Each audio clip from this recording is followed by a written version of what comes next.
Welcome in YouTube to part 5 of Morrighan Initari's adventures through Endwalker. We are in Elpis. Hopefully we finish up Elpis and we get to the next area in this stream. That's the goal anyway. Don't forget to like, comment, and subscribe down below. Let me know how you're feeling about these videos, what you're enjoying, what you're not enjoying, all that stuff, you know. Feedback helps, especially start of the year. Trying to grow YouTube, grow on Twitch this year, so really, feedback is huge. Feedback helps a lot. And don't forget, speaking of Twitch, you can catch me on Twitch at twitch.tv/CalebGames here, where I stream Mondays, Wednesdays, and Fridays, starting between 9 and 10 a.m. Pacific time. I love you, YouTube, and let's get on over to the gameplay. I didn't mean to speak to the ambitious or adventurous Ambistoma.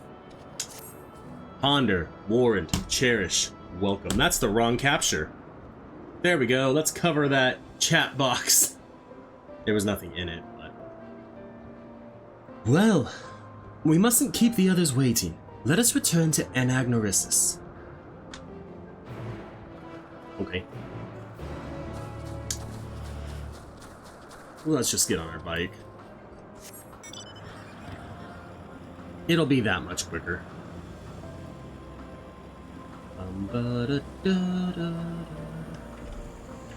We had pizza last night for dinner. It was very, very nice. My apologies for the trouble. Owing to your kind assistance, all the Ambistomas are safe and well. I will presently send them back to their space. If you would go on ahead to the main building. Upon entering, you will see tables and chairs. A meeting area. We may speak there. Very well. Take care not to let the creatures slip away again.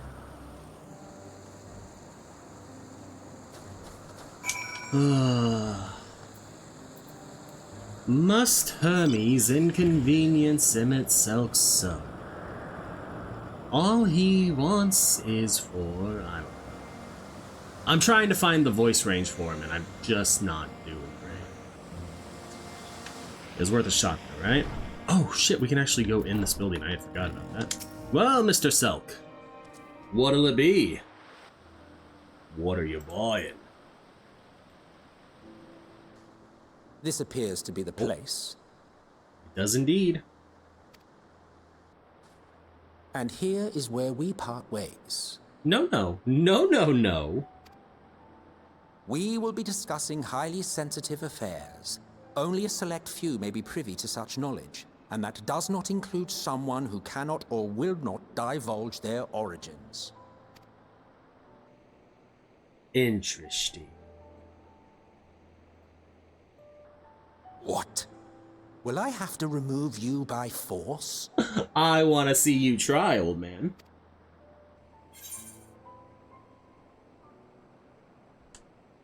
I have important things to say to him as well. Yes, I'm sure your business with Hermes is quite pressing. You may speak with him to your heart's content after ours is concluded.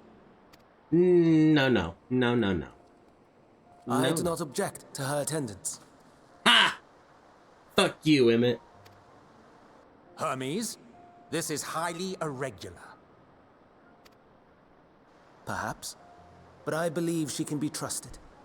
Meteion would not have taken to her so quickly otherwise. Moreover, the presence of a third party may help me to maintain composure. Do you not think you're going to remain composed?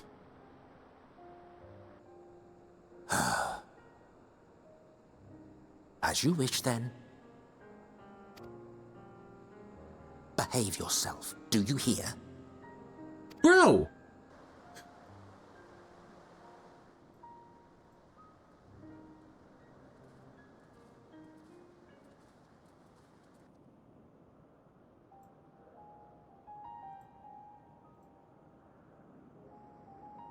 So, it's finally happened, then. Aye. Van Daniels declared his intention to step down and named you as his preferred successor. Big shoes to fill. In recognition of your knowledge and your works, the convocation is giving the recommendation due consideration. As one who does not know you personally, I am to use my impartial eye to take your measure. Allow me to take your measure. And above all else, to ascertain your disposition towards the invitation.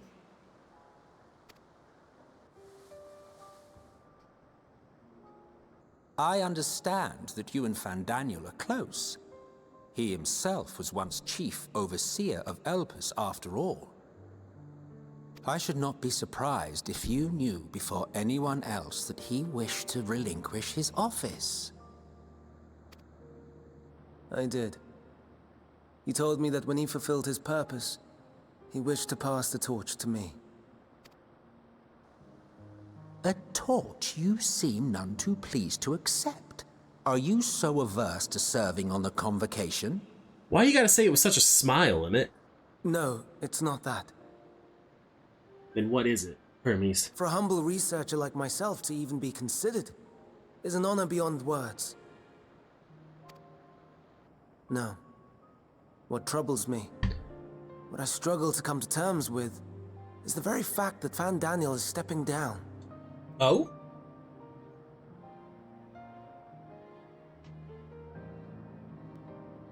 Why didn't it click to the next one? What is it doing? Does this not mean that he will return to the star? Oh, that makes sense.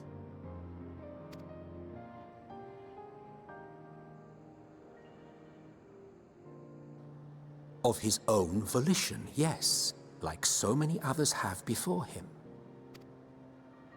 Return to the star? Does that mean die? Yes. Well now, that's not a word I hear often. Is that what you say here in Elpis? Mankind is the life of Atheris. Each of us, a drop of blood flowing through its veins, bearing sustenance. In our finite time upon it, 'tis our duty to make it a better place, that all who call it home, now and in future, may abide in happiness. To that end, we have dedicated ourselves to the pursuit of enlightened creation.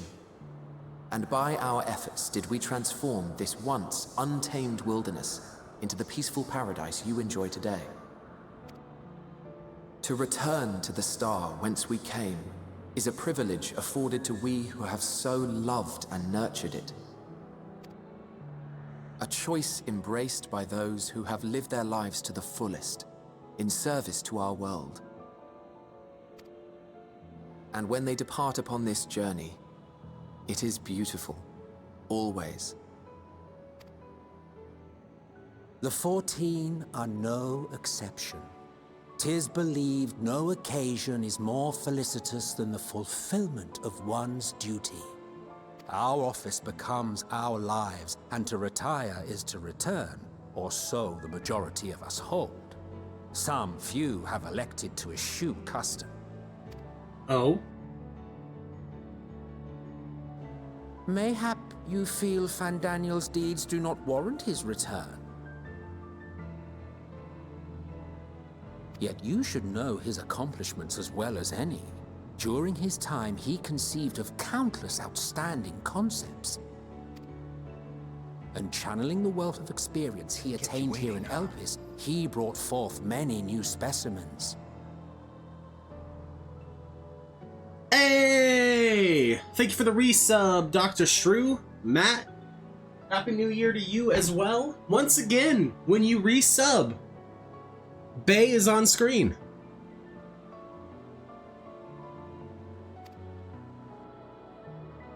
I know of all this. I do. It's a sign. It's just, I cannot fathom why someone so great and wise, who could still do so much good, would want to end it all. Dude, this part is so good. So good.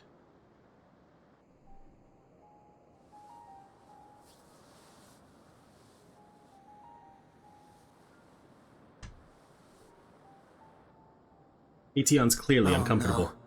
I've made her upset. Forgive me. I know I requested your presence. Might I trouble you to take Meteon outside? A change of scenery would do her good. Absolutely, Hermes. I would love to spend time with my new friend. Help her feel better. That's the wrong thing. There we go. Let's get my beautiful face back on camera. Meteon! She is such a good character. I'm sorry, Morrigan. I didn't mean... a walk. Perhaps we can go for a walk. I think we can. That's not the door. I thought that was the door because that's the door she walked to, but no, it's this door. Give me the tour. Hermes gets sad when he thinks about death. When others are sad, I'm sad too. That's how I am. How he made me. I didn't just make it to Endwalker by the new year, dude. I made it like halfway through the main expansion. But don't worry, I'm fine now. So, why did you come here? You want to learn about Elpis and Hermes? Ooh, teach you. I can teach you. We could take turns. I tell you something, then you tell me something. Sounds like fun. Bro, why did you run right through me? I'm having a conversation. It will be. Where to start? Yes, let's talk to Mimnan. He should be near the Aetheryte. I'm not good at explaining, but Mimnan is, so I'll have him explain instead. Meteon is now accompanying you. Well, Bridget actually saved up 100,000 points to redeem the Final Fantasy VII play. So after I get Morrighan through 6.1, because that will then be everything streamed, or sent straight to YouTube, because I did 6.2 through current, I've already done as Aerolith on stream or for YouTube. So once we get Morrighan through 6.1, we're going to do the Final Fantasy VII original playthrough. Let's talk about the Aetheryte. The Aetheryte. Anyone can use it to teleport anywhere. Well, maybe not anywhere. Not to the ground or other isles. For that, you need teleporters. Oh, and permission. Alright, Mimnan. And what have we here? Though you look like a person, you have the ears of a beast. I assume you are a familiar like Meteon. Is there something you need? This is Morrighan. Could you teach her about Elpis? A newly arrived familiar, is she? Very well. I shall be glad to introduce our fair facility to her. As you know, it is mankind's duty to make the star a better place. As part of this duty, we employ creation magics to bring forth new life. However, we cannot simply release our works into the world, or it would lead to chaos. No, any and all life forms must undergo extensive testing to determine their fitness to exist. Testing which is conducted here in Elpis. Every candidate is subjected to rigorous study, in which we identify their properties, surmise what habitats might be suitable, and speculate as to the effects they have on the environment and other species. Should it be judged a beneficial addition to the star, it will be allowed to take its place in the world. The two of you were created with the hopes of making the star a better place. So heed your masters well and do good, do you hear? We will, Mimnan, we will. Thanks for the lesson. I mean, I already have, you had a turn, now I get a turn. Where did you come from? From the Crystarium. From a place far, far away. Then I probably don't know it. I don't know much about other places. But this place is important to you. I can feel it. Oh, my power, I haven't told you about it. A creation. Let's find a creation. One not being watched. Then I'll explain my power. Okay. Well, I mean, yeah, I have Jester, but I also have, the healer that was a Rogadin. I fantasiaed them into a male Bunboy. and they are also... They're at Stone Vigil, is where they are. And they've been there for like half a year now. Okay, let's see what she has to say here. Spriggans? What are Spriggans?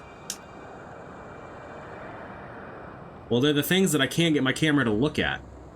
There's one right there in the corner, the big black-eared thing. Oh no, we call them Orai or Aureia. If there's many, if it's just one, we say Aureias. Though they're cute, they can be naughty. Sometimes they run off with concept crystals, and Hermes has to run after them. That's adorable. I can imagine Hermes chasing one down because it stole a concept crystal.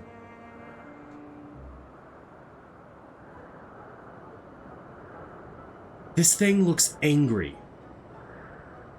Oh, this creation is perfect!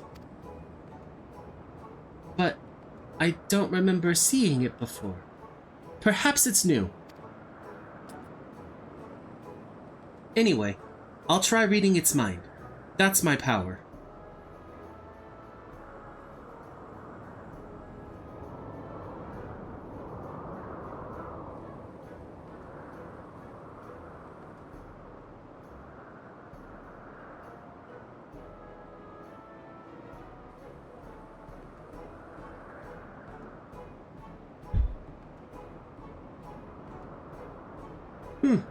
I can't read it. Or maybe there's nothing to read. Wait, please wait. I'll try again. With you this time.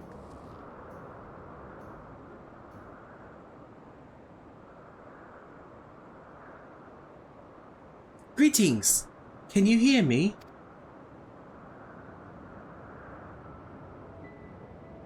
This is my power.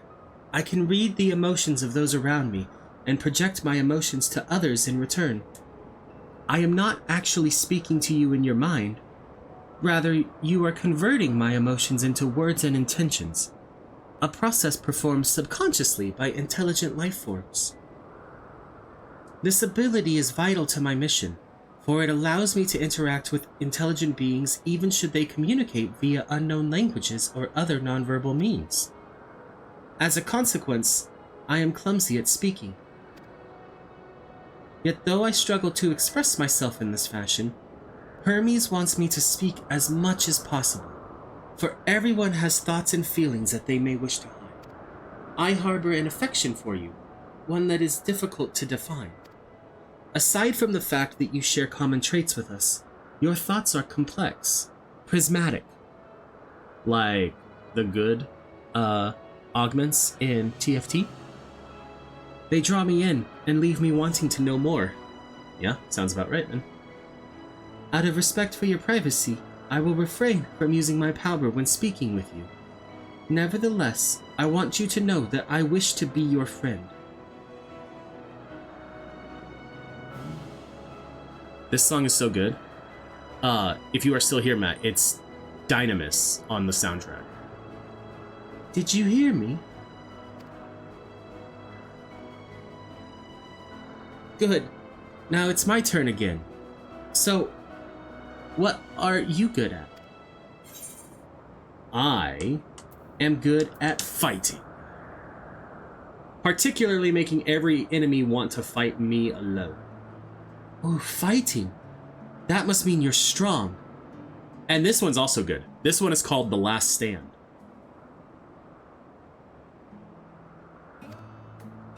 Hermes is strong too, but he doesn't like to fight, even when creations fight with him.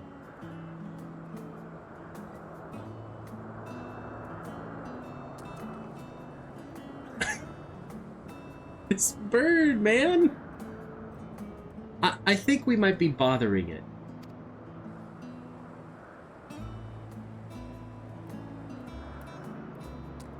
Let's keep going. We'll go and see Yuanthe next. She's usually in a small building, one on the west now. Did the 8-bit Endwalker make it onto your list? Because you're right. That song is... What do the kids say nowadays? That song slaps?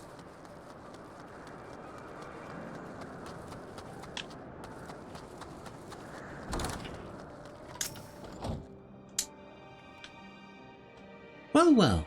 If it isn't Metion, I see you've brought a friend today. Oh no, Kizzy on the sticks? Wait, what does that mean? What the fuck? I remember like Duck or Fatty, you know, walking us through it, but I don't remember what the hell that means.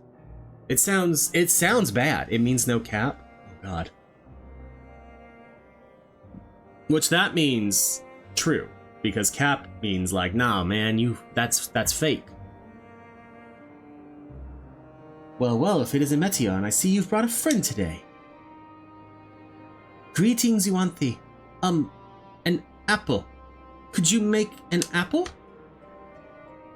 The kind Hermes likes, covered in syrup. I want to share it with Morrighan. Stop it. My phone is blowing up right now. There we go. Oh, candied apple. Hermes certainly is partial to them. But you know you can't eat, Metion. You weren't made to do so. But I like it too. It may seem that way, but it's due to your ability to share others' feelings.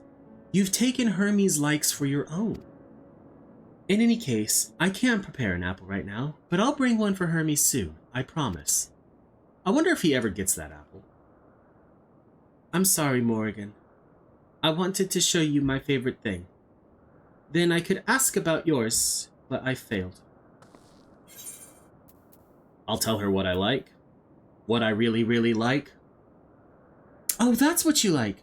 Yes, I can feel it. Your joy and happiness. And it makes me happy too. Thanks for sharing it with me, Morrighan. Well, we've walked and talked a lot. Maybe Hermes has finished talking too. Shall we go and see? Yeah. Let's get a half hour into the day and only have one quest done.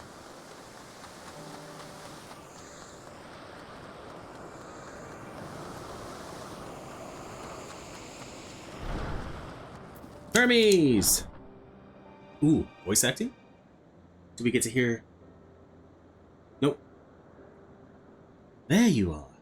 I can see the fresh air has done Metion good.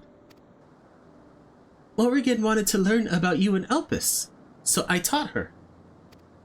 About this place, about my power, about your favorite food. I'm not sure if that last one will be of any use. But I do appreciate you keeping Metion company while you were away. I finished speaking with our guests. Finished? Hardly. You requested time to consider the invitation, so we have no choice but to occupy ourselves with an inspection of your work. My apologies. It has been decided that Imitselk and Hythlodaeus will accompany me as I tend to my duties. If you wish to learn more, perhaps you would like to come too. I'm compelled to remind you that she is in no way associated with the convocation. We simply chanced to meet at Propylion. There is no guarantee that the matters we discuss will remain private. I do not mind. To see the joy her presence brings Metion, I cannot imagine our mysterious friend harbors malicious intent. Is he really? You found another game that has Aymeric?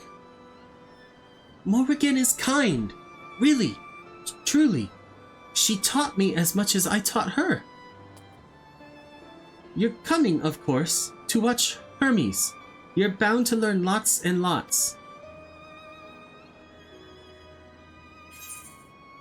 Anything we can do to annoy Imitselk, even in the past, I'm down. Also, we got a coffer, which we already have the piece of gear. Yep. But if I remember right, the gear does look pretty decent, honestly. Like, how does it die? Alright.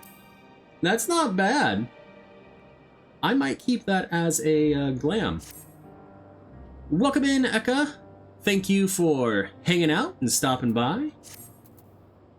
Dude, the red was pretty damn good. I'm not going to sell this one. I think I'm going to throw it in my glamour dresser. If everyone is ready, there are a few creations I need to check on.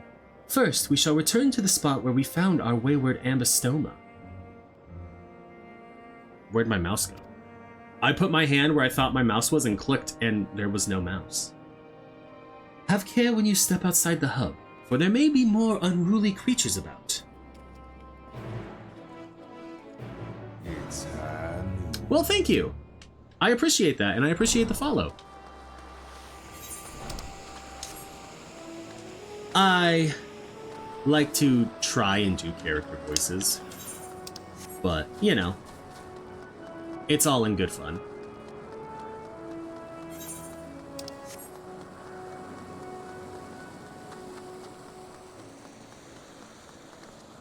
One of these days, I'll remember that it's actually quicker to just get on your mount than sprint from the get-go. This is not the tree that we found you in, buddy. Oh, you'll get to hear it in probably just a few minutes when he speaks again. Now there's pressure. I don't like that. Ugh. This here is a new species of Petaluda we recently set loose. It has been doing very well, managing to maintain a stable existence thus far. If it can see its observation period to the end without issue, we shall release it unto the world. Tell me, do you know the difference between living beings and arcane entities? It is the presence of a soul, yet the soul isn't something you can choose to have at will. This is not my first playthrough. This is an alt account that I created about a year and a half ago, almost 2 years ago now. To play tank on stream so that I could get comfortable tanking. And then it turned into my favorite thing to do. Because I originally started out with my other character as a bard main, and I gave tanking a go when I unlocked Gunbreaker. But the problem was, I did my first round of tanking trying to tank the dungeon like I played DPS. And that it's not the same thing at all. And I think the first dungeon I got was Stone Vigil, and it was just an all-around bad experience, so I swore off tanking for a long time. Unless it was with a group of people that I knew and not random strangers. And I was like, no, I want to actually get good at tanking, so I started a character specifically for that. We're gonna just reread this one. It is the presence of a soul, yet the soul isn't something you can choose to have at will. No, it manifests only in those beings whose forms adhere to the laws of creation, that can endure on their own. Beings that do not fulfill this requirement, such as those spontaneously born of magic or natural phenomena, do not have souls. No matter how much it might resemble flora or fauna, if it lacks a soul, then it is considered an arcane entity. So you see, it is not for mankind to decide what is living. That domain lies beyond our manipulation, and it is hubris to assume otherwise. But come, let us head to the nearby beacon. I've received a report that arcane entities have gathered there.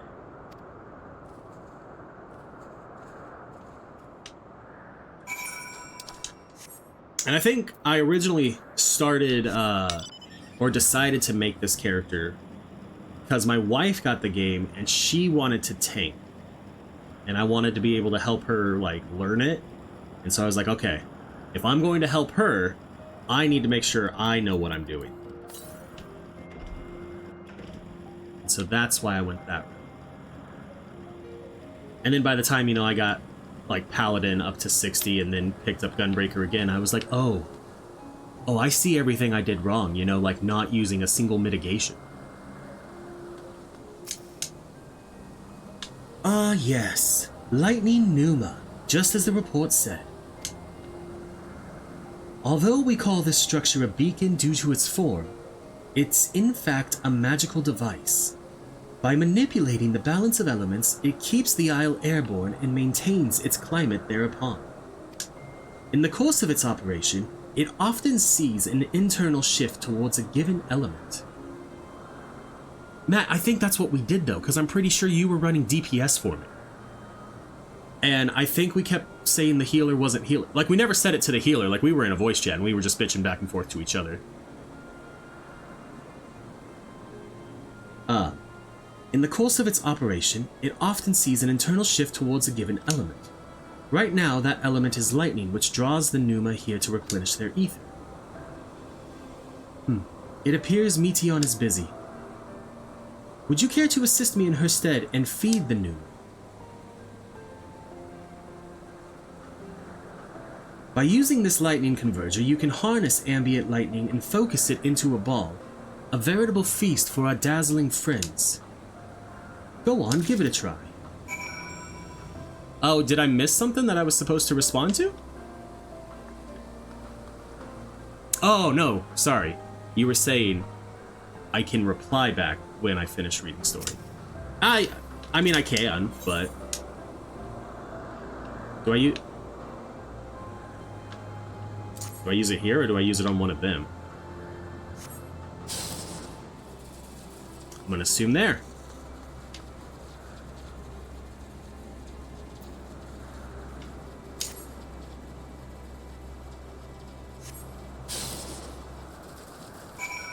Back to Hermes. I'm actually surprised them itself hasn't said a single thing through all this. Perfectly done, Morrighan. Look.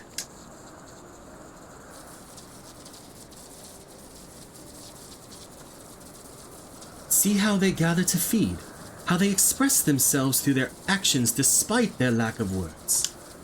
Speech is not the sole defining characteristic of a thinking, feeling creature, nor is silence an indication that they do not possess these qualities.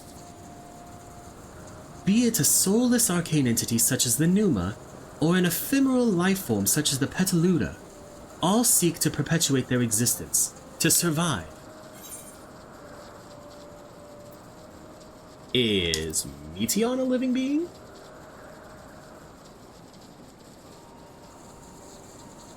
Sounds good, Matt. Thanks for hanging out while you could.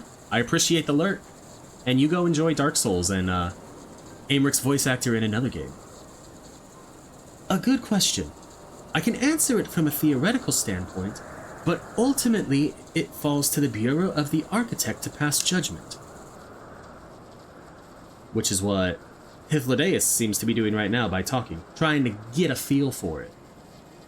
Those with exceptional vision such as Hythlodaeus may be able to ascertain her true nature. But to me, it doesn't matter. She is herself, and that is all I need to know. Oh, you've finished already. I'm sorry, I was in the way. Not to worry, my dear. They miss nothing of note, and we still have plenty of work for them to observe.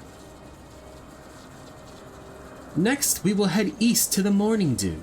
I need to speak with some observers there. Let's check ether currents real quick. Because I vaguely remember where, like, 2 of them are here. And one of those I already got. 286 yalms to the east. Okay. So, roughly, right where we're going. Which is good, and I mean, that's how it usually is. They're along the MSQ path. I just tend to forget to check the tracker, because I have them all on another character. And then I try and jump and fly, and I'm like, oh, that's right. I think it's over this way? Yeah.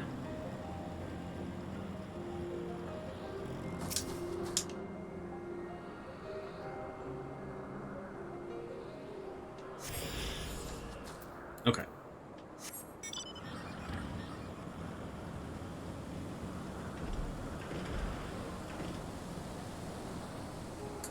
It's an adorable Gubu.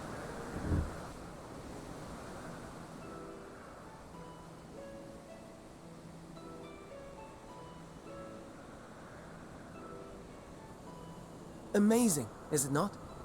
The Ampelos, one of our newest subjects. Okay.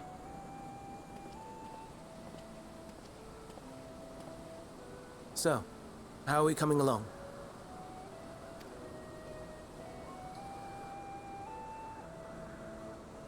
I was really hoping we would know who this unnamed Ascian was, or ancient.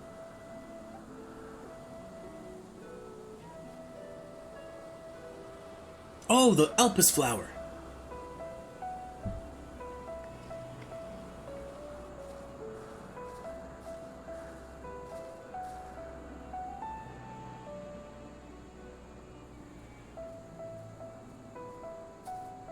This place is Elpis. Those flowers. Elpis. Entelekis. Like me. That was the word.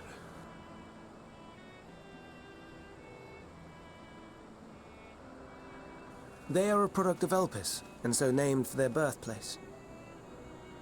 A happy accident, born of the hands of a former researcher who loved beautiful blossoms.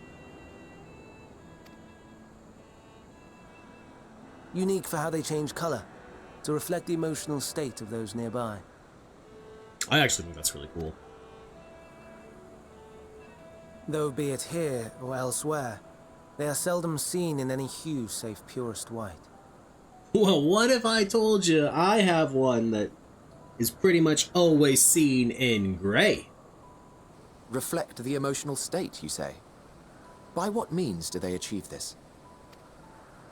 In creation, there exists an energy wholly apart from ether, one driven by emotions. In like manner to how we manipulate ether, this flower is subject to the influence of said energy.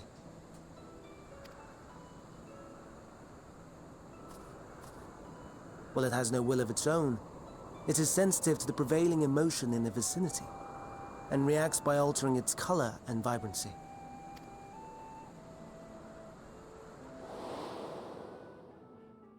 Akasha? It is one of the unseen energies defined by Harnish alchemical theory. Though a gross oversimplification, some describe it as an essence influenced by feeling. And now Morrigan's understanding why we were sent back.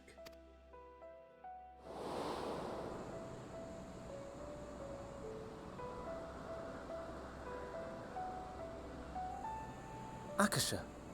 Though I'm not familiar with the term, your description suggests it is the self-same energy. Dynamis, we call it. And those entities like the Elpis flower that have the ability to interact with this energy, converting emotions into tangible phenomena, are Entelekis. That's me!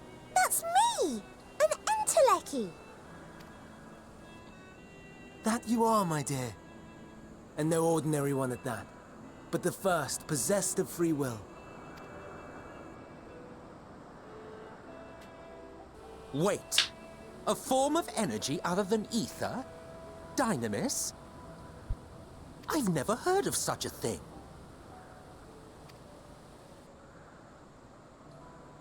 Hardly surprising. Dynamis cannot be seen, much less felt. But we can know when it goes And though its away. existence has long been theorized, we had no proof until the flower's serendipitous creation.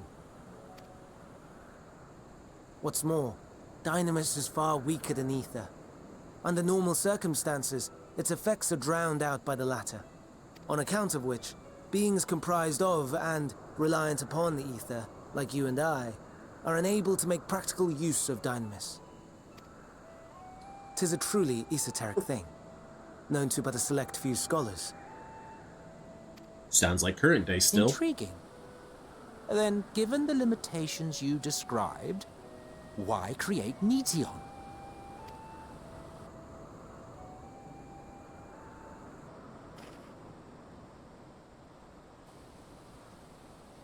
Our star, Etheris, is especially rich in ether, so much so that its name is derived from it.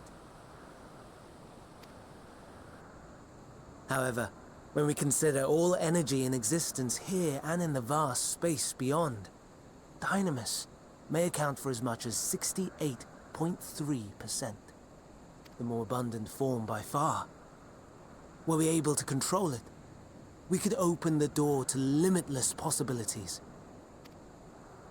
'Tis not unlike a gently flowing stream, unable to break through the dam of ether barring its path. But if we could imbue the stream with the vigor of a raging river...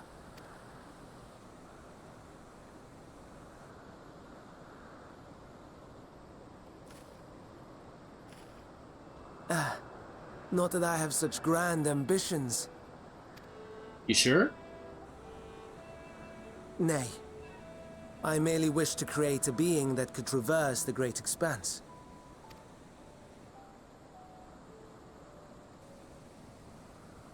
The relative scarcity of ether beyond the bounds of this star was a concern. And so, I looked to another source of energy by necessity.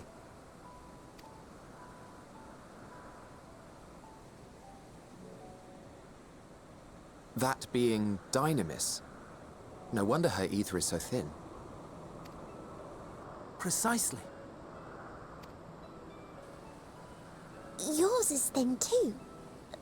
Like an Endwalker. Like me. So... are we the same?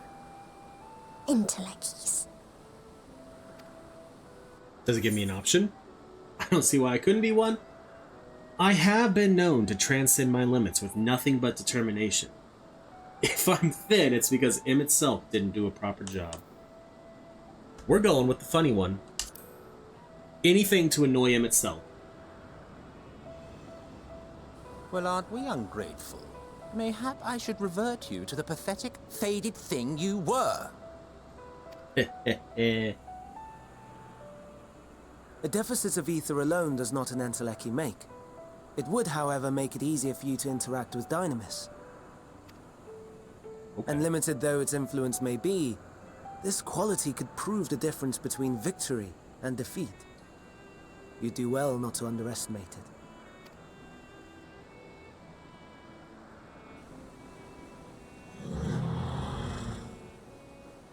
Oh no, we dear. bored the Gubu. I'd forgotten about the poor fellow.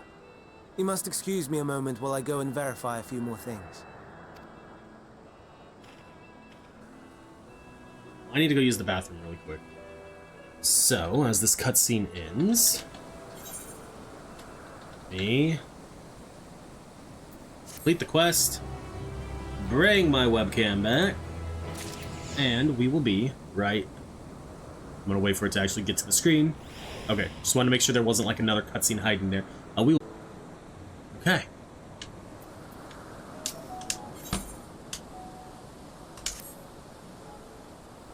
And let me get this thing back up. What's the name of this quest?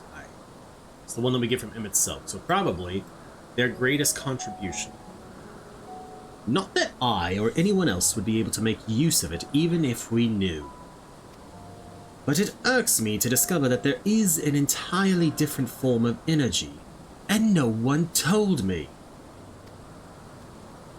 That personal annoyance aside, Hermes' knowledge is undeniably impressive.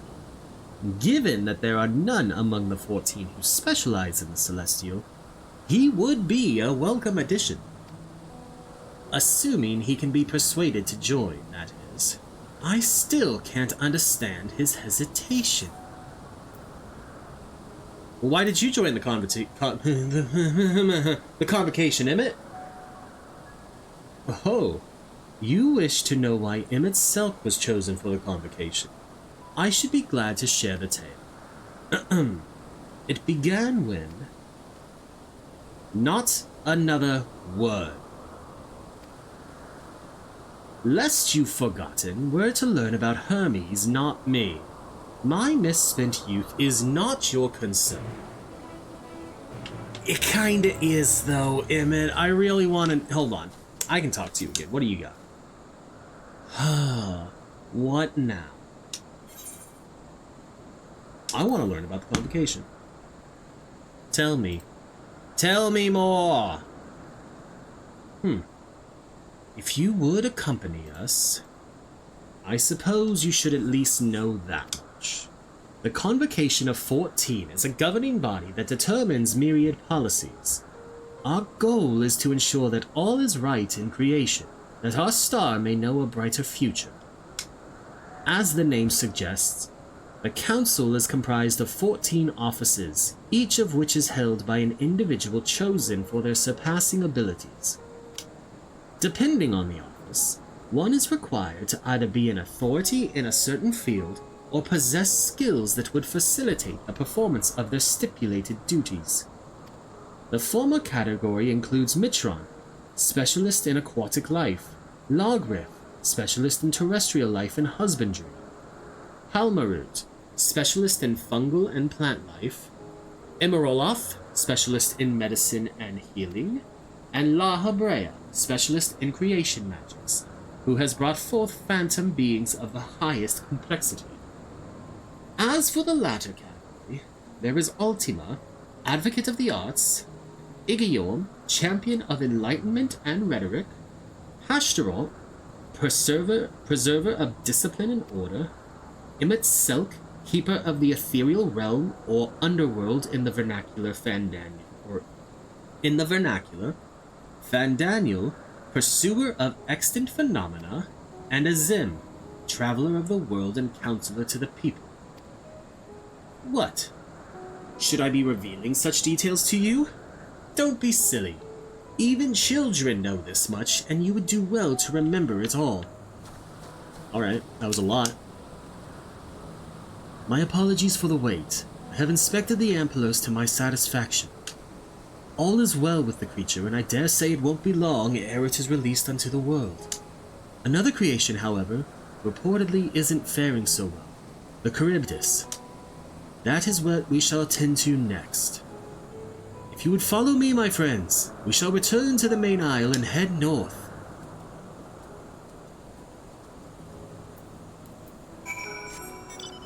Alright.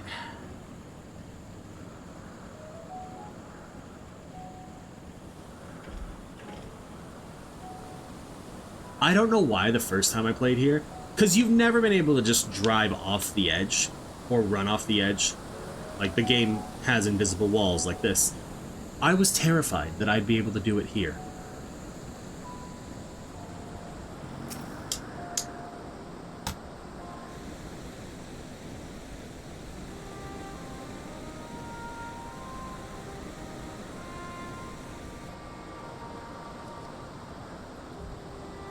I understand there is a problem with one of the Charybdis. Yes, that's right. As you know, the Charybdis is based on a sea creature. Owing to adjustments to enhance its affinity to wind, it is capable of flight. The specimens created from the concept could all fly without issue, but a problem arose in subsequent generations. This third generation creature was born with an etheric balance leaning strongly towards water, its aquatic origin reasserting itself, it would seem. The result being its affinity to wind is diminished, and it cannot fly. No matter what we try, we can't get it to rise even the slightest bit. Such change to manifest in so few generations, fear that they are too unstable, flawed. With your permission, I'll revert the creatures and recommend to the Bureau that the concept be revised. With its etheric balance leaning towards water, the Charybdis would indeed struggle to manipulate wind. Yet it is too early to conclude that it cannot fly. Having failed at first, it may simply have developed a fear.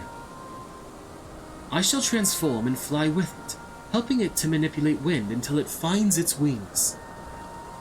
What? You needn't go to such lengths.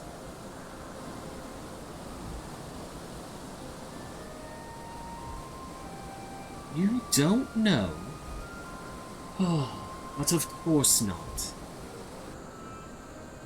Transformation is an art in which one manipulates a vast quantity of ether to construct another body around oneself. In practice, this allows one to assume any conceivable form, and thereby transcend the limits of one's flesh. Yet convenient though it may be, transforming in the presence of others is considered vainglorious in the extreme, as uncouth and unseemly as running about robeless, shameful. Am I to understand you make a habit of this? Nothing of the sort. It's just that, when transformed, I can wield the wind and fly. It may seem excessive, but what is our shame next to the lives of these creatures? They deserve a chance, and we owe it to them to do all in our power. Be that as it may.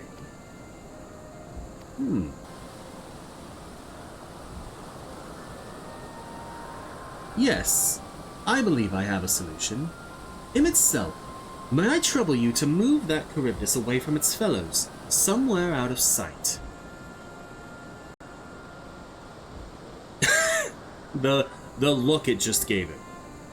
Meanwhile, I'd like the rest of you to help me prepare here.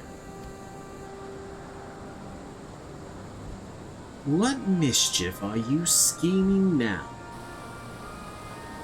No mischief, I assure you. I would but spare you the need to report to your colleagues that Hermes committed an indiscretion.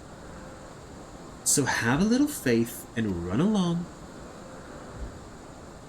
I love their dynamic. I trust you don't mind. Especially with what Hythlodaeus has us do. It's so good.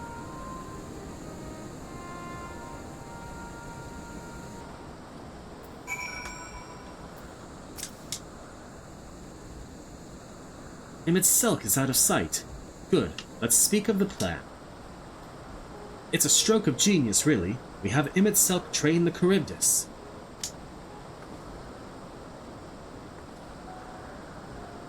Aside from being unable to fly untransformed, he can readily see ether currents, and with his adept spellcraft, he can also employ suitable wind magics to guide the creature along. While he is indeed capable of all you described, it is not his duty. I am loath to trouble him with it. Don't be. As I mentioned, it would also be for his own sake. With that settled, let's begin at once. Morrighan, I want you to go to Imit's Silk. Tell him that you have a favor to ask. He will be disinclined to cooperate at first, but you mustn't be discouraged. With our friend, the trick is to be unflaggingly persistent. I know. Off you go, now and good luck. With the chat mode in say. You have to... Oh, I can't fly, that's right. It's insane how quickly you develop habits and how hard they are to break.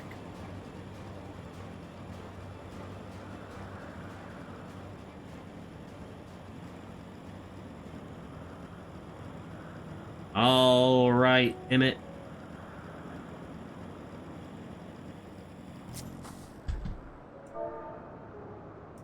I have a favor to ask. Oh, no, you don't. I'm not lifting a finger. Oh, I don't know what Hythlodaeus is up to, and I will not be made to know. I refuse. Please, Emmett Self. Nope, not. I have a favor to ask. Press the wrong button. Please, comma, Emmett hyphen Self with a capital E, capital S. Because God forbid you put it in wrong at all. That's what No, no, no. You are not foisting this nonsense on me.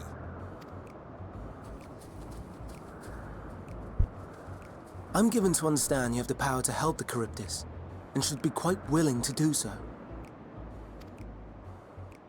And so I appeal to your better nature, most benevolent Emmett Selk. Please teach her to fly. Or else Hermes will transform. Right now.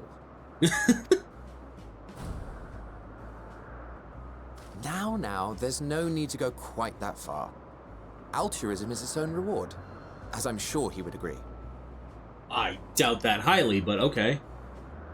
Oh, would he now? And who contrived to put me in this position, pray tell? Nothing so devious. I merely suggested a possible course of action. You did.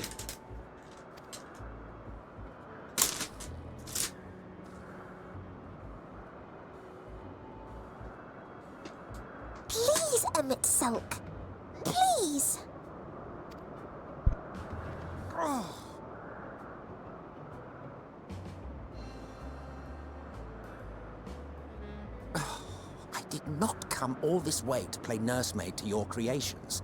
I thank you to remember this favor, and let it be the last.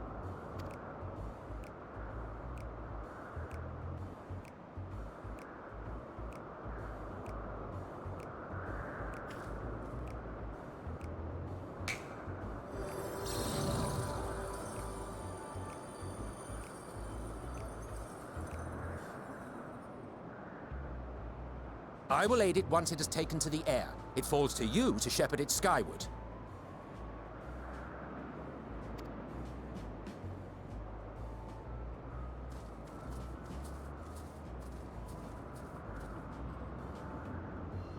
Well, let's relax and enjoy the spectacle, shall we?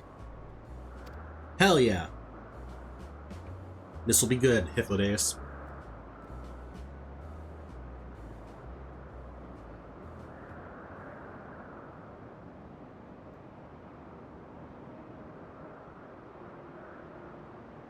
You were wondering why Emmett Selk joined the convocation. I was. Truth be told, he wasn't the first choice for the office. I was, on the strength of my ability to see ether. So tell us why you didn't take I it. declined the offer. For though my vision is exceptional, I am pedestrian in all other aspects. Worse even, quite abysmal when it comes to manipulating ether, for example. Couldn't transform even if I had a mind to do so. What good is the ability to perceive a problem if one cannot act to address it?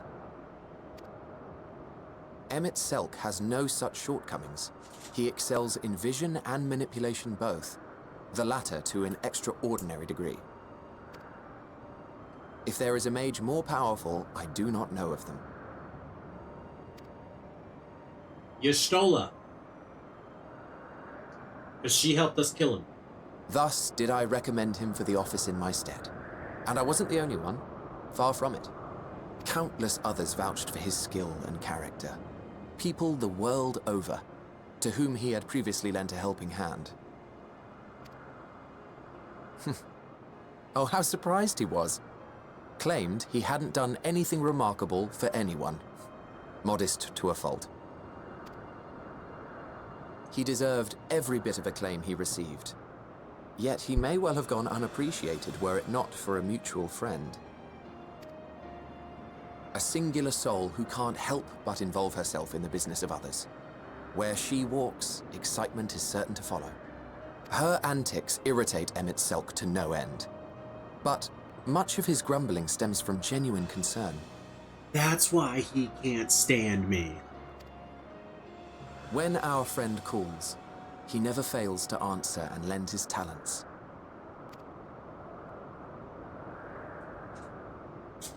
And in the course of doing so, he himself came to be recognized and respected by those around him. Look at that smile. He's genuinely happy right now. They are truly remarkable individuals, and I'm proud to call them friends. To help them realize their dreams. This will be my greatest contribution to our world. And when they have fulfilled their respective purposes, so too shall I have fulfilled mine. And together we may return to the star. Look at me, spilling my innermost secrets. I can't seem to help it with you. I can only assume it is due to the color of your soul. I just don't understand how you can be so alike and yet so different. Very carefully, that's how. Well done, my pet. Well done!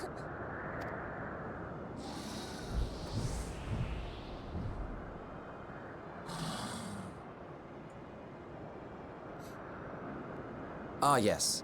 I dare say the Charybdis will be fine here on.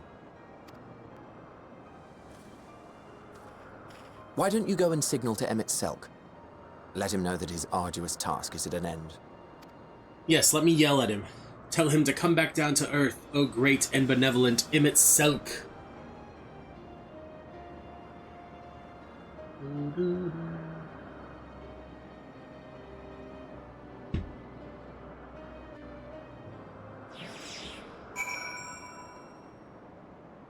Let's bring the webcam back.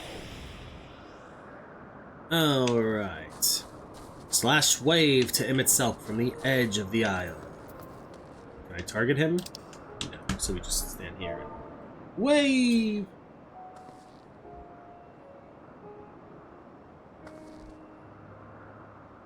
Emerging from his reverie, Imitselk notices you and begins to descend with the Charybdis.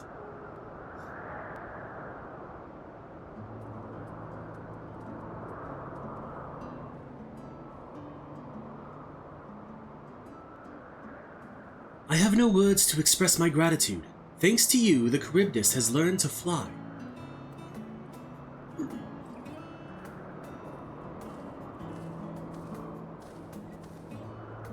And Morrighan and I could relax and have a pleasant chat. I'm sure you did. The creature needed some small assistance at first, but soon it was flying more or less on its own. I doubt you will need to repeat the lesson. That was truly impressive. I don't know why I made him sound so old this time. I witnessed it all from afar. The Charybdis flies. Indeed, with this we've proven that even a creature with skewed etheric balance is capable of flight. Though we helped it to achieve this, the Charybdis is a herd animal. They may well aid their struggling kin in like fashion if and when the need arises. Keeping this in mind, I bid you continue observing them. If that is what you want. But if I may say so, rather than hoping an idealistic possibility come to pass, would it not be simpler to have the concept adjusted? That way we could guarantee that anomalies such as the specimen are never born in the first place. These creatures are already here. We will spare no effort in giving them a chance to survive. As you wish, Chief. As you wish.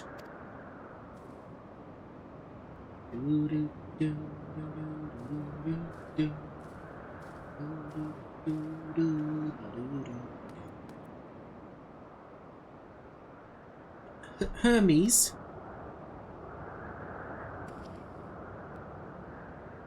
I'm fine, don't worry.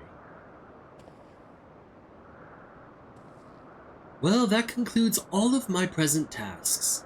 Let us return to Anagnorisis for now. Okay. How long until we go to the 12 Wonders?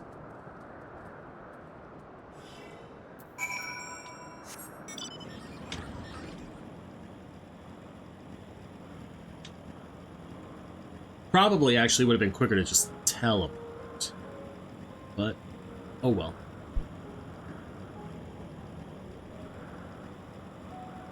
Boo doo doo doo doo. Emmett. What? Want to apologize for forcing me to help, do you? Save your breath. You didn't force me to do anything. I merely chose the most expeditious way to have done with. Holy shit! That's a hard sentence for me to read right now. I merely chose the most expeditious way to have done with an impediment to our business. Let's open up the leg coffer and let's see how well it looks in red. Ooh, I think that's gonna look good. Okay, hold on.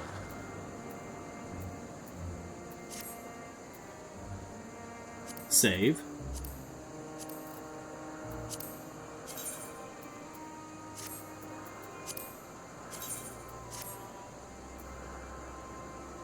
That does look pretty good, honestly. Dang.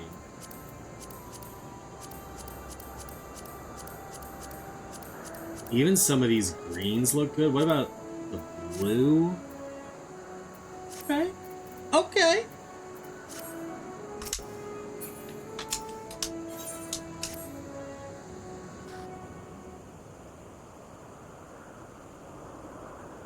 Tell me more. In the course of watching me, have you learned aught of value? Dynamis seemed promising.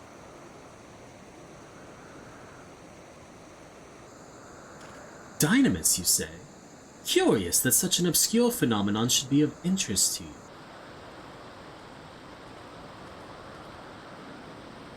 Chief Hermes, what good fortune to find you here. Is something the matter? The Lycaon. I'm afraid it's done it again. No sooner did we release one for observation than it set upon the nearby Occupides, slaughtering them. Was the creature hungry, or somehow provoked?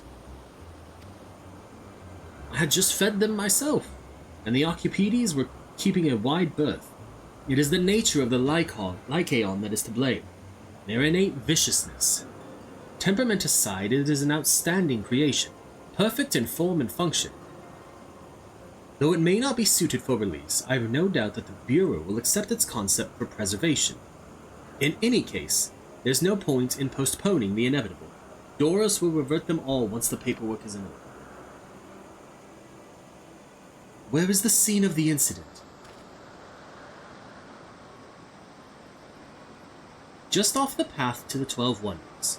As you make your way, you should see it on the left. I don't know if Doros is still there. Hermes? Wait! No. And then that person just goes off about their business. Like, whatever. If this is part of his work, then I would observe. We follow. Do we follow at a run or... Okay, we do. It's kind of weird to see him itself run. I've never seen him in a hurry in my life. Let's go pick up this blue quest. And if it's on the way, we'll do it. If it's not, we'll not. You know. No. I was hoping we could make the jump. Welcome, friend, to Anagnorisis. I am Sockles, and I manage this region under the authority of Chief Hermes, the head overseer of Elpis. A familiar must have a mission, and yet you offer no message and carry no cargo. Are you perhaps here for the purposes of observation? Yes, that must be it. In which case, you need only mention my name to Charmion, and she will gladly give you a tour of our domain. Soak it all in. Alright, well, it's completely the other direction. But we have it picked up at least. And it's still southwest, so this could be promising.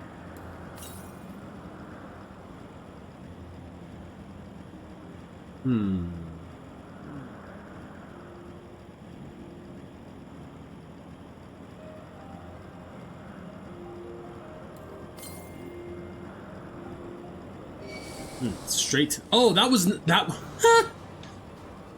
That was not just a tree, that was a... enemy.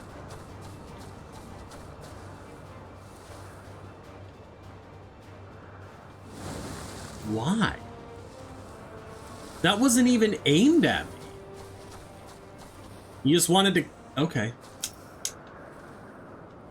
The laceration and burns are unmistakable. A Lycaon was indeed responsible. But the creature is nowhere to be seen. Doros must have taken it away. The man makes his base at the 12 Wonders. I shall go and seek him out there. Imitselk and I will search the area for good measure, just to make sure the Lycaon did not escape. My thanks. Let us meet at the 12 Wonders when you have finished. I will go on ahead. Please follow with Morrighan. Yep. Come, it's down this path and over the bridge. I will in just a minute. We have a... ether current somewhere here to the south.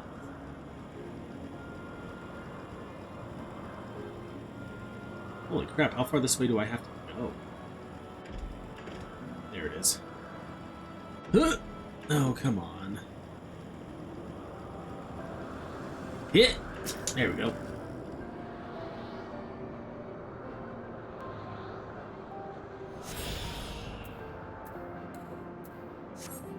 Now let's go to the 12 Wonders and get attuned to that. There's going to be another one over there anyway, so let's go. Woo! Nice little 720 right there. It was good. It was good. We're gonna go right past that tree. Let's not make another one of them angry at us. Or maybe let's do.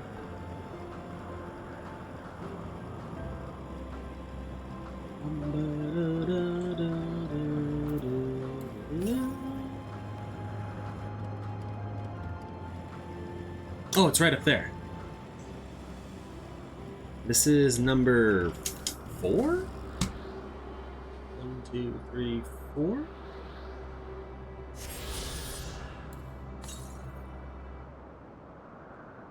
Even further to the west, there will be another one. I'm gonna just double check to make sure I'm right. 4. Yep. There it is, the 12 Wonders. Hermes is looking for Doros. Let's look for Doros too. He's a man with long blonde hair. I think. I'll know him when I see him. Meteon is now accompanying me.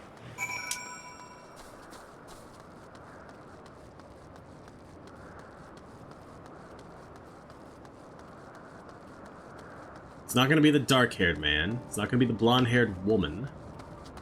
We'll talk to both of them anyway, though, because we can.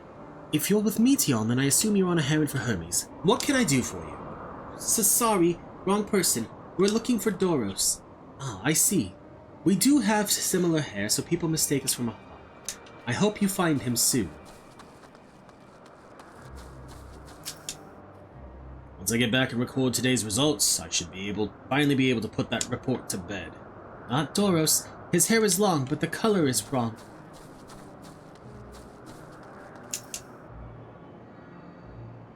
It's probably going to be that blonde-haired man right over there. Just want to make sure I got it tuned first.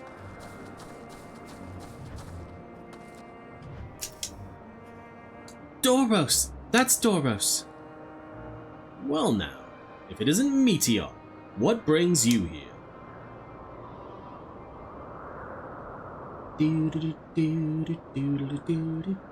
Ah, I thought I heard familiar voices. I didn't realize you two had decided to help me search for Doros. Thank you. You're in charge of the Lycaons, I believe. Where are they now? Out in the fields in restraints. Frenzied as they were, I couldn't well return them to Catissus. Once I've submitted my report, I'll see them reverted without delay. It's as he says, the beasts are indeed quite ferocious. You're one of the 14. What brings you here? Nothing you need concern yourself with, as you were. We've heard the news that a Lycaon slaughtered occupants. As the observer in charge, you are of the opinion that they are not fit to be released? I am. Their abnormal aggression and exceptional strength makes for a highly problematic combination. I know I keep switching. I want his voice to be more like this. That is not where they are released. Lycaons would threaten other species and upset the natural order. Could it be that these specimens observed are an outlier? Highly unlikely. We've created a good many of them. All exhibit the same tendencies.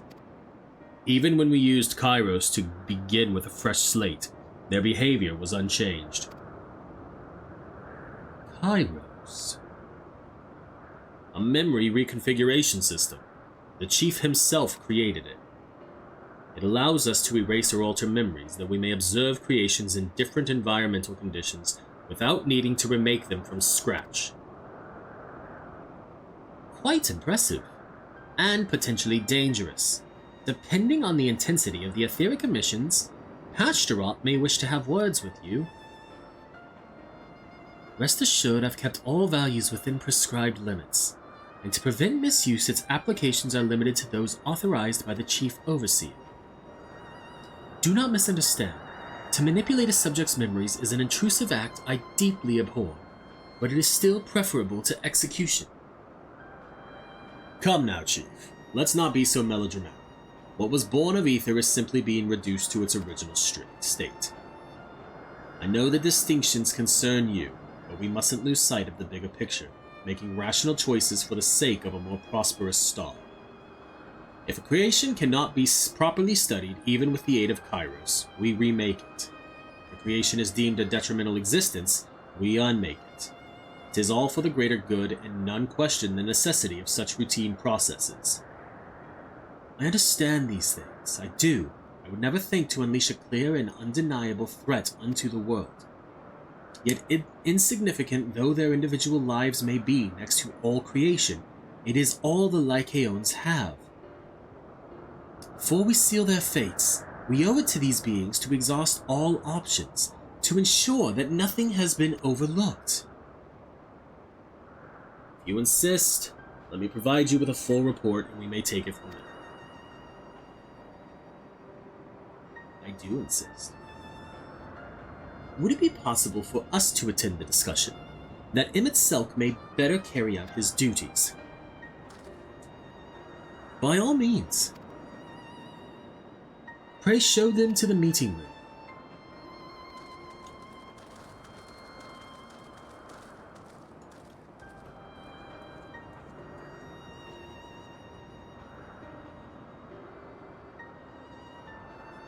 She's intellecting. To man, other beings are just things to be used and controlled like magic. Whoops. I did not mean for it to do that. Let's see what these feet pieces look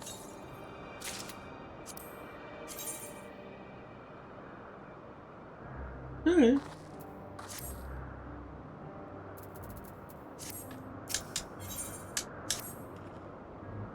I fear this discussion may take a while, during which time... Meteor, are you feeling unwell? It's not me, Hermes. It's you. I won't go to the meeting. I'll stay with Morrighan. Loath though I am to impose, may I leave Meteor in your care again? I got you, bud. I'm in your debt. If you'll excuse me.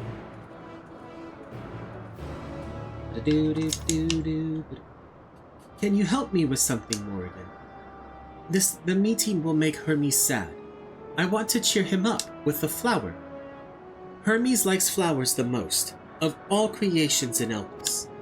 Most creations are expected to be interesting, or beautiful, or strong. Better in some way. But flowers are different. They're designed to suit our emotions. What we feel and want to convey. Hermes likes that. I can't make flowers, so I'll search for one. And I want you to search with me. Let's start here, at the 12 Wonders. And Meteon is now... with us. Gotta go to the northwest.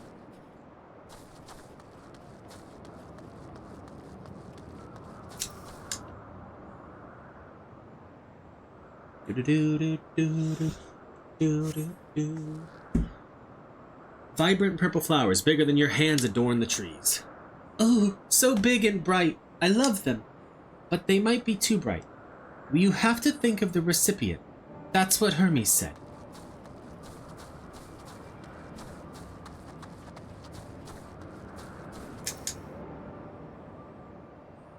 She's gonna say no to the tree.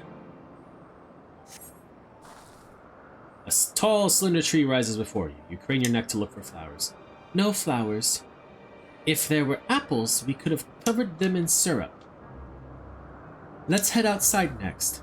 Don't worry, we won't wander far.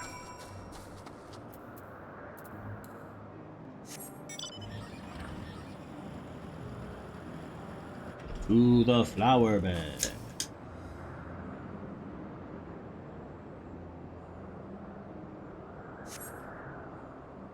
An array of beautiful flowers grow in the bed, their mix of colors forming a pattern. These would be better for Hermes, but they're hedged in. That means we shouldn't touch them.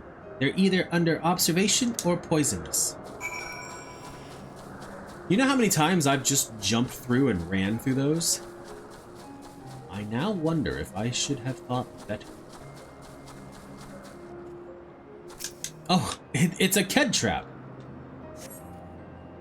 Set on a tall, thin stalk, the oddly shaped flower is mesmerizing in its undulations. Oh, a conion! A flower that could move. When Hermes wasn't looking, it shot seeds at him. Not a good gift, maybe. But you're good, Morrighan, at spotting flowers. We'll find something soon.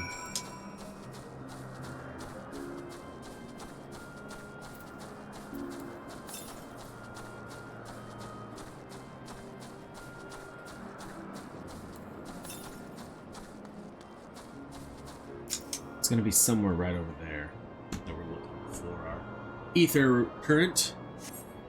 You spy nothing promising nearby. At best, common-looking grasses with some few tiny flowers. Nothing around here. Ah! Over there, Morrighan. Something big. Huge. Just a minute, Mation. Hey, she's not wrong. Shakma. The B rank of this area. Or a B rank of the area. 322 yalms to the northeast. I think that one's up on the edge of that.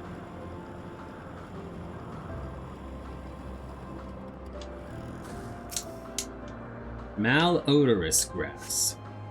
A terrible stench reminiscent of sodden old boots pervades the air. Without a doubt, the culprit is the marble-like creature before you. It's an Andonus. The things around its mouth look like petals, but the flowers are the orbs on its head. When Hermes inspected it, it swallowed him up. He didn't leave his room for days. What do you think, Morrighan? Would he like it? It's probably not the good sort. So not this one either. Finding a good flower. It's harder than I thought. I'm sorry, Morrighan, and then it cut, so I'm sorry. The A button got stuck.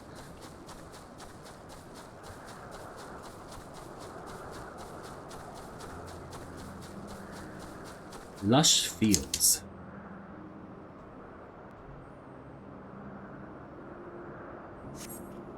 Lush green fields stretch out before you, ending where the sky begins. Aw, there's nothing. The shiny thing over there, what could it be?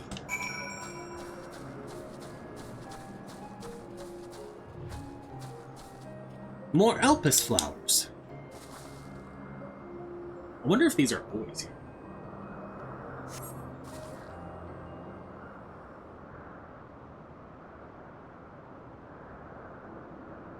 Oh, Elpis flowers. They're here too. Hermes likes and dislikes them at the same time. Like me, they're intellects. Like me, they feel his pain and turn dark. That's only for Hermes, though. For others, they're always white and brown.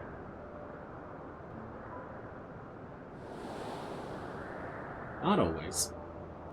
Not always.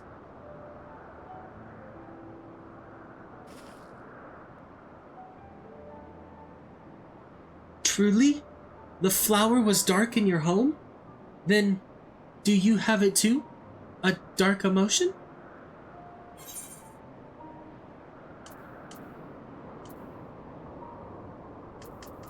I've known the pain and sorrow. I see. Please, Morrighan, won't you lend it to me? Your pain and sorrow. I want you to make the flower dark, in front of Hermes. He has been in a dark place since before he created me.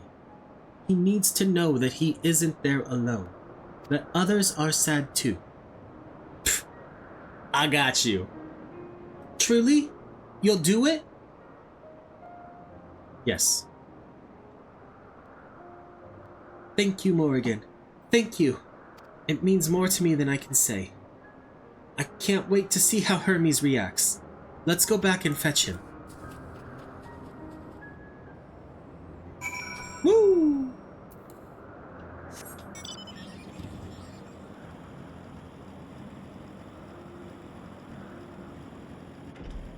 Oh. Well, we're not gonna be able to just break in here. There we go. And we have another blue quest. It seems they're still talking. Let's wait until they've finished. Voice acting? Why is it dark? How long do they talk?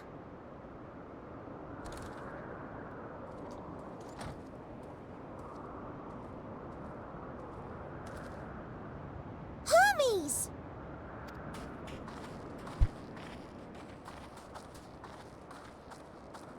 Oh, you were waiting for me.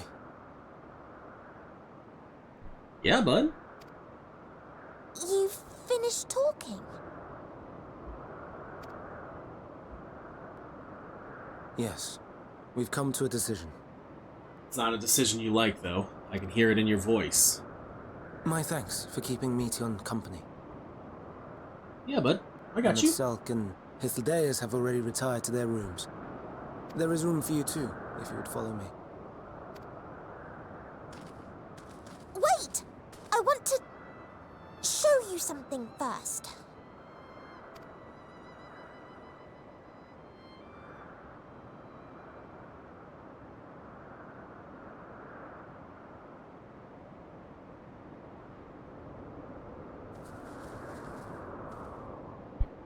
Elpis flowers?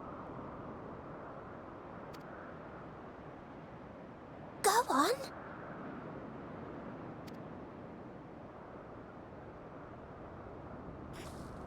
Let me think about when Horschiffant died.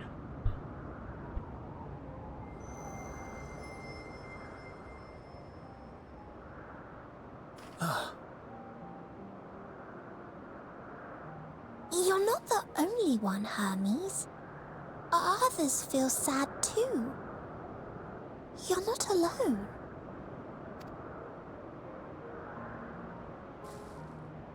I see Meteon has shared much with you.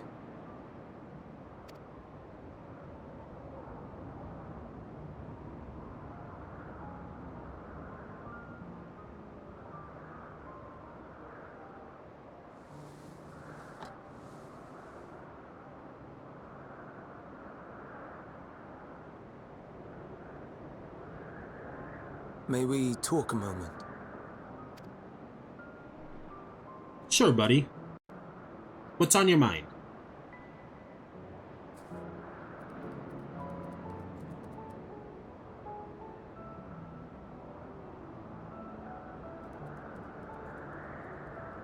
It was Sonic!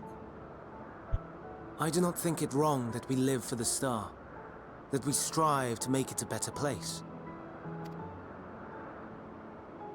And yet, in carrying out my duties here, there are times when I am plagued by doubt.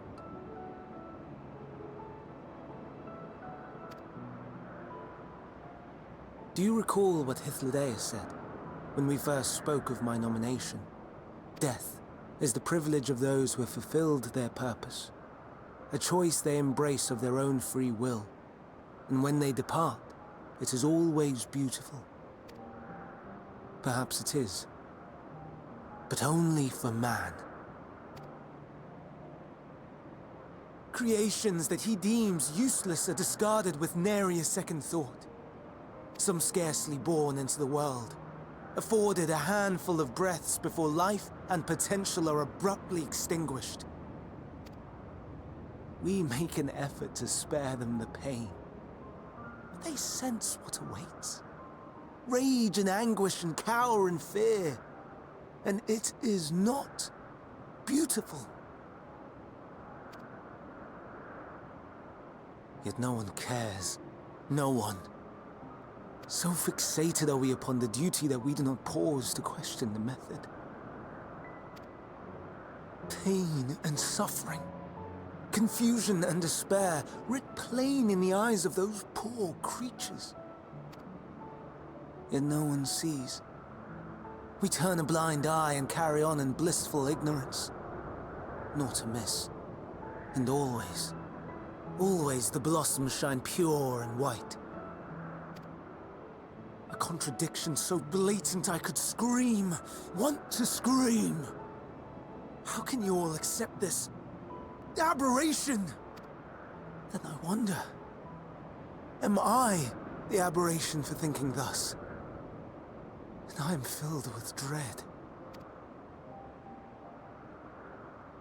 But now I know I'm not alone. Not the only one for whom the flowers weep. I won't ask what you thought as you kneeled beside the Elpis, or if you only did it at Meteon's insistence. Nevertheless, I thank you. To know that you too have experienced suffering is a comfort.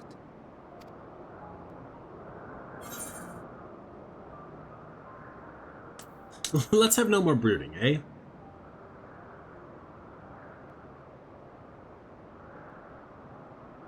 Indeed. Difficult though it may be, I must endeavor to be strong like you.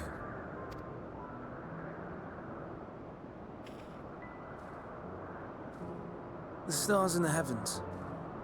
Know you what they are? No. Though it is too far to tell, each glittering light could be a world not unlike Aetheris. A world filled with life. So many stars, so many lives. For us, there may be no higher purpose than to live for our world. But what of the other living beings out there? What is it that gives their lives meaning? That drives them day after day after day? To pose that question to our undiscovered cousins, I created beings of Dynamis, who can traverse the vast emptiness between the stars. Meteon and her sisters. Sisters. She has a great many of them, and they have already departed on their journey, traveling to one star and then the next in search of life. As one might expect, exploration on such a grand scale is rife with difficulties, and thus far I've naught to show for it. But I have faith that we will make some manner of discovery ere long. And when we do, I should be glad to share our findings with you, in gratitude for your kindness. It's getting rather late. We had best find our beds. It would not do for both of us to be sleep-deprived on the morrow. All right, Come, I Meteon. guess. Let us head back. All right.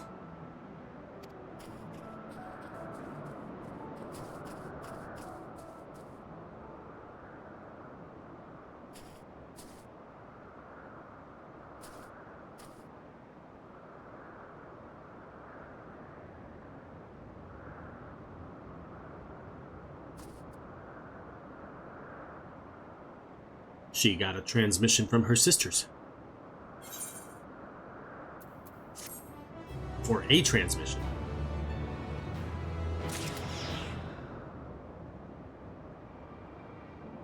Let's bring back the webcam. We're sitting now.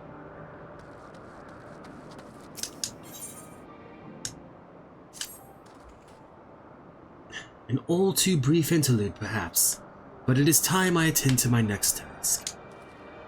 As Emmett Silk and Hythlodaeus are aware, we reached a verdict regarding the fate of the Lycaons. 7 were created for observation, and all 7 must be unmade. Doros has followed the correct protocols, and I, as Chief Overseer, can find no fault in his judgment. The Lycaons would disrupt the natural order, ravaging and consuming other species until they themselves starve or perish. They cannot be released into the wild, and they cannot be allowed to remain here in Elpis.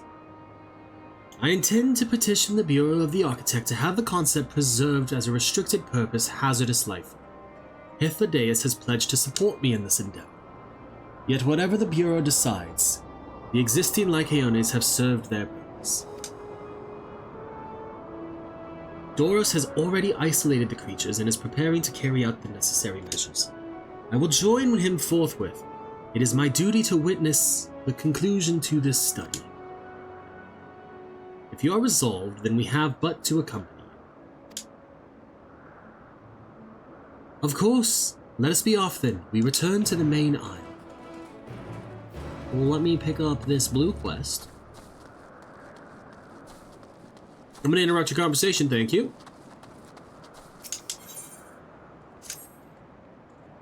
My, what a familiar essence you have. Like that of a familiar, if you're familiar with the concept. Oh, you said familiar 3 times. Oh, just my little joke. Morrighan, was it? I am Hippotho. Mew Mew. Yes, we're getting to that. Morrighan, say hello to our familiar friend here. She's an Aileros. The Ailerai are one of our newest creations, highly attuned to abnormalities in their environment. At the first sign of danger, they'll sound the alarm, by which I mean mew loudly. Though we do our best to observe all our creations, Elpis is simply too large to maintain a constant vigil over each and every temperamental species.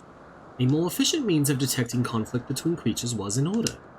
Thus have I taken this Aileros under my wing, to further develop her capabilities in the area, and she does enjoy our little walks. Today we are testing her ability to pinpoint sites of conflict. Would you like to observe? Simply tell her that her task has begun, and she'll do her utmost to locate disruptive creatures. Please do subdue any unruly subjects once you've found them. We can't have beasts running amok. Mew Mew. Oh, follow it and try not to fall behind? Shit.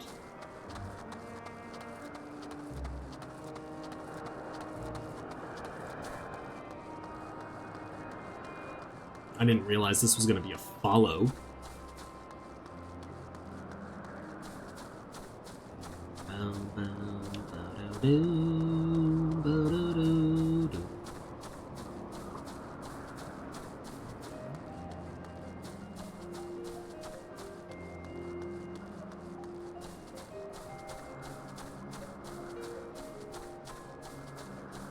We're going over to this argument over here between the Grips and the Igdriant. Mew. Alerts you to 2 nearby creatures that are facing one another down and looks at you expectantly. Alright. Let's bring out you. Let's drag that down.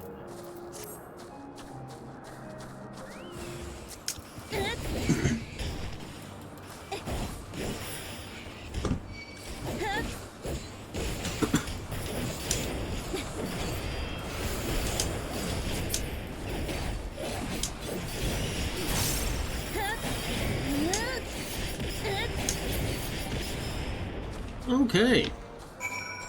Back to you. Merp! It was... okay. I guess that wasn't bad if it was just go and talk to one of them.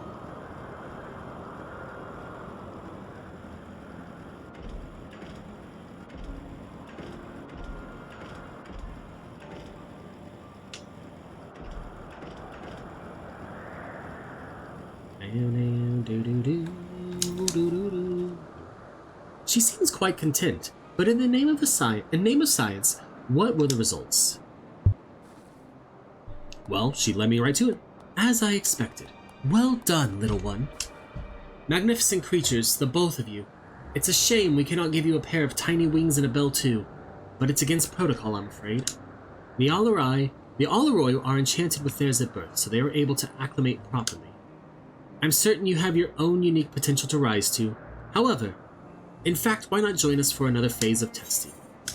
Maybe later, but not right now. How far this way do we have? Just across the bridge.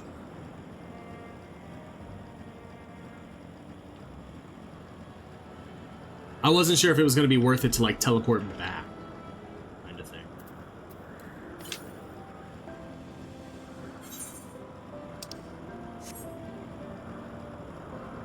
Pew, pew, pew, pew, pew, pew.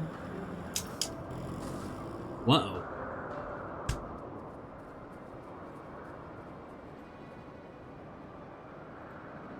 Doros, are you hurt? What happened here? They caught me off guard. I had bound them with ethereal shackles, but they became frenzied, even more so than usual, and broke free. I was able to stop 4. The other 3 escaped. I see them. 2 have taken to the air above the 12 Wonders.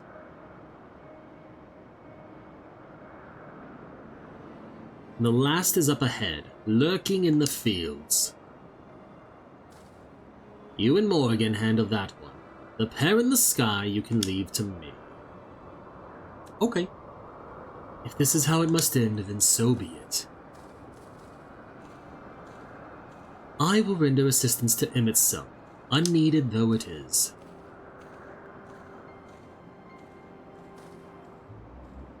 Meteon, you are to stay here with Doros. But Hermes... Lycaons must be reverted. I would spare you their pain and mine. This is my burden, not yours. But if you are intent on helping, then please follow my lead.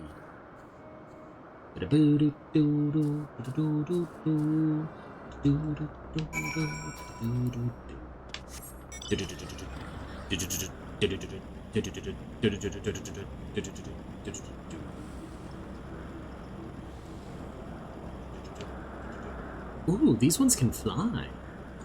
I mean, I assume so because of what Hythloday has said, but still. I appreciate your help and lament that it is necessary. There it is, our quarry, within striking distance at present, but if it feels threatened, it may well flee beyond our reach. Here is my plan. We will approach slowly, in full view, and draw the Lycaon's attention. Now I warn you, its abilities are as fiery as its temperament. Once it spots you, it will unleash orbs of flame. But fear not. By my measure, you are more than equal to the task. Withstand the onslaught for a few brief moments, and that will give me time to catch it unawares. Ready? Then let us begin.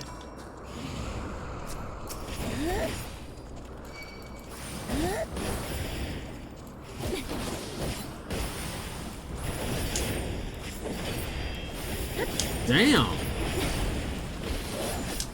Oh hey, but you can stun it.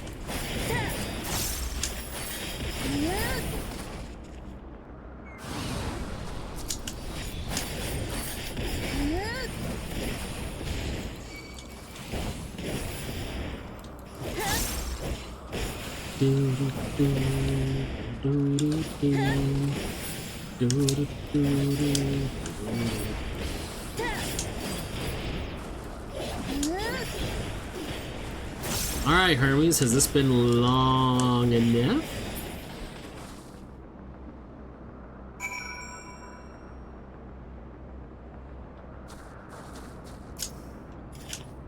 Apparently not.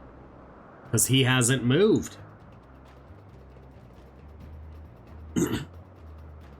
Now.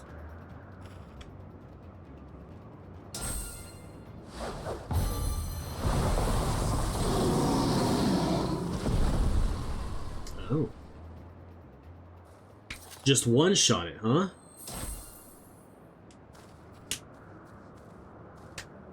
Oh.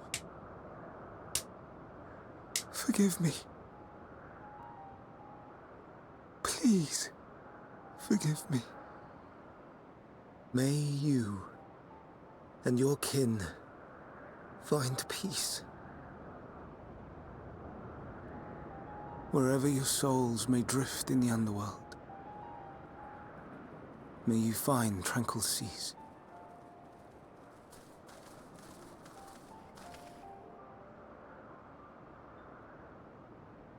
Be not forgotten, in concept endure, to reclaim form and one day live again. Serve not the star, or any purpose save your own. Live again, if that be your desire.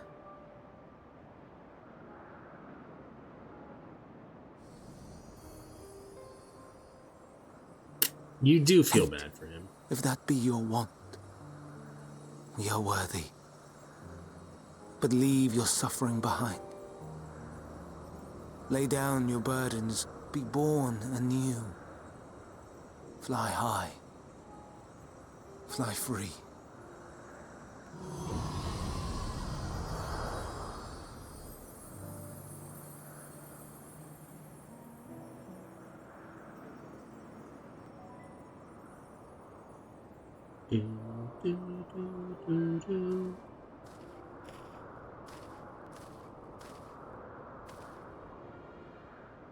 Join the convocation, Hermes.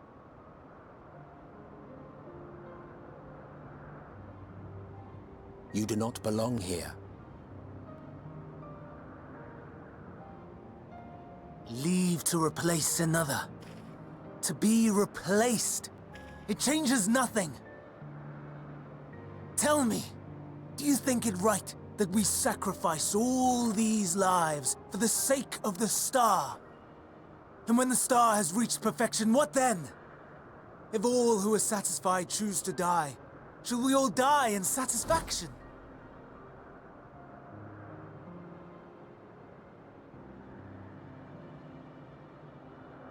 I do not know. Were I to take up the seat of Van Daniel, it would be tantamount to approving my predecessor's death. Yeah. I do not know if it is right. And to be torn by such thoughts, I do not know if I am fit to represent mankind. Hermes! Please don't be angry.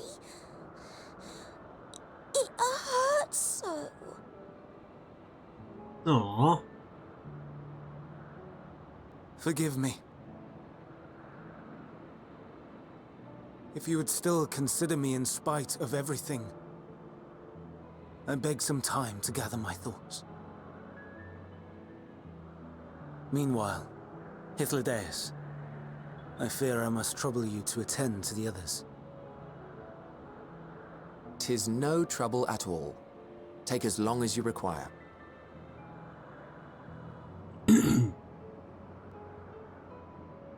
And you, my friend, I pray you find that which you seek. Me too, buddy. Me too. I expect we have some few matters to discuss. Shall we return to the 12 Wonders for a time? Aye.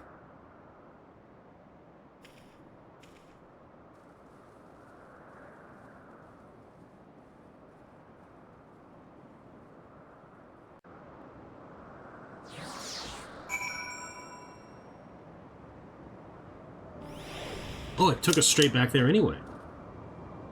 The other Lycaons have been taken care of. The incident is resolved, and life in Elpis continues as normal, or ends as the case may be.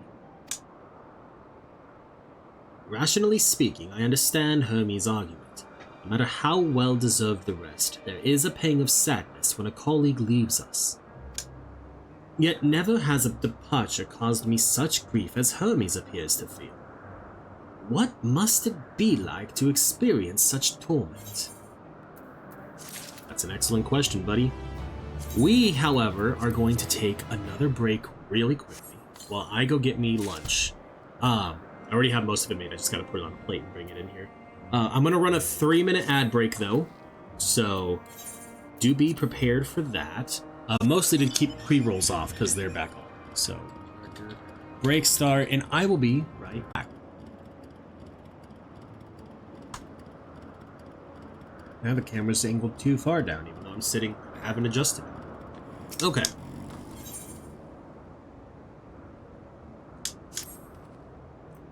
Where to now? If there is anywhere you would like to visit before we leave, I should be glad to show you the way. Hermes has not yet outright refused his position with the convocation, merely postponed the decision. As such, I may as well resume my assessment. If we cannot accompany him, then I will content myself with questioning his colleagues. Ever the pragmatist, then allow me to remain your humble guide. And what of you, Morrighan? Will you continue along with us? Yes. Wonderful. Our fellowship travels on unbroken. I say we explore another part of Elpis and see what new encounters are to be had here. If you would follow me, we will first head back towards Anagnorisis. Okay. Let me hop on my mount.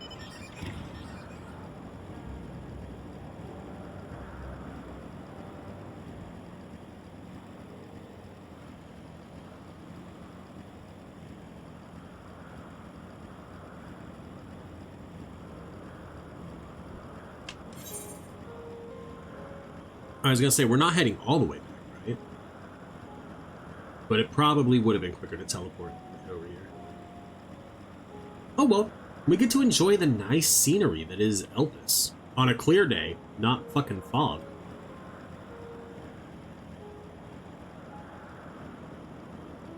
Because boy, let me tell you, when it's foggy here, it is hard to see.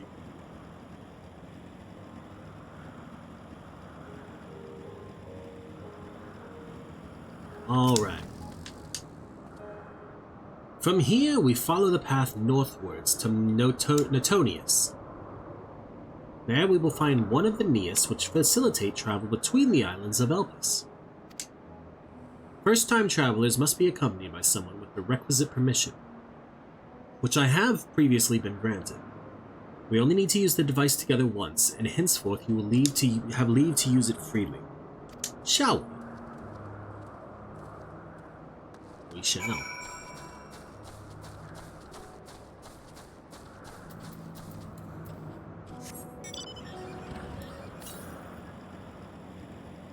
$262 to the northwest.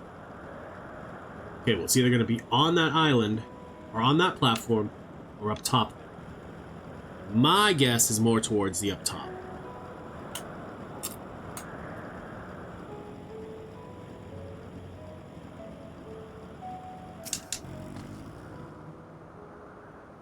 Here we are, Notonius.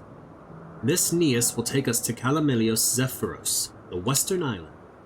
That's it right there, looming large over us. Step this way and we can soon admire the view from above.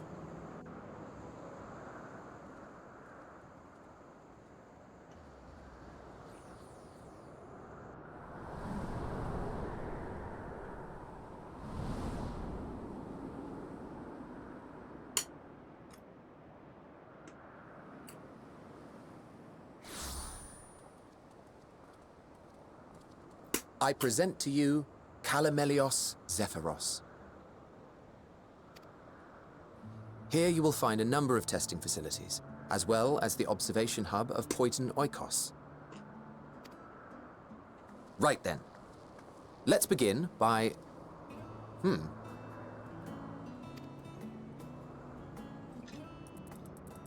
Well, well, an Arraius. How delightful. It's running from something, though. Ah, yes. And what, pray tell, is that?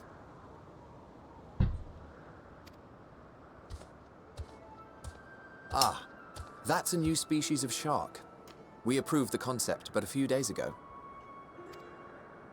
Sharks are among the most popular sea creatures. Rare is the day when someone does not submit a new concept. At first, they were largely orthodox, consideration given to such things as size and environmental impact, and then a whimsical someone thought to bestow it with flight, another superior intelligence, and then the floodgates burst, concepts with multiple heads, or arms and legs, and so on and so forth. It was getting absurd. A part of me wanted to tell them to go away and find something else to create, but in the end I couldn't deny their passion. And here we are.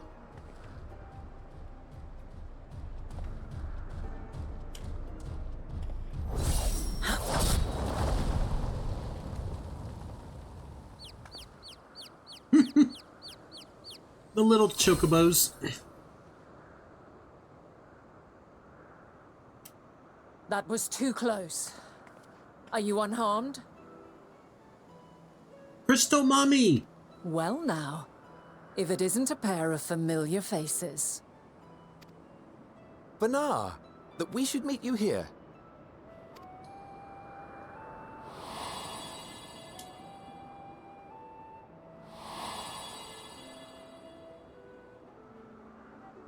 As I mentioned earlier, the better part of the convocation holds that when we retire is when we return to the star. Well, she is not among said majority. Even after stepping down, she carries on with her work. Vanar is her name, and she is the previous Azem. It has been a while, Hythlodaeus. You look well. Less so, Emmet Selk. I dare say the lines upon your brow have both deepened and doubled in number. A shame for one so young. You must make an effort to frown less often.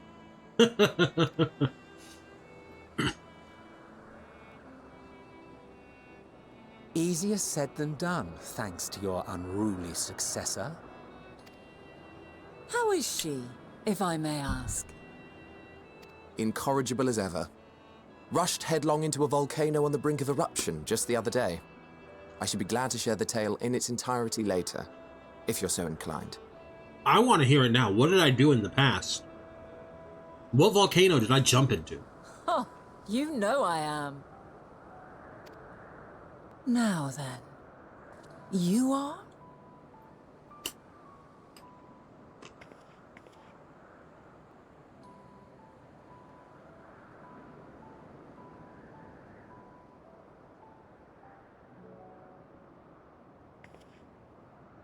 You know who I am.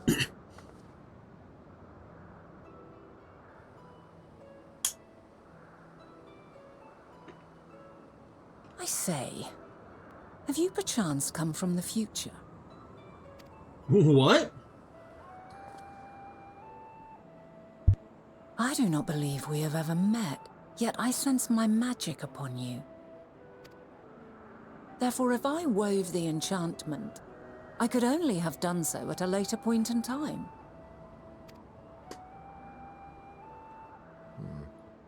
What manner of magic is this, if I may ask? A traveler's ward, of course. It prevents the corruption of one's ether. Huh.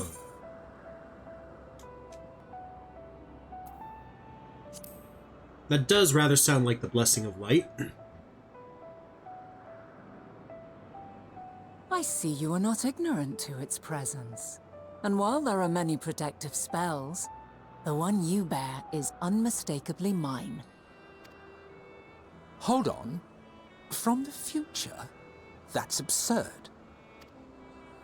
Is it though?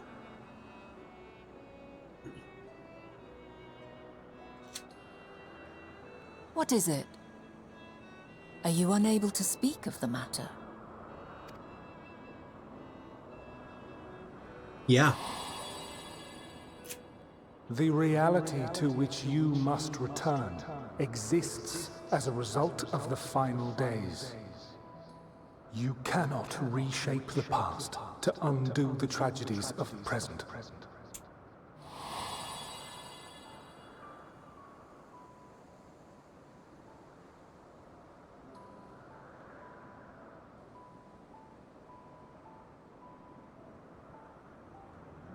So, your actions here will not change your history, but they may yet affect the course of ours.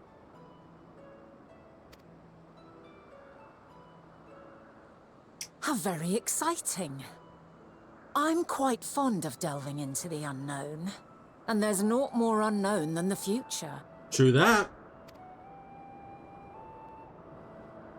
Until a moment finally arrives, we cannot know for certain what will come to pass, regardless of our supposed foreknowledge, so you needn't worry for us. More importantly, that you should go to such great lengths as to travel unto the past bespeaks the gravity of your quest. Will you not reveal it to us? Mayhap we can be of aid to your cause.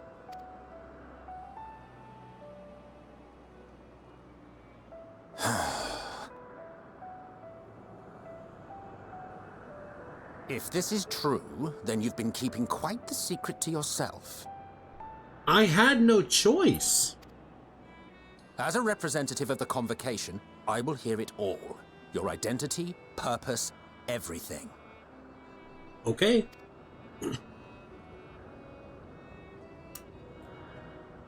But you're not gonna like it, buddy. Why don't we move to a place more conducive to calm conversation? I've been working here for some days now at an old friend's behest.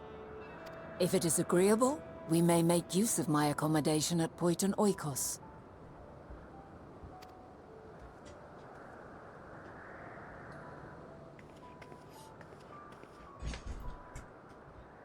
We were meant to meet. I am certain of it. Else I wouldn't have marked you so clearly, and sent you unto myself in the past. It's precisely the sort of mischief I would get up to. And quite inspired, if I do say so myself. Well, I don't know if I'd go that far.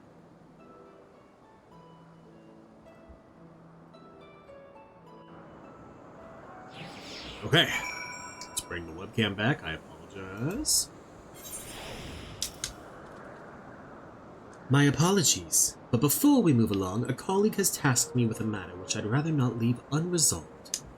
It involves finding a certain concept-engraved crystal, and the quick-fingered aureus which made off. An aureus, you say?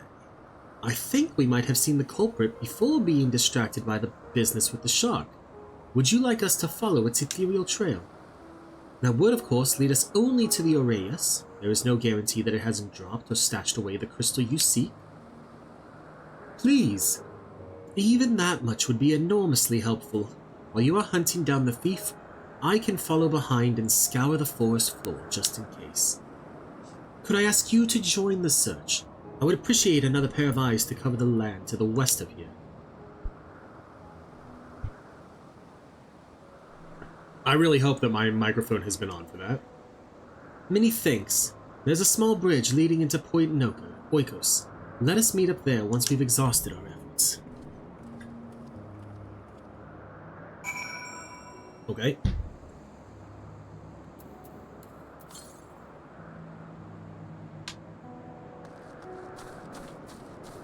$112 yalms to the northeast, huh? Let me...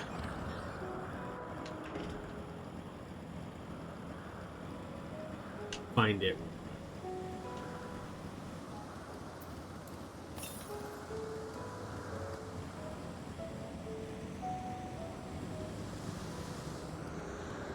Hiding behind a rock.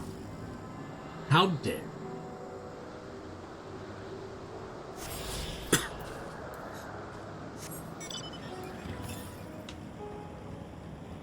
Northwest next, huh? Okay. We have 4 more to find here in the wilds of Elpis. There's one to the southwest, too.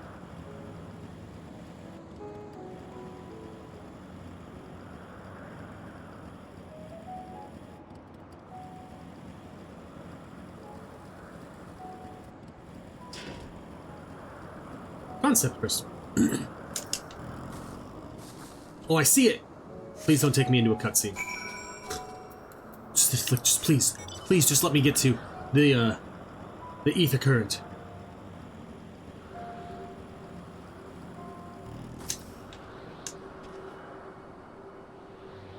Down.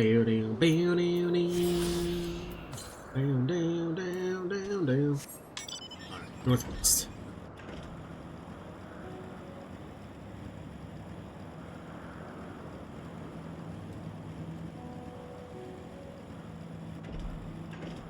Oh. See, now the camera's too high.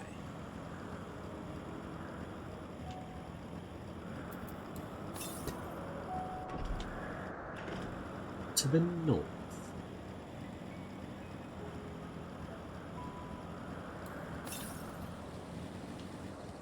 Now to the northeast. Our last searcher returns. I'm afraid the Orius no longer had the crystal, nor was I able to find it as I followed in its wake. I don't suppose you fared any better. I actually did. The crystal. Well done. Wonderful. Now I can focus on your tale without that missing concept nagging at my mind. Have you always had a knack for finding things? I've often been asked to do so. Oh, you too. Some of us seem destined to always be searching, for ourselves and for others. Long ago, when I held the seat of Azim, I was forever trekking back and forth across the star in search of answers to people's problems. Naturally, the need for such journeys has lessened considerably since I entrusted the position to my whimsical successor. Yet I am still eager to come running should an old acquaintance or new interest require my personal attention. That is what brings me to Elpis, in fact. Many times has my presence been requested, my opinions sought concerning the habitat of this or that creation. Agreeing to help locate the missing crystal was a minor distraction, which now promises to become a major revelation. How strange and wonderful it is the way one thing leads to another, wouldn't you agree? Thank you again for your timely help. Now then, 'tis time I returned this stolen property. If you would go on ahead to my accommodation, I will join you as soon as I have attended to that task. Follow the path straight ahead to the building at the top of the slope. I have the entire place to myself, so we can speak without fear of being disturbed or overheard. Bam, bam, bam, bam, bam, bam, bam, bam. 205 yalms to the northeast.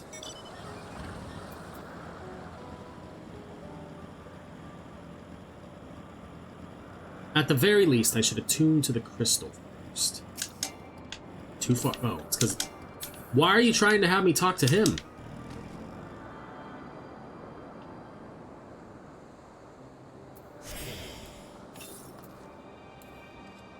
$149 to the northeast. It's gotta be on the way, so I'm just gonna. Because we have to go to another island, but if it's still to the northeast, like it's gotta be on the way to the next place. Welcome to my temporary abode. Please make yourself at home while I put on some tea. I feel like this one's gonna be voice acted soon.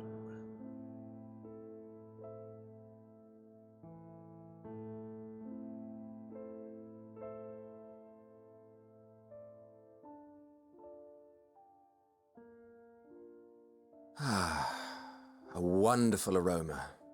I feel more relaxed already. Would that I had sweetmeats to offer, but I travel light out of habit. There's plenty of hot water though, so please have as much tea as you like. Now then, will you tell us your tale?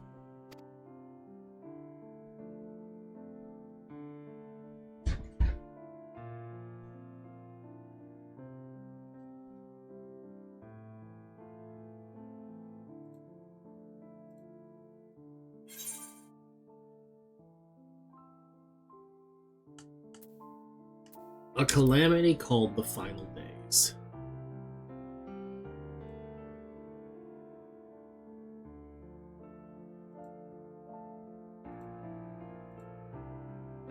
Why don't you start from the beginning?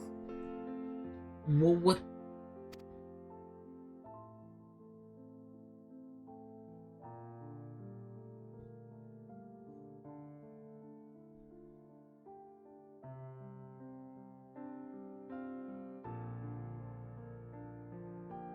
I love this so much.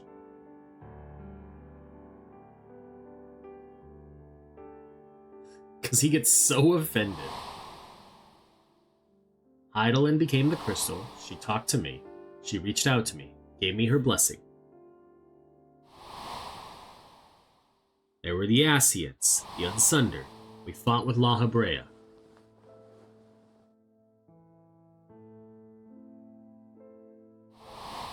Continuing onward, we arrived in your shadow of Amaran. where you told us about your final days. And you, Hythlodaeus, you became part of Zodiark, and you helped keep the people away from me. The Shades, while I fought with Zodiark and killed him.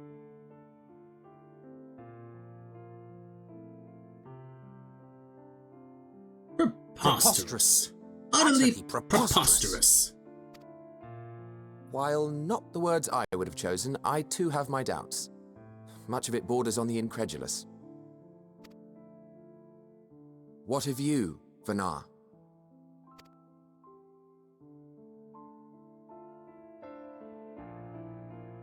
Not knowing the precise details of the first final days, it is difficult to determine the veracity of the tale. Supposing it is all true, I must ask myself why I would do what I did. Why would I feel I had no recourse but to oppose the 14 and create this Hydaelyn? Circumstances change, of course, but it would not have been an easy decision regardless. No, there must have been a reason. One compelling enough to force me to take such drastic measures. Which would Then be there is what? the Elpis flower, which I said would serve as a guide. That it's of import to your mission is plain, but your presence here leads me to believe that this place also holds significance. And what But could what that could it be? What are we meant to accomplish? Might it not be simply thus? In the future, whence she came, the final days could not be averted.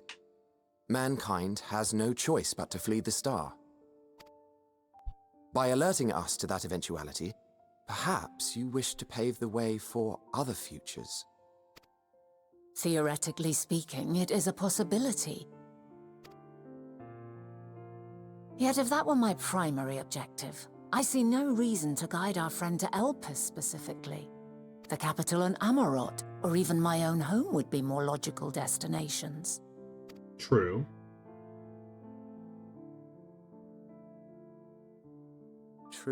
True. I note also that Hydaelyn did not specify a point in time to which she must return. By this, it may be inferred that it was not critical that we should meet.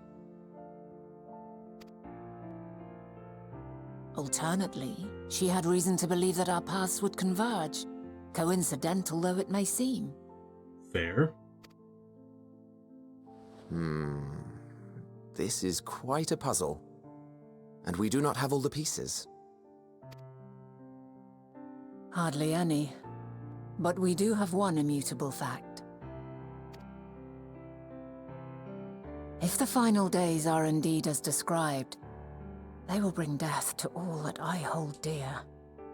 Yet despite being afforded long years of preparation, the only provisions I could make were for flight. Nay, my first and foremost endeavor would be to find a way to forestall the coming doom. Given that even the 14 failed, mayhap you deemed it impossible. Nothing is impossible. This I have always believed. And if Hydaelyn is indeed me, she would believe the same. Listen to yourself. Are you seriously entertaining the notion that you are a messianic figure in some far-fetched tale? Do I not have her magic touch on me, Emmett? Well, I will not.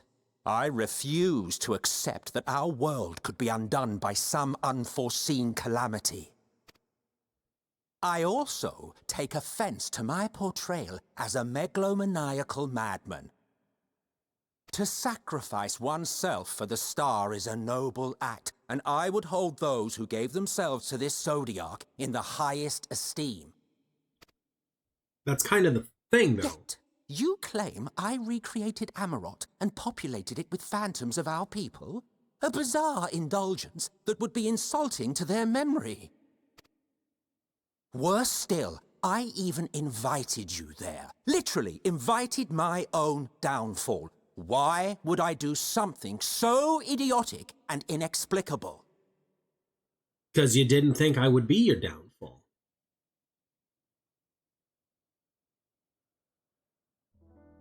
Now, I will allow that the hypothetical task of restoring our world would be daunting in the extreme. The thought of having to bear such a burden for 1,000 lives horrifies me. But I would never forsake my duty. I would never forsake my brethren.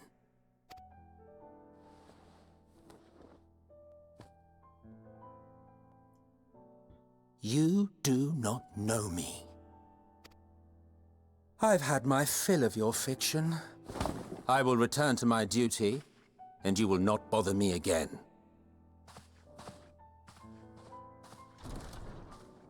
Emmett Selk, wait!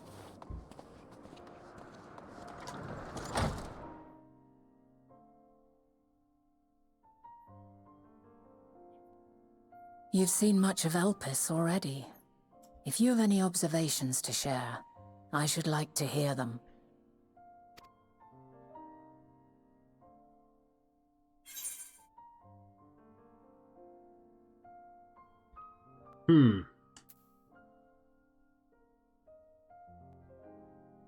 Hermes and Meteor are somehow involved. Hermes and his creation Meteon, you say? If Dynamis is the self-same energy as Akasha, as it likely seems, then those two may well be at the center of the calamity to come. This warrants further investigation. Indeed. With that settled, it is time for action. The missing pieces of the puzzle are here, I'm certain of it. And when you find them, the picture my future self has painted will be complete, and you will have your answer. And suffice it to say, I will aid you in your quest.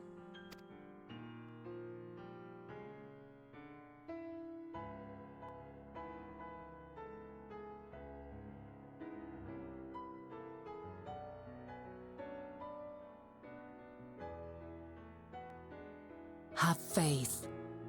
If Emmett Selk is the man Azam described to me, we've not seen the last of him.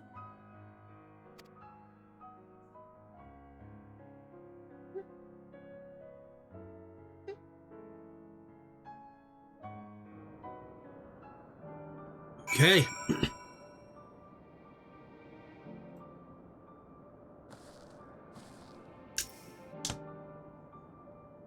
Shall we begin our investigations then?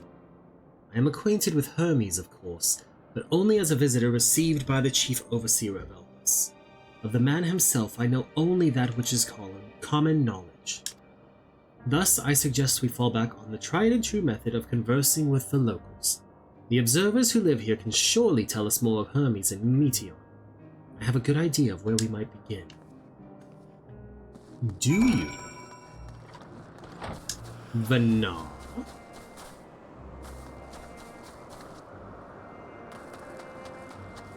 That jump didn't hurt me at all. See you, the woman standing in front of yonder building. Her name is Ismene. She's the one who made arrangements for me to stay in Elpis, and from what I recall, she has held her position here for quite some time. Chances are she can provide us with some insights. Go and ask your questions. I will help with drawing out answers if need be, but I leave the choice of topic up to you. Okay? Questions? For me? Well, I suppose I have no other pressing duties at the moment. Cannot be skipped? Yeah, that's right.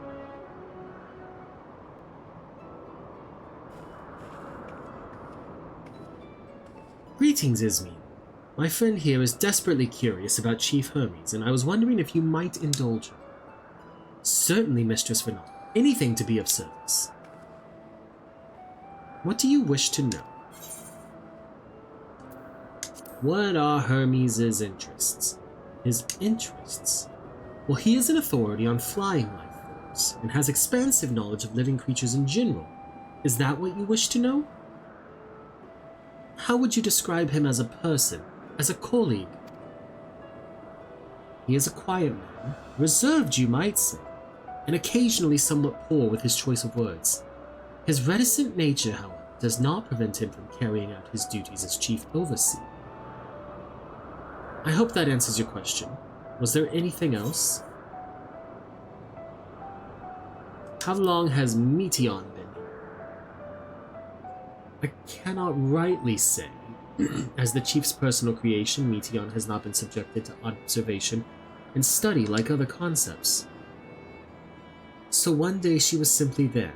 And what do you make of her abilities? I understand that she is a highly unusual familiar, able to read emotions and communicate directly with one's mind. Exactly how she was created with that talent, however, is a mystery to me. My apologies, I wish I could explain her nature in more depth, but I've not had occasion to discuss it with Chief Hermes. Do you wish you knew him better? The Chief may not be the most gregarious individual, but he engages with us as is necessary for everyone to perform their duties. I wouldn't want to intrude upon his privacy for the sake of curiosity.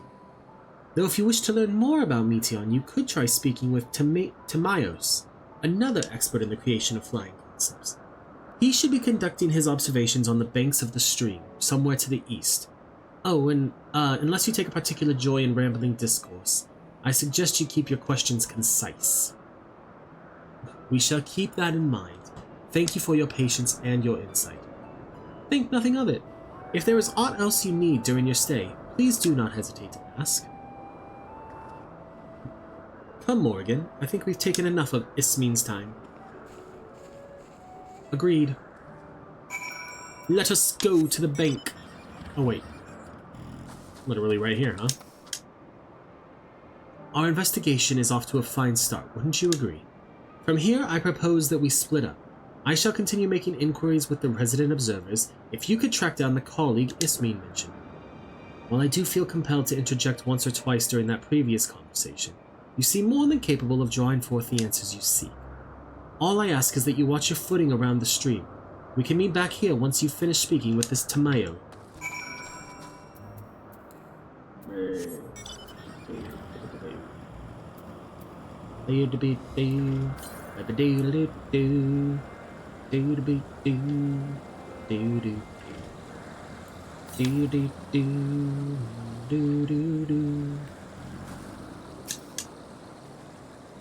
Yes, I am Timaeus.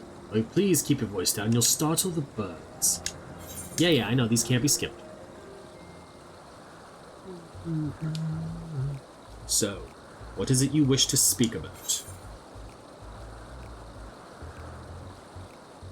What do you think of Chief Hermes' flying creations? Chief Hermes' work, a worthy subject indeed. Those beings which soar through the clouds, majestic and graceful, are ever a favorite of creators. Even now, with so many varieties in existence, the flood of newly imagined concepts continues unabated. What sets the Chief's creations apart, however, is how they benefit from his boundless knowledge of the celestial.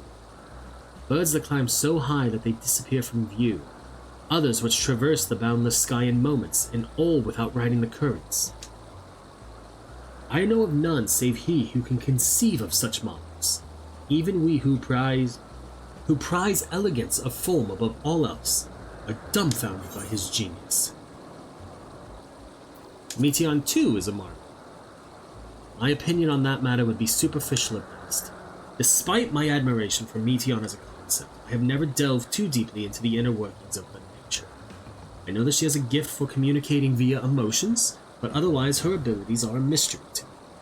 If Chief Hermes should choose to submit Meteion's concept to the Bureau of the Architect, then will the design be registered for public scrutiny.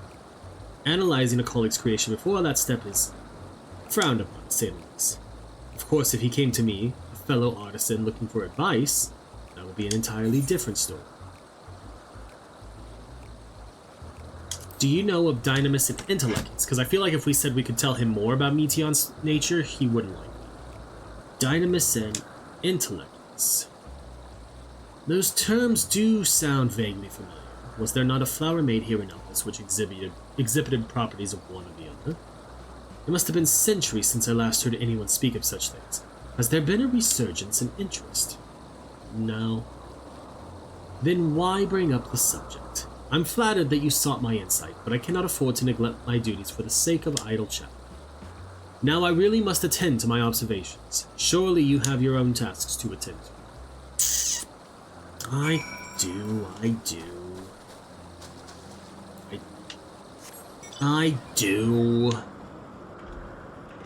Oh, there we go.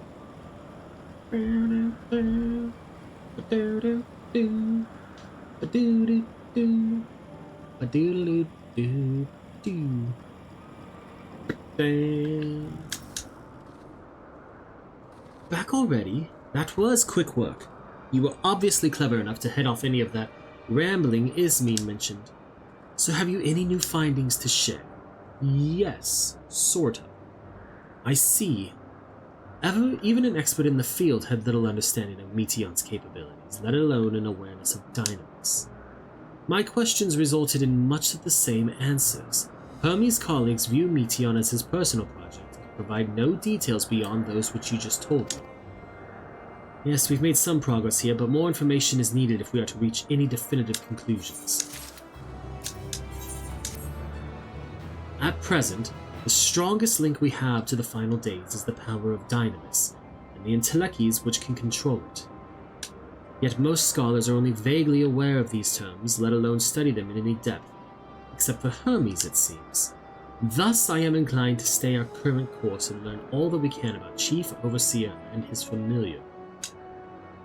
And on that subject, was there aught else of note you can tell me about Meteon, aside from her unorthodox method of communication? There are more like her. She has sisters. I rather wish you had mentioned that earlier. In any event, would you care to elaborate? Yeah, he's already sent them on their mission, he says. To the stars. So these siblings of hers now travel the great expanse in search of deeper meaning. Indeed they do. Thank you. Though the mystery at hand remains unsolved, I feel you've touched upon a vital clue, one we should keep in mind as we continue.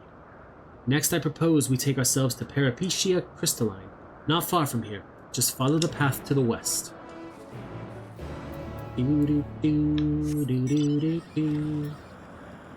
Witness to the spectacle.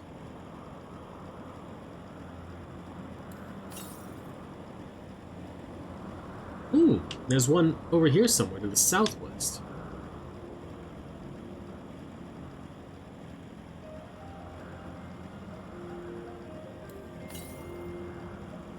Now straight south.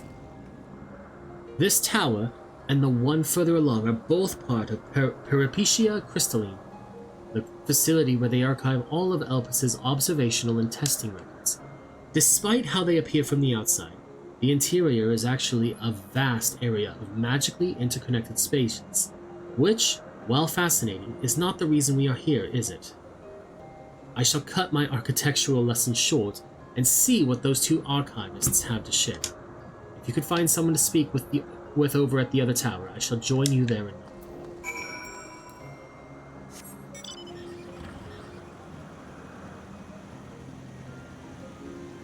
Somewhere over here,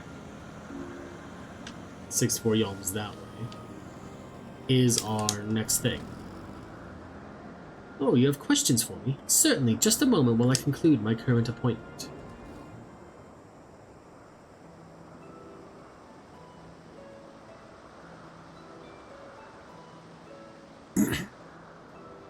Indeed. So if you could provide a comprehensive log of those behaviors, we should then have sufficient data for our official records.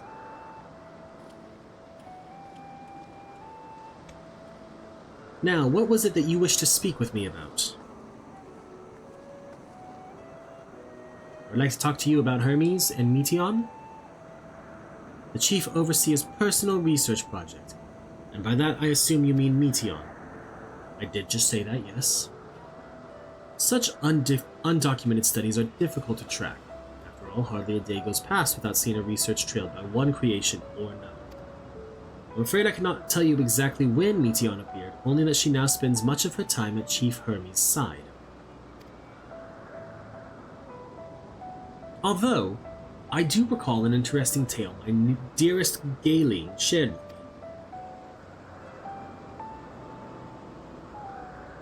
Galen is my partner and a fellow researcher here in Elpis. She was returning late one night when she caught sight of Chief Hermes sending Meteon heavensward, a host of them. For several days she would speak of that scene with wonder, describing it as one of the most beautiful spectacles she had ever witnessed. That sounds like a story I should like to hear. Mistress Venar, I thought you had already returned to the surface. Permit me to thank you again for your invaluable contribution to our concept placement proposal. Pray do not mention it. As you say, my original plan was to leave after that task, but I have since become engrossed with Chief Hermes' research. Would you favor me with a retelling of this sight which so delighted your Galen? Of course, or you could hear it from her lips directly if you prefer. She is but up there. At present, she would be observing a subject in Metabasos Thalassa. She does enjoy her time there, watching the sea creatures hunt and play, gazing upon the salty waters of the world's oceans, recreated in such sublime detail. I imagine you must find similar joy in indulging your boundless curiosity, Mistress Venar, even though such pursuits must continually and regretfully delay your return to the star. Indeed they do. 'Tis a rest well-deserved and long overdue, I should think. How greatly have we prospered for the wisdom you accumulated during your travels as Azim. And what would Elpis be without your earlier academic work? The theories you developed served as the basis of many techniques still in use today. Man is a creature of contemplation, but none embody the nature with as much enduring passion as you. I dare say there is not a soul alive more worthy of a return. I shall rejoice the day you depart on your final journey. I will be honored. Well, shall we take this opportunity to meet with Galen in person? Yes, we should. Then allow me to reconfigure the door to the archives here. It will take you up to the Skyway, a spare you need to avoid hostile concepts on the way. That would be most helpful, thank you.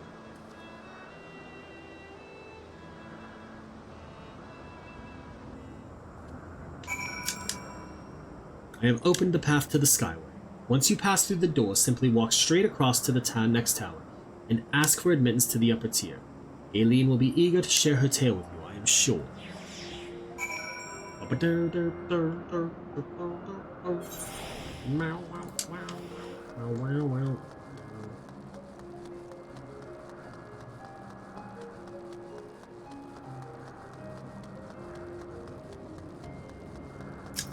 I was trying to see if I could see the ether current from here. Mistress Venar, just passing through. Then allow me to prepare the path. If you need further assistance, there is always an observer or two out on the upper sky. Skywalk.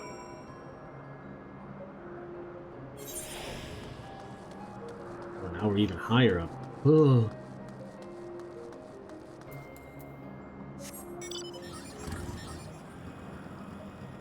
Oh.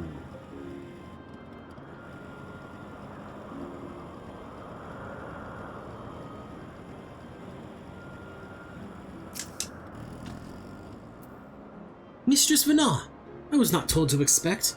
We would have prepared an official welcome. Please, there is no need for fanfare. I only wish to speak with Galen, if that might be arranged. Yes, Galen, of course. I will inform her immediately. But she may be engaged in a testing phase. You could be in for something of a wait. Should I let her know your business is urgent? That won't be necessary. This lovely view will keep us occupied until she is ready to receive us.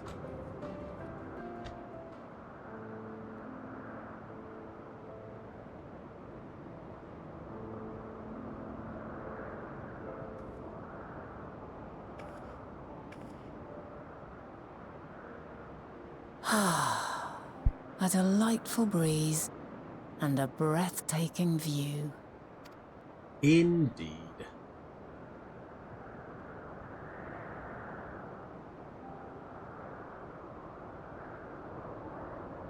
What is it like in the future? Is the world still a beautiful place?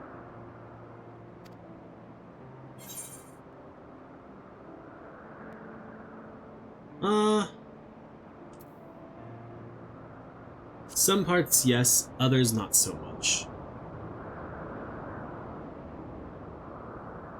Dark, hidden places, rife with danger. Those have an altogether different, but no less powerful sort of appeal.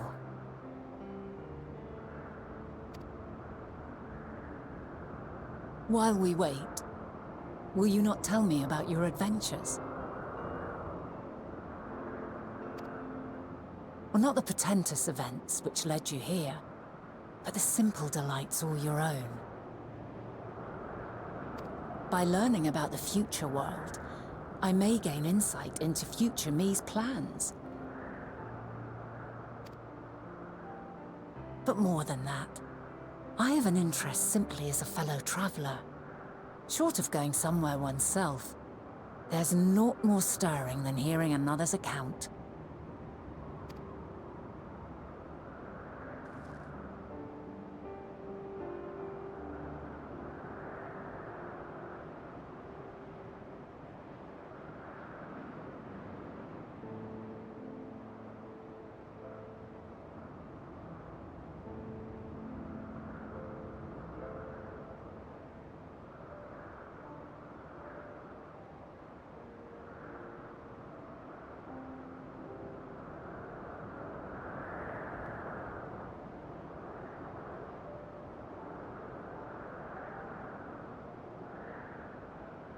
Incredible. Would that I could have been there to see it.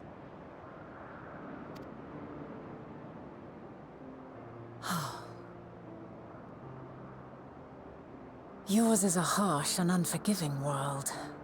Yet in spite of this, your brethren hold fast to their virtue. To know that the light of mankind's potential still shines, even in that faraway place, it gives me heart.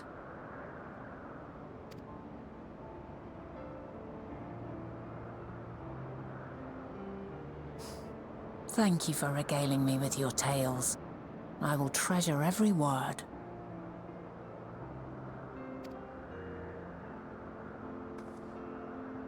As you know, I was once a scholar. And among other things, I sought to understand the workings of the world. Welcome in, Bridget. What exactly is ether? How formed the laws of nature? Whence sprung mankind? Riddles and mysteries beyond counting. Over the years, I have managed to find answers to some few of them. Yet rather than attain a sense of mastery, the more I understood, the more I came to hold the world and its miracles in awe. We too are miracles, each and every one of us, born of the warm breath of life that traverses the heavens, swirling through eternity. When I fully grasped the improbability of our existence, nothing felt impossible anymore. If it could be imagined, it could be done.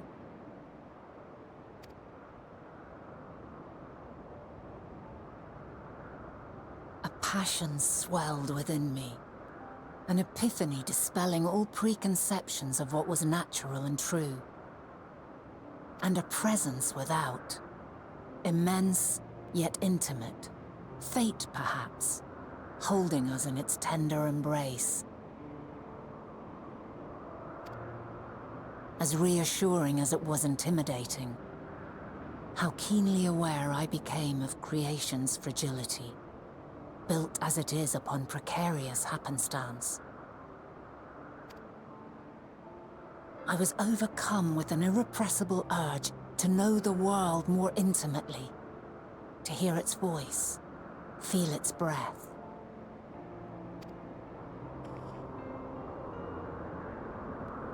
I ventured forth on a journey that very day. So very long ago now.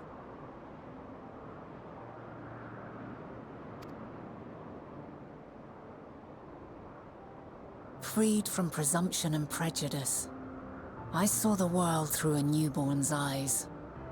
Everything fresh and new, and so beautiful. Lands that stretched on forever. Skies one could drown in. The heartbeat of nature, silent yet strong. And amidst it all a people. Beacons of light and life. Laughter that warmed my heart like naught else before. They are my meaning, and my purpose. My love. And so long as they need help, I cannot return to the star. Perhaps my future self is still waiting for it. Probably.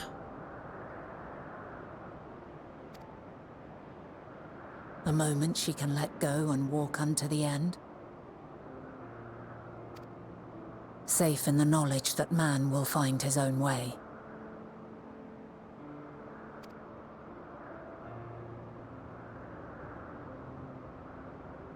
You, who are our future, tell me this, and tell me true. Has your journey been good? Has it been worthwhile? You want me to tell you the truth? Does it actually give us an option here? I don't remember.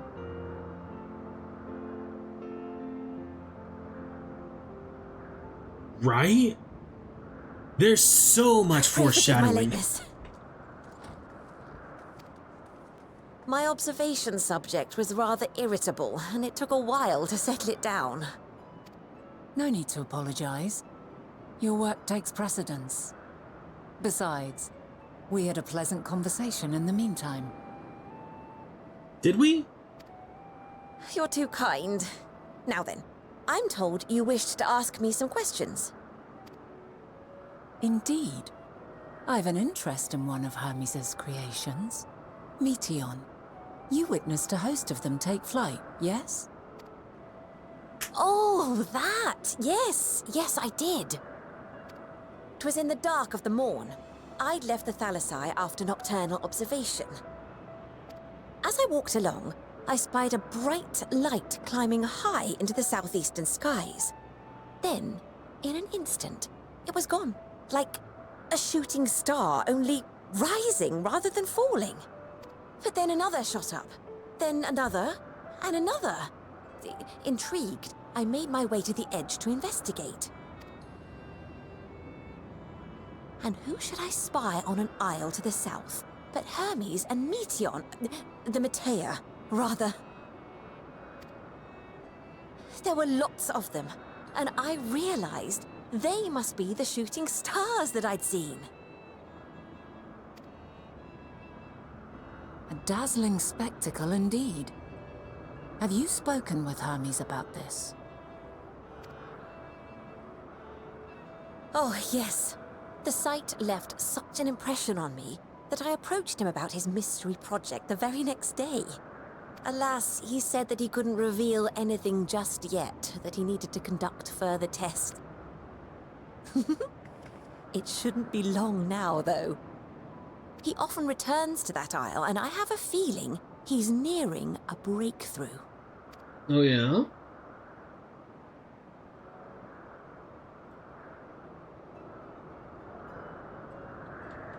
Splendid. We are likewise eager for the details. Well, that is all we wish to ask. Thank you for taking the time to indulge our curiosity. You're very welcome. It's always a pleasure to speak with other inquisitive souls. Oh, and will you be descending now? If so, I shall link the doors for you. Please. I can just jump. I might break my ankles, but I'll be fine. I've recovered from far worse.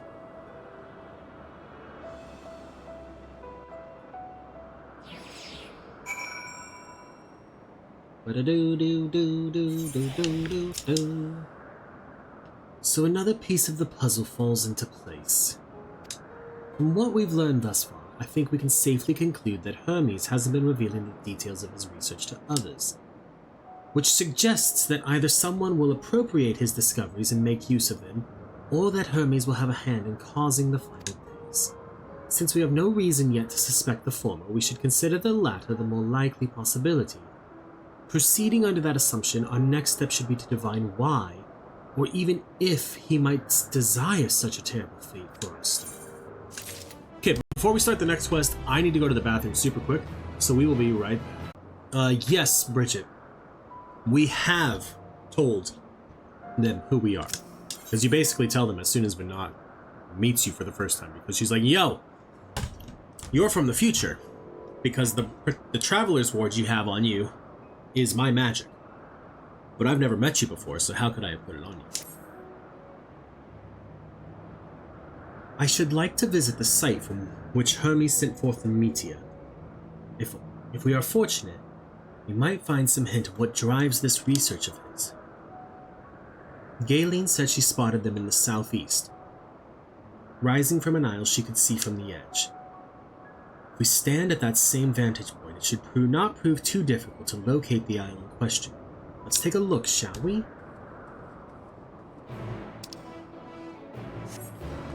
Way over there, huh? 243 yalms to the southwest.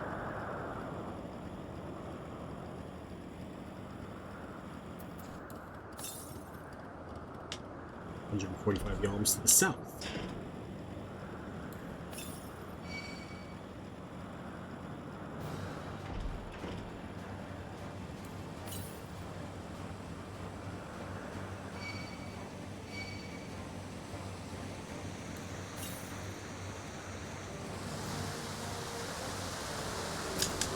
There we go.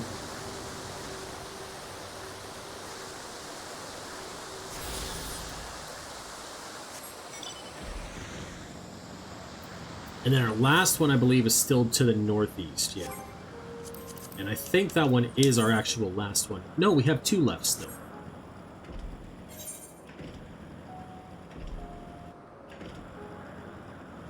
Good to know.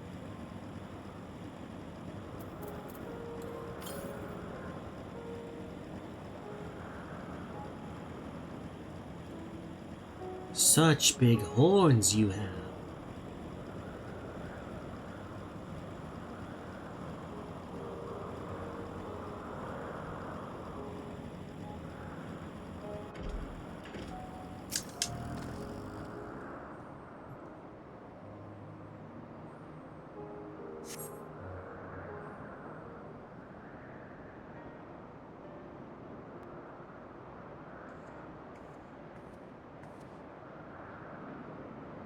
Now, if I were conducting some mystery research, where would I go? Yes. What about that? Have you the means to fly?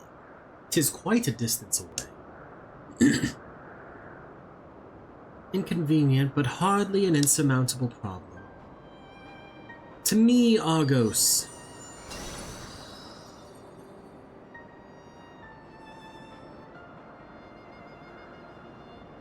My friend, would you mind creating a double to carry Morrighan here over to that island?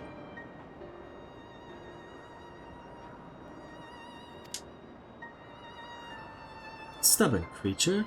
There is no place on this great star we have not together traveled, and still he remains obstinate in the presence of strangers. Argos has rather exacting standards, I'm afraid. Oh, does he now?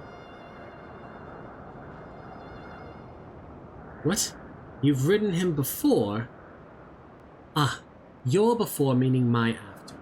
Not at all confusing, that. Interesting. 'Tis certainly not unthinkable. But speaking of the here and now, the quick solution is for us to face off in a sparring match. Oh. Demonstrate to him you are capable of holding your own against me in battle, and you should convince Argos that you are worthy of his battle. And besides, I might even teach you a thing or two into the bargain. You seem doubtful, but useful lesson or not, it will certainly be a moment to remember. A memory of the distant past to cherish. What say you, traveler out of time? And if this memory turns out to be a bad one? That's up to you, isn't it? If a loss would sting, then you had better win. Clear your mind and prepare your weapons. I will await you at the clearing over yonder. Alright, Crystal Mommy. I'll win. I am better prepared this time around. Yeah. Yeah. You wander on over this way. I knew we were coming up on the battle between us. Where she tests my metal.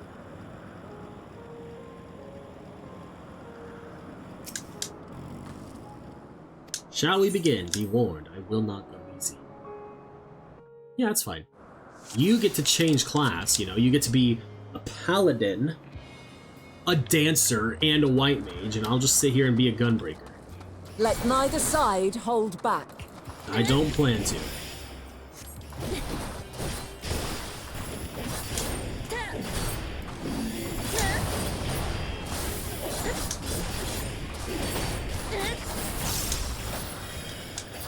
My blade sings!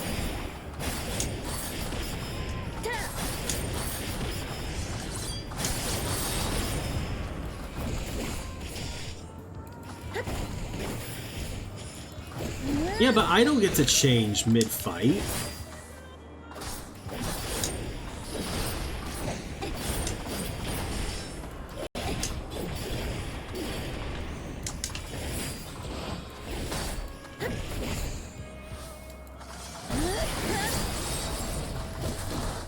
When are you gonna switch to your next class? Huh? Circle of Brilliance.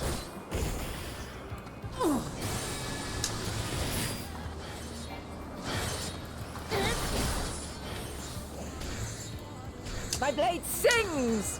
I got caught in 2 of those, unfortunately.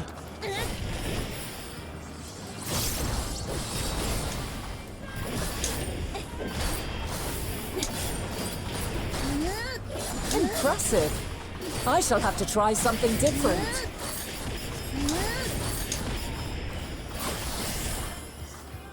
Yep, she's a dancer now.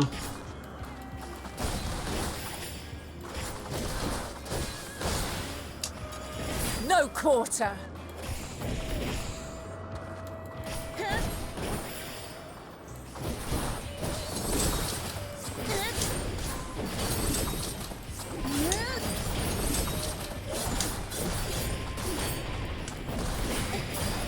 Have a taste. All right.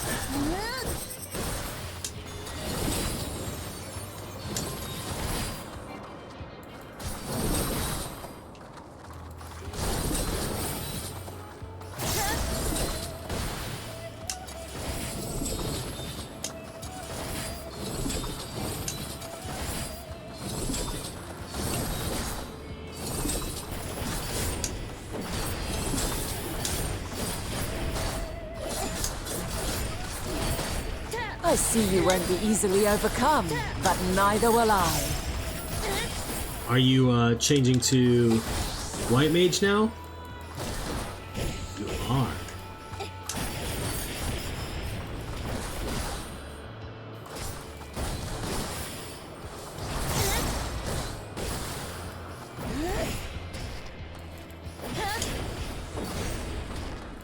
Oh, those are not nearly as big as I thought they were.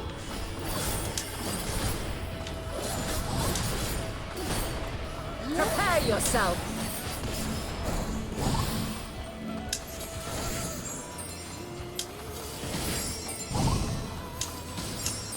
The ability she's using is called Afflatus Azim.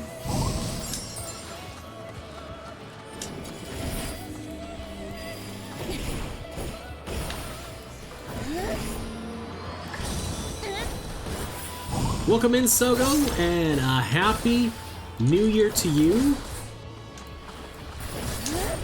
as well. I appreciate you telling me, you know, not happy butthole.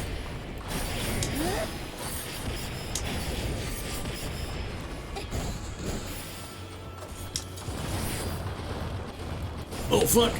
That's gonna hurt.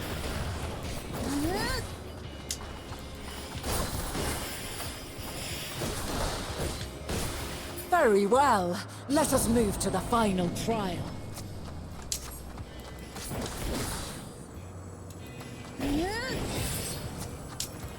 Oh, hey, she's using Confiteor right now. Ow.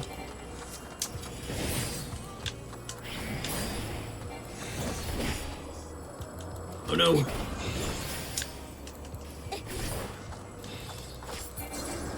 Well, she got one of them.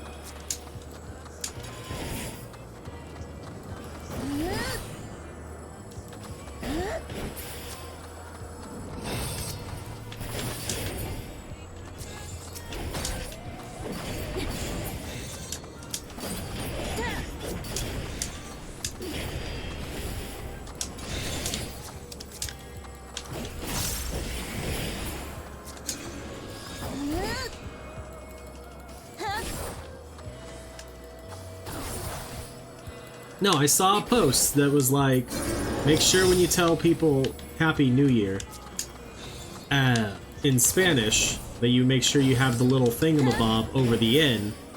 Otherwise, you're saying happy asshole. Happy new asshole. I think I might fail right here.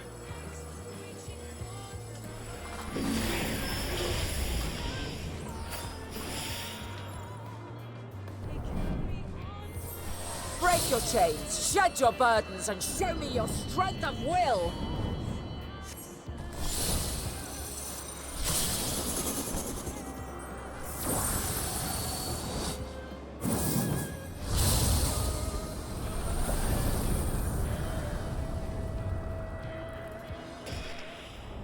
Fuck!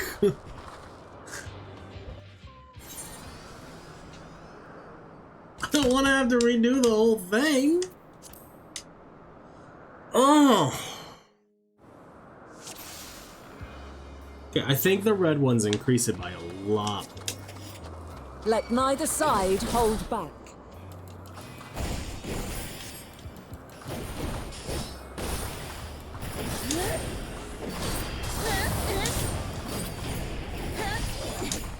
That's fair. I don't even think I failed it when I ran it as Aerolith.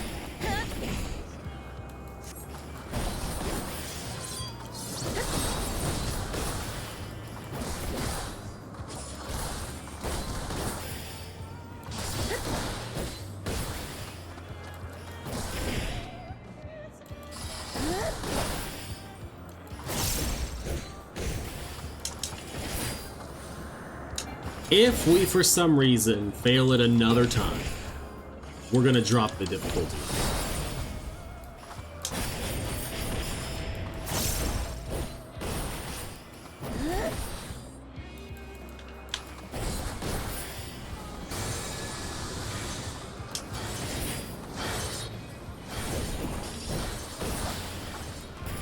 My blade sing!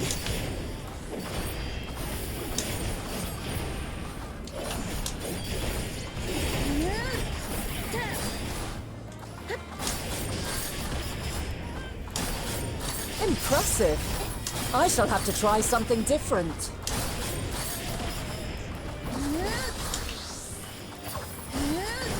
I think the trick is I needed to go for the red orbs first, not the blue ones, when there's multiples of them. Because I think the red ones give her thing more of a... is the trick to play Metal Gear instead?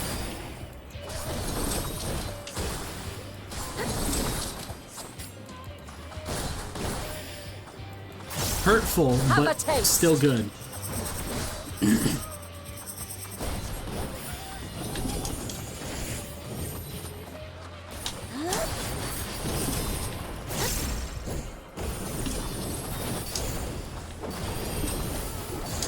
I appreciate that, Bridget, but I am by no means the best. I would argue that you even know. You know 14 streamers who are better players of the game than me.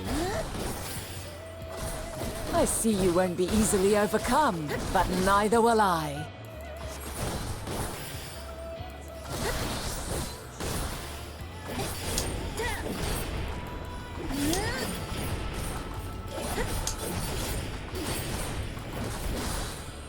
Well, then he knows 2 of them.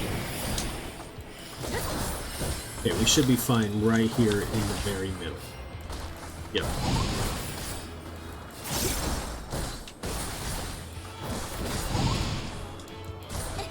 Prepare yourself!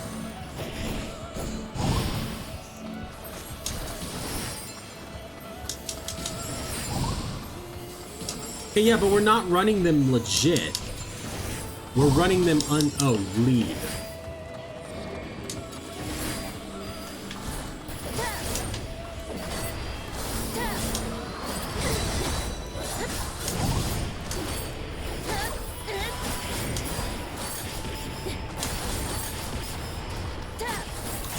Do you not want to know 14 players, Sogo?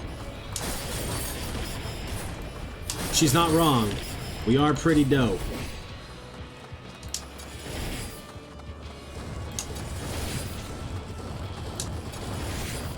Chase me down, little magey.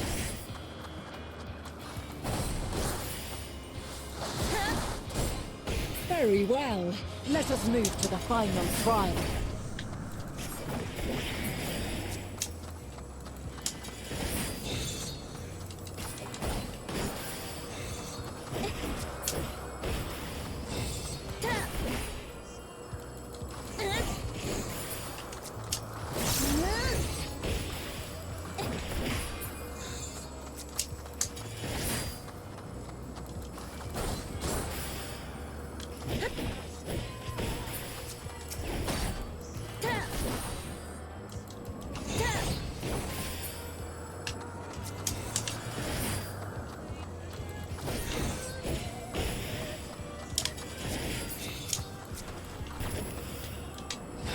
Can I not target it?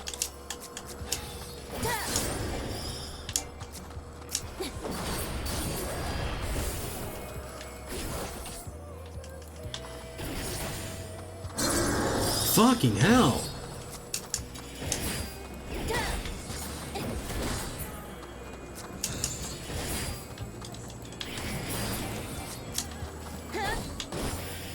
Yeah, the red ones go in much faster.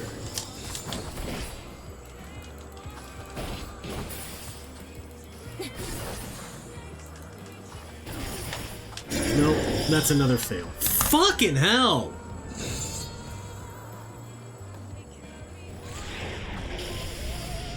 Can I skip the cutscene, at least, so I don't have to watch me lose again?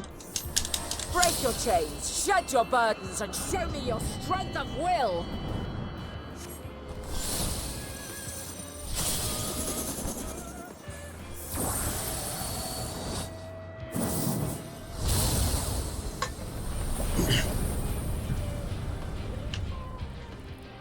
Oh.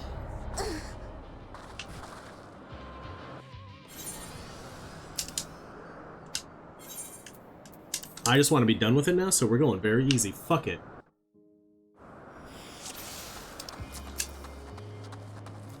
Let neither side hold back.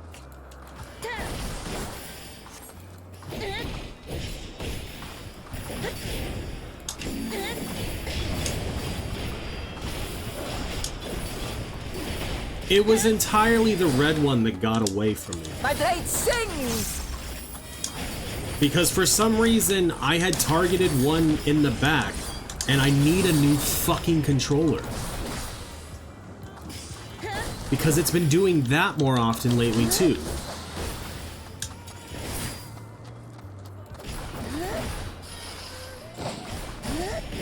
Where the A button sticks and... yeah. Honestly, Sogo, that's funny. And that's well timed. The comedic timing of that one, impeccable.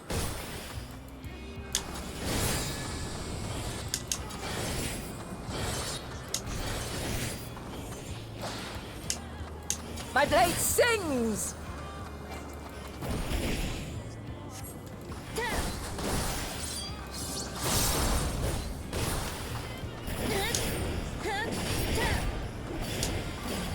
Impressive. I shall have to try something different. This time we're just gonna skip phases. She just hit Dancer. No quarter.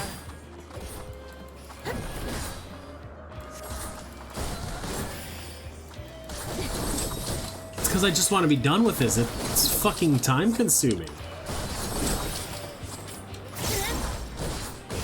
And we're on try number 3 now. Have a taste.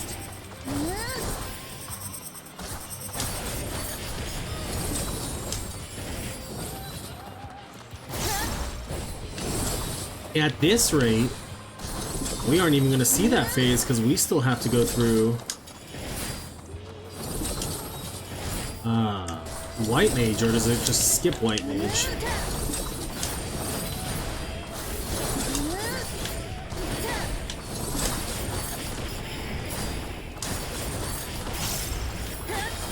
I see you won't be easily overcome, but neither will I.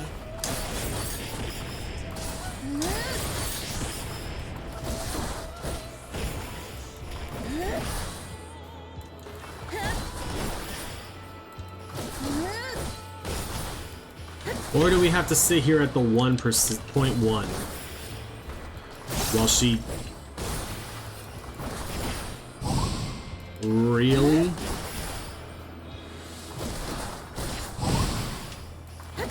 Prepare yourself.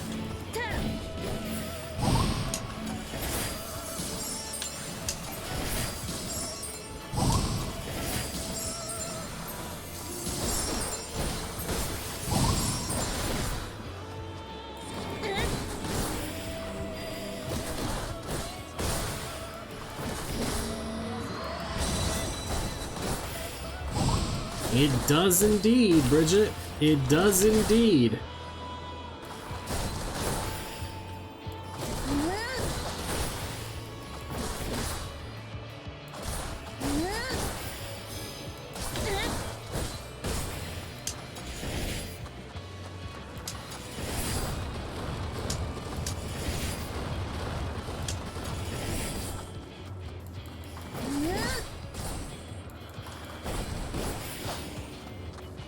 Very well. Let us move to the final trial.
God damn it. Well, at least that was the last round.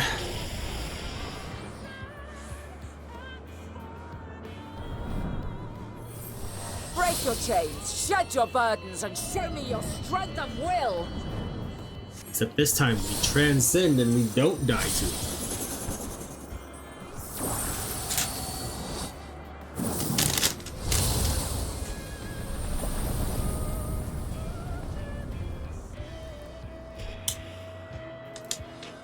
You still stand.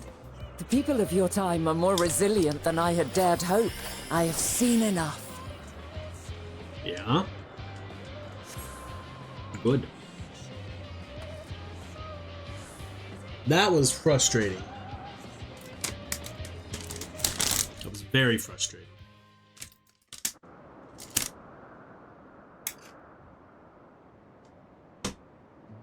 'Twas my intent to finish it, but clearly I underestimated you.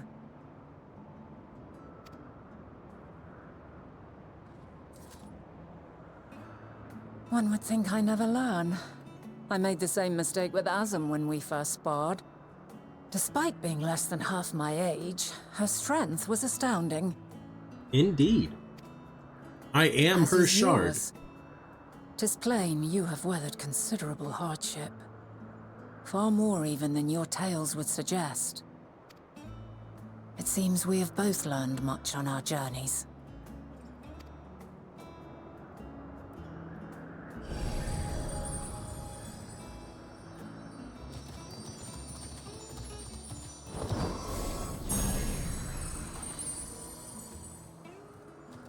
Hey, we're deemed worthy now.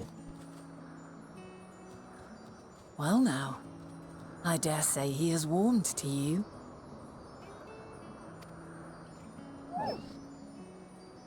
A boon to be sure. He never forgets his favorites, and is ever eager to come to their aid.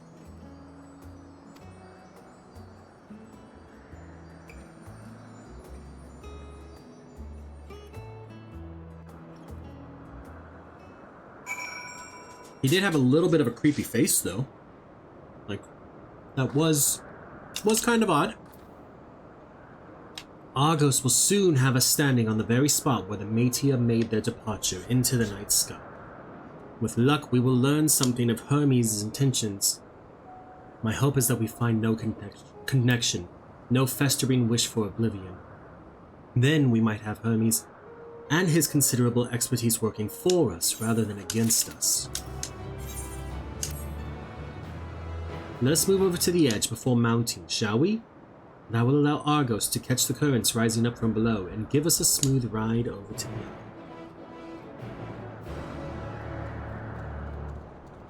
Yeah, but I'm gonna get on my thing now. To help me to fly over there easily enough.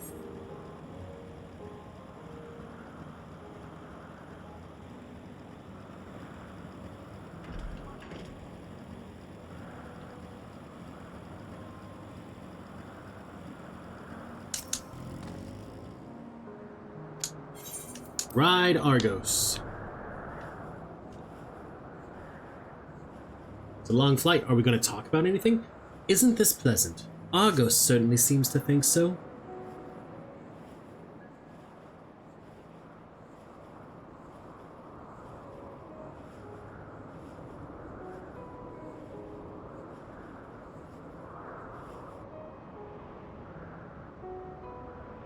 Now, what was the name of that tree? No something. Ah, Notaforion. Quite a striking specimen, is it not? A little bit. Now, is this somewhere we can actually go in? Oh, it is. Cool.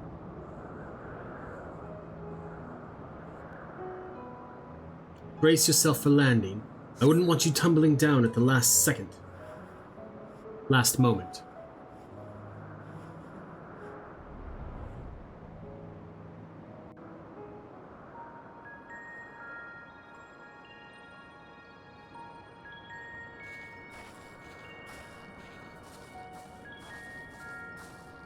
Quite a small place, lacking even the most basic equipment.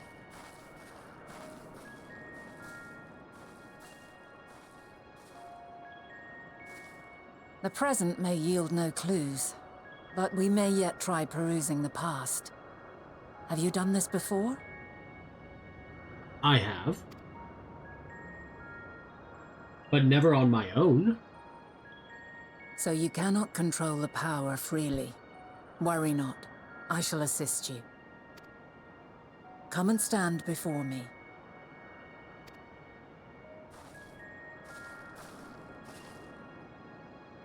There are two ways to see the past. The first entails peering through the walls of the soul in the moment a subject is recalling a memory. The second requires no subject, and is instead a process of piecing together an event from ripples left in the ambient ether. As memories are etched upon the ether of the soul, so too are they etched upon the ether of the world. In this way can history be preserved. Such memories are given to fading, however, and can prove challenging to visit. But come, let us try. Close your eyes.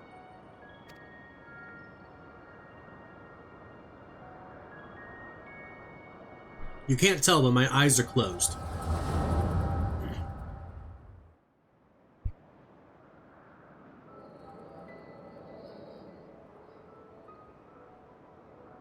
All units fully functional and proceeding on course towards their respective stars.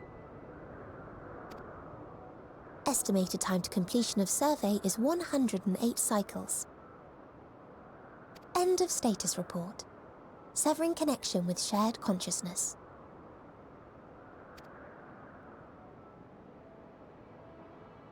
Did you hear that, Hermes? All is well.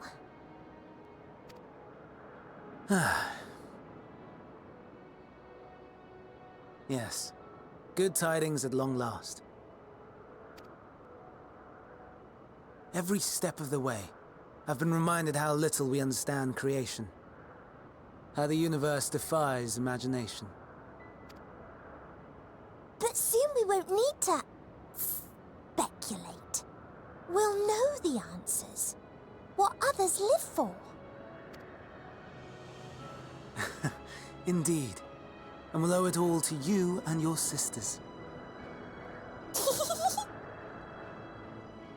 I wonder what answers we will get.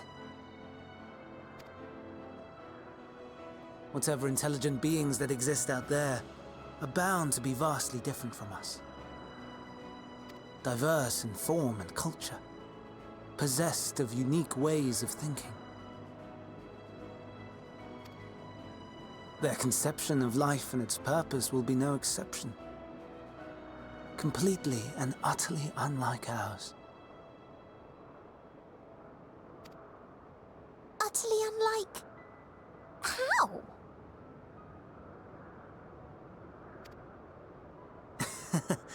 I have no idea.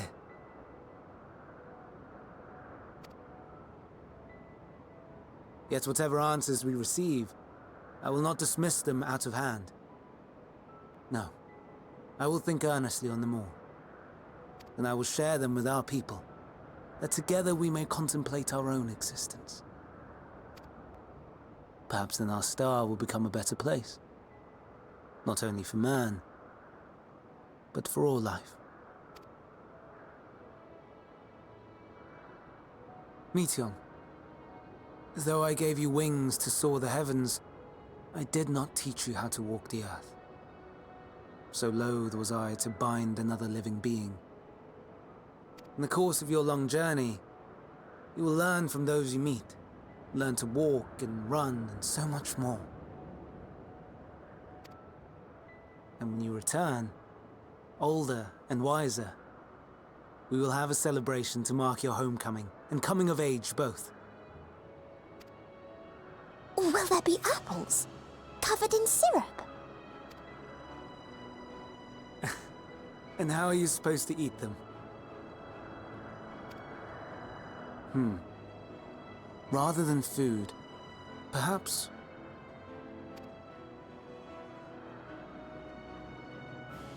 a flower. Yes.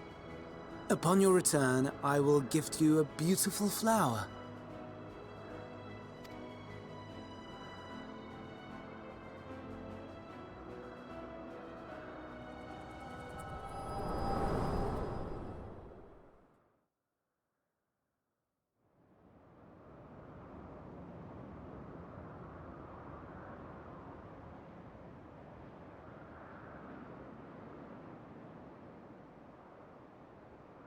So, what is your opinion?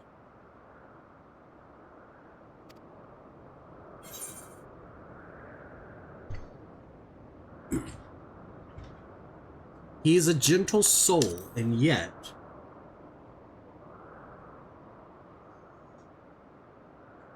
I understand. He is a gentle soul, and well-intentioned. Yet it does not take ill intent to beget ill. This is true. We must consider the possibility that something may have gone awry. Perhaps it was oversight, or simply an accident. Perhaps. In light of this, I propose that we reveal your tale to Hermes himself. If he does not wish for the final days, as we believe, he may well join us in pursuing a solution. Okay.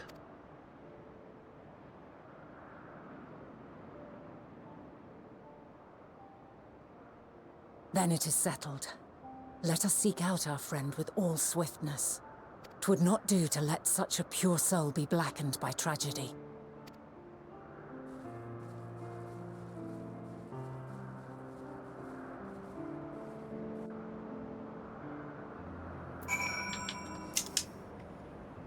There are any number of places where Hermes might be on Elpis. But we could do worse than to look in Catissus Hyperborea, the largest facility. It stands in Othoselecticos Boreas, the Northern Isle. I wonder more. For an institution which claims to studiously research every specimen destined for release into the world, did you not question how they find room for them on all on so few islands? The answer lies within Catissus itself. I touched upon the practice before back at the archives, where a vast area is stitched together out of multiple conceptual spaces. The same holds true for the interior of this facility and its magically constructed environs. 'Tis there, within these sprawling habitats, that the chief overseer and most of Elpis's observers conduct the bulk of their work. Come, the simplest route is via the Neus north of Poitin Oikos.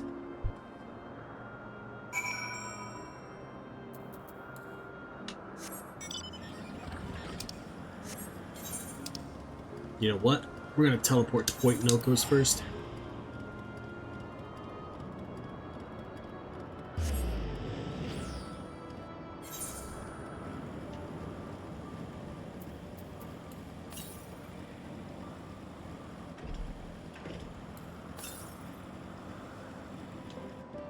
It's gonna be up there on that thing. I already know it. Yep, there it is. Perfect.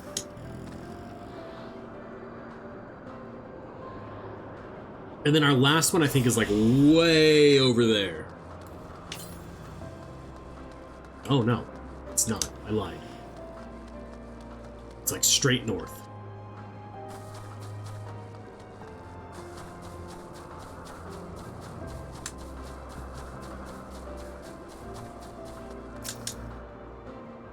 This appears to be the teleport. Motes of light yet hang in the air, suggesting the device was but recently active.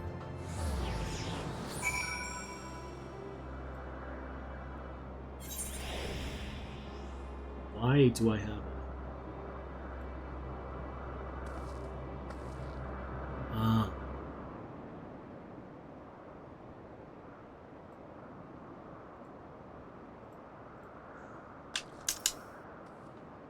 Good. The Neus acknowledged you as my guest. You should now have the authority to use it as you wish. As for the way to Catissus Hyperborea, we follow this path, then turn left at the turn left at the crossroads. Okay. Northwest, huh? That's the direction we're heading.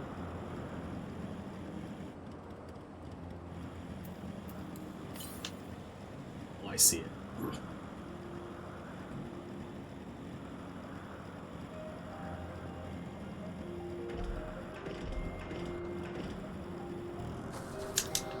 This should be the last one of these out in the wild. For this area. Yep. Hell yeah.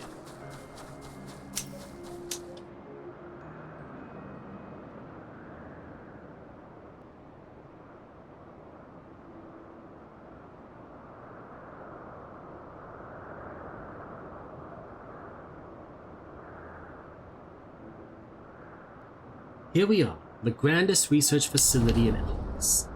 We should head inside and ask after Hermes' whereabouts. Hermes is at another facility, as we have just discovered.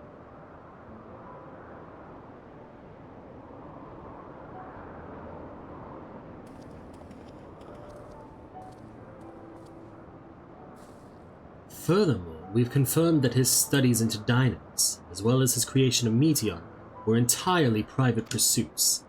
No one else we spoke with appeared to possess the chief's depth of knowledge on the subject, and neither did we hear any tales of stolen research. Which means that if Hermes himself harbors no desire to break down any bubbles, that he might be recruited to help prevent one. Or so saith the illustrious Im itself.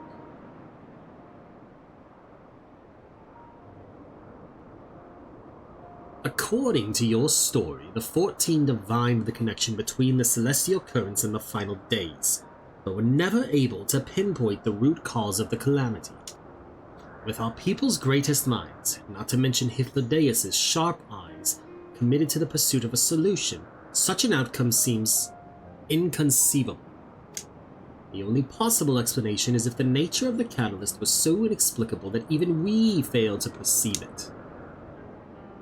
And what better fits that description than the invisible, intangible dynamis? Which in turn leads us to our next question. How did Hermes, in his role as Fandaniel, not recognize the subject of his own research? We must assume that he either knew and was unable to help, or that he was otherwise prevented from identifying the cause in the first place. At this juncture, all we can do is speculate. To be clear, the Convocation does not tolerate acts of deception or malice. We are practiced at perceiving truths and would have known had Fandaniel lied to us. Hermes has no conscious wish for the world to end, of that I am certain. It seems there is more to the tale after all. Seems there is. We conducted an investigation of our own, you see. Oh.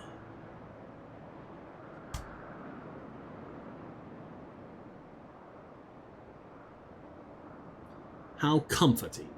We seem to have reached the exact same conclusion. I see no reason to delay further. 'Tis time we brought Hermes into the fold, as it were. Thank you for your understanding. Save your thanks. I did not say I believed your ridiculous story, but as Im itself, I have a duty to examine any potential threat to our existence, no matter how ludicrous or personally offensive I may find it. Okay. Honestly, that all seems fair.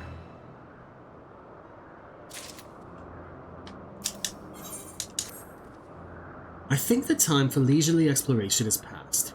I might have a moment to adjust my vision. There he is, on the next aisle over. Meteor is with him.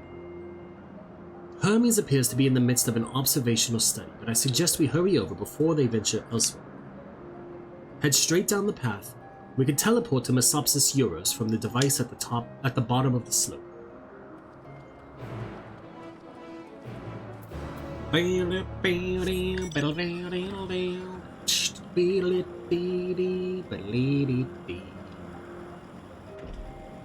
Right past the Ophiatoros.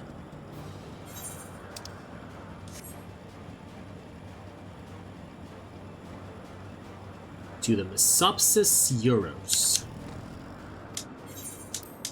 No, use the teleporter.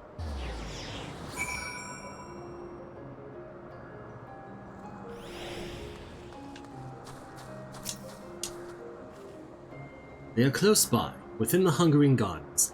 That would be the circular enclosure you see just up ahead. Well then, Morrighan, Morrighan, make yourself useful and bring Hermes out here to us. If I were to go, he would assume I was only there to press him on the matter of Fandaniel. Of all of us present, you stand the best chance at convincing him to put aside his work for the moment.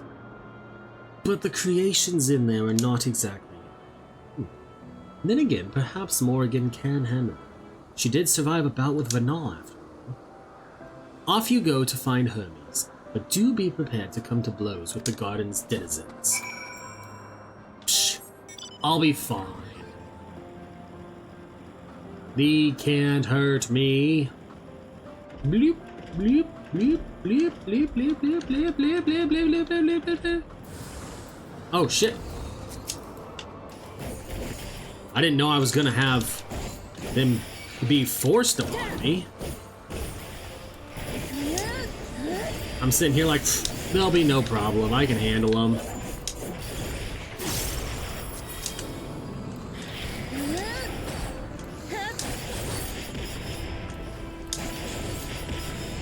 Bad breath and worse breath.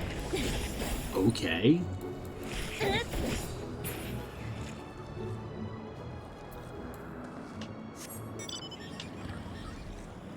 If I do remember correctly, they are over here. Yep. Morrighan, what are you doing here? I thought you were keeping Hythlodaeus and him itself company. An important matter, and unrelated to my decision on Fandaniel, you said. Then yes, I will come, as soon as my work here is finished. It will not be long, I promise, but you should really wait outside the garden with the others. This is no place for idle exploration.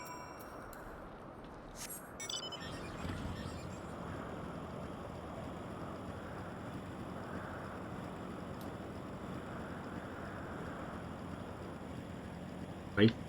Easy enough. That was also a very short quest.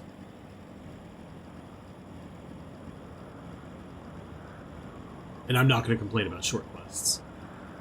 By any means. You spoke with Hermes, then? I cannot speak for certain Convocation members, but I for one am impressed with your fortitude. Well done indeed. Now that you've convinced Hermes to confer with us, let us pray that things will soon take a turn for the better. For as fascinating as it would be to meet the imbecile who would recreate Amarat in the depths of the ocean, I think it best for all concerned if such tragic events never come to pass. Be it in our future or your past, assuming yours is not truly written in stone. Naive hope that is.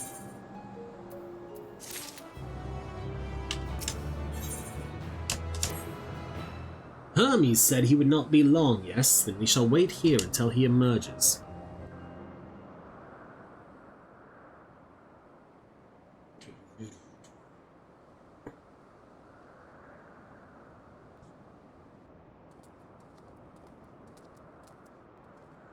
Oh, you like this one's voice acted?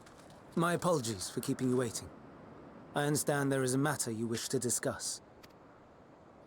Aye. A matter of the utmost gravity. If one can suspend disbelief. Go on then. Tell him what you told us. Who you are and why you came.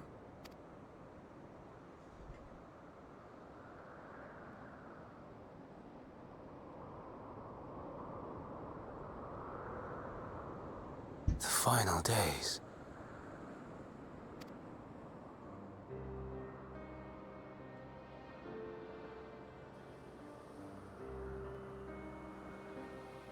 The phenomena observed during these star-encompassing calamities is likely the product of a dynamis reaction. And none is more versed in the applications of this energy than you, Hermes. I must stress that we do not believe you would desire such destruction. We come not to lodge accusations, but to beg your wisdom. And so, distressing though the exercise may be, I ask that you share with us your opinion on the matter, on the assumption that our visitor's tale is true. Even you, Vana.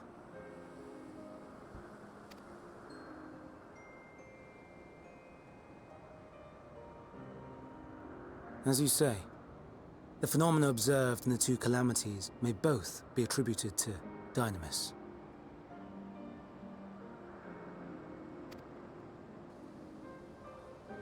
Of note is the difference in its effect. In the first final days, it warped creation magics. In the second, it warped the people themselves. The key variable, I suspect, is the etheric density of the men of each age.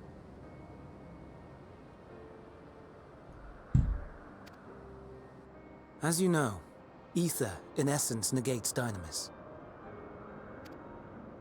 Harboring high concentrations of ether, we ancients cannot readily manipulate Dynamis, nor be manipulated by it. Therefore, rather than ourselves, the calamity affected our magics.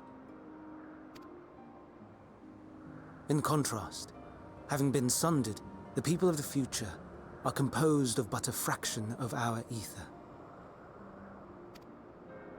Thus are they susceptible to the influence of Dynamis and its transformative potential. But that would explain only the mechanism, not the cause. Though perhaps...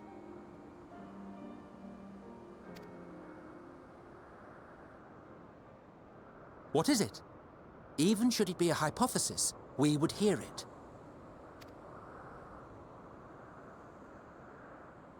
Dynamis is an energy put in motion by feelings. Feelings for which there must first exist a source. A source to which the victims must be attuned. One that harbors the selfsame negative emotions.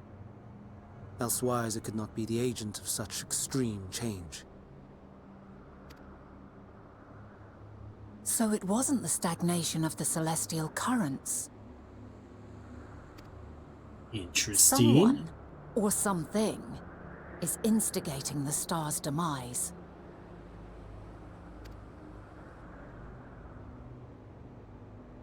So, we've a villain on our hands after all. Any idea who or what it could be?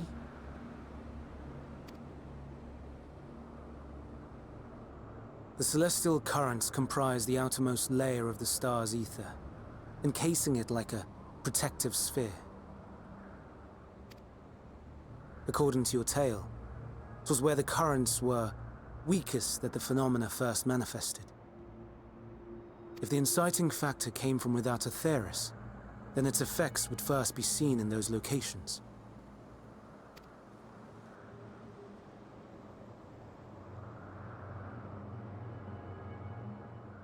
Greetings. Can you hear me? Uh-oh. Do not be alarmed. I mean you no harm.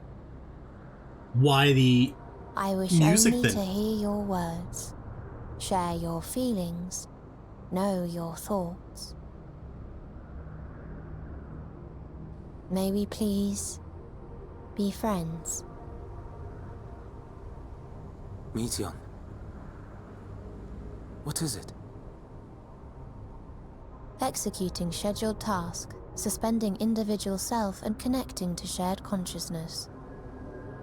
Connection established. Commencing status report.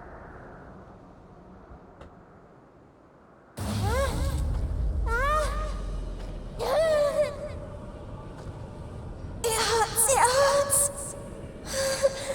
It hurts! So hot, so cold, so sad. I don't understand. Make it stop. Please, make it stop. I think we have our answer. Steady, Meteion. Steady. So scared. So lonely. The pain. It's too much. Why? Why? Why do we... They hurt. Hurt. Hate.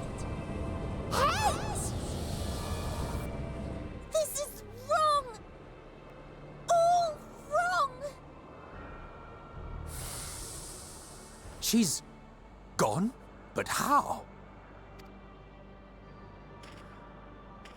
She has altered her etheric density, in order to blend in with her surroundings, an ability for avoiding confrontation. Most effective. Frustratingly so. I can't see her either. Not even a trace. Damn. Stay away. Please. This is wrong. My mistake. So please. Are you all right? I mean, I can hear her. In your mind? No. We only heard her speak the instant before she vanished. Of course. When communicating without words, Meteion also employs Dynamis. That would explain why you were able to hear her, when we could not. Then you are our best chance of finding her. Follow her voice and try to track her down. Hindered though we may be, let us split up and search as well. Yeah, maybe you guys will accidentally bump into her or something.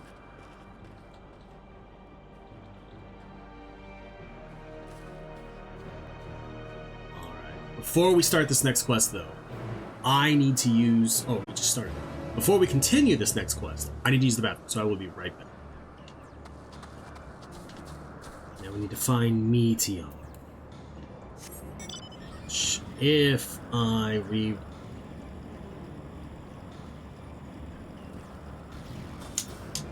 could have swore she was down there. You calm your mind, your senses questing for any hint of Meteion's presence.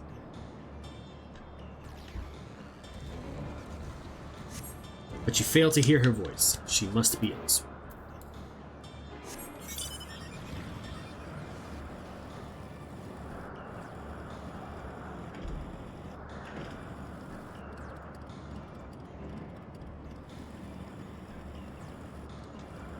I want to say it's down there. But on the off chance that it's not, let me check this one first. Calm your mind, your senses questing for any hint of Meteion's presence. But you fail to hear her voice. There's something here that wasn't there before.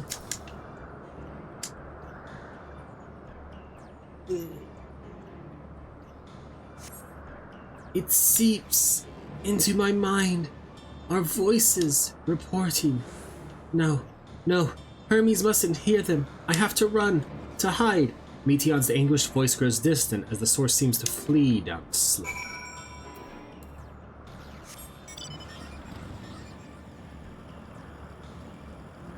Search for Meteion beneath the hearts.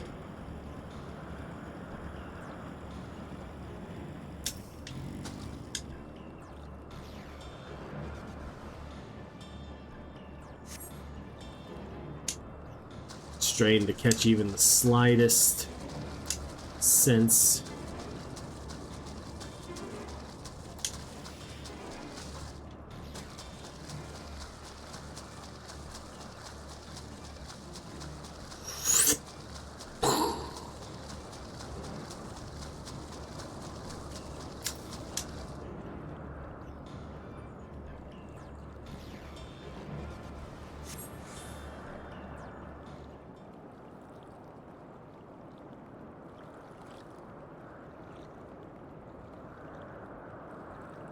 Greetings and salutations.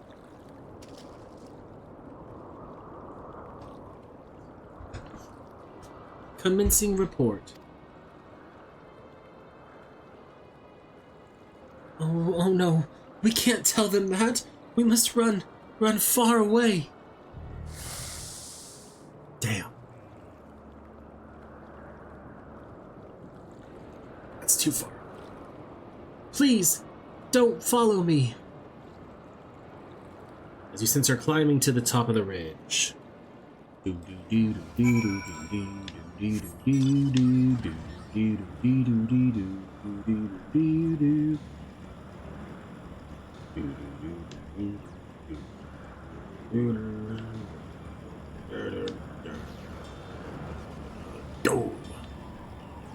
don't know why. Music stuck in my head. Like, especially, like, these random noises, basically.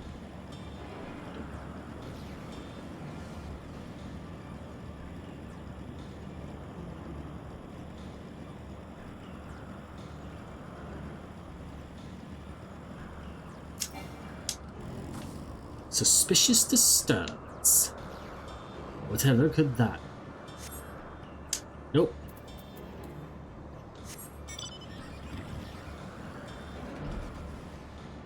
As Emmett's cell.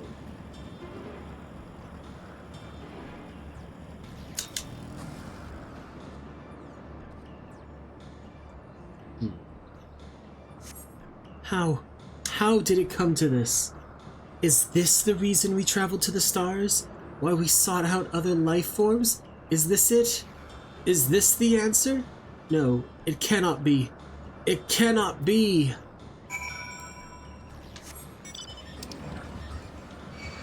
No, ignore me, giant ouchoos. I choose not to fight.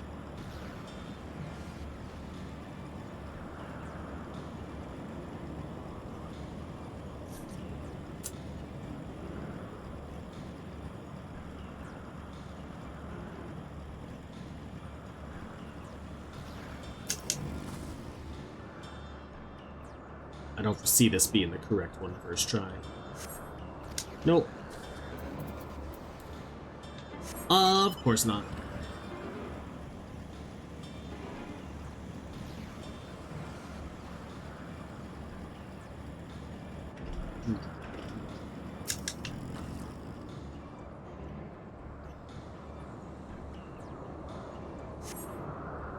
Ooh. Another cutscene. Is it another meteor? Compiling report for dissemination to Hermes and all peoples of Aetheris.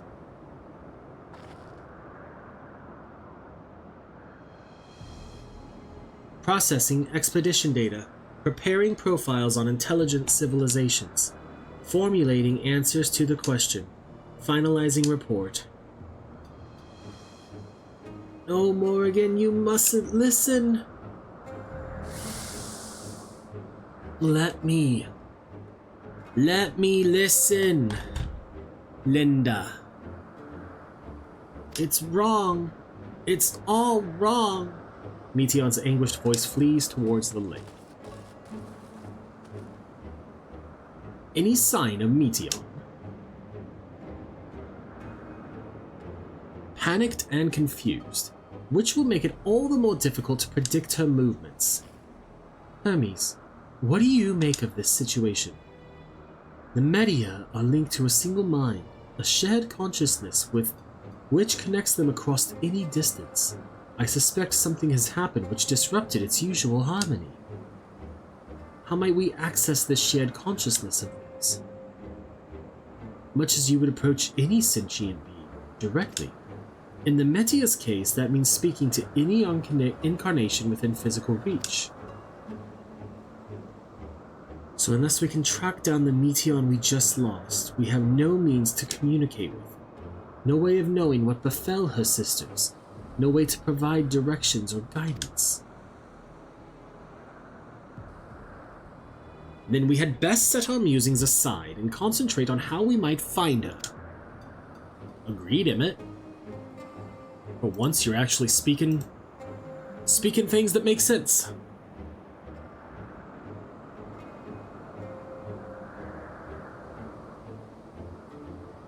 He's worried. Oh, my dear Meteon, what did you witness out there that frightened you so? Why do you seek to keep it from us? How terrible could it possibly be? Navina, Hythlodaeus.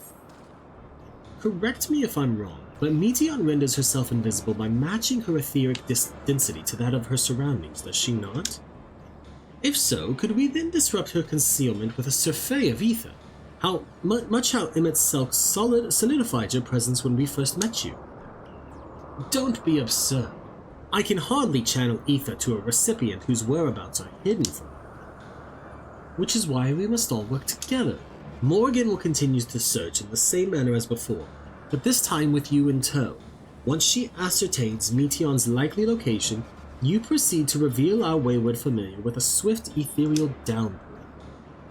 Very clever, and thankfully she has made herself easier to capture by fleeing towards Leith. Assuming she is made visible, it should prove no great feat to herd her into a corner. Then we have our plan. Morrighan and Emmett Selk will be our tracker and trapper respectively, while we others predict and obstruct Meteon's avenues of escape. Emmett Selk and I will keep an eye on each other's ether to help coordinate our efforts. Let us be about it. But it seems we are partners for the time being. Let us return to where we last saw Meteon and pick up the trail from there. I will keep myself in a state of preparedness, ready to rain down ether at a moment's notice, meaning it falls to you to keep the way clear.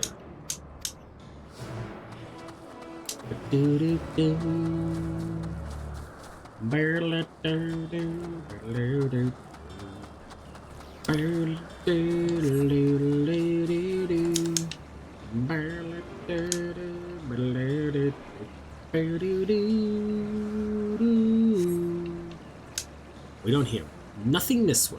We try another route.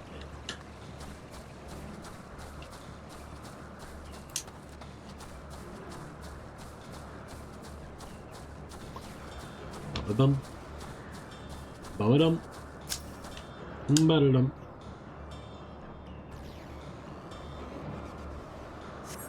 We can't. Why can't I fly? Are my functions being restricted? Hide. Yes, I'll just have to hide then, where no one can find me. Heads towards the water's edge. She went into the lake, as if this wasn't tiresome enough. Well, at least that open expanse should make her easier to find. We won't lose her this time.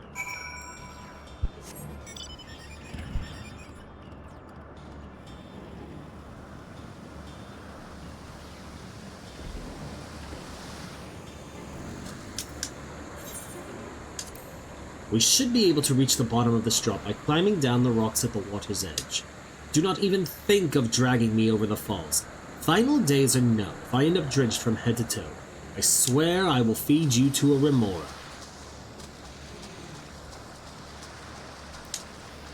I want you to feed me to a remora. Because worth it!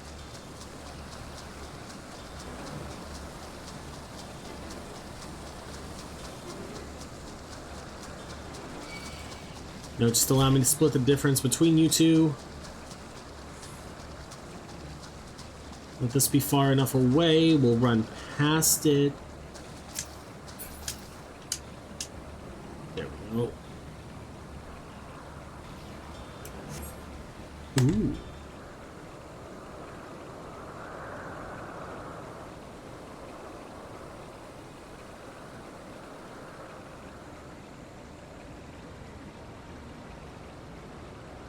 Not here. I'm not here, please.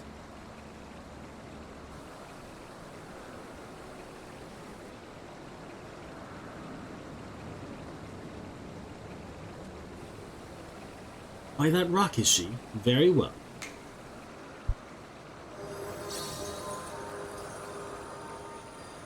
What? Why can't I hide?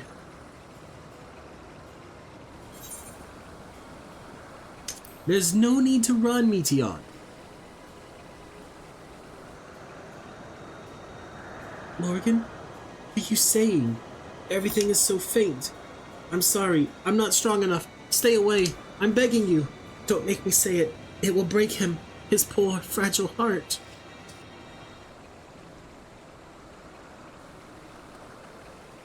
Now we have a chance.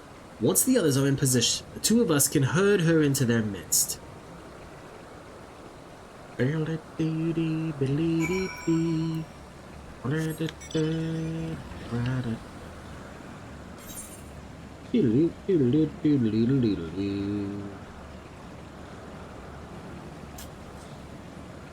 gotta go up there. Oh no, you don't see me, you don't see me, you don't see me. Just like you don't see me. Although you clearly did.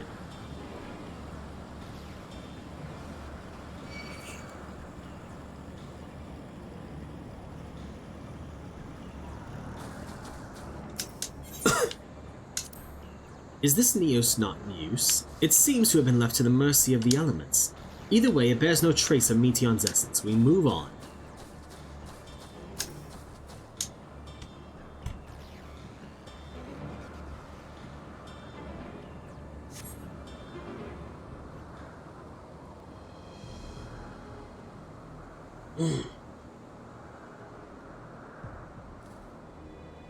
There! I see her.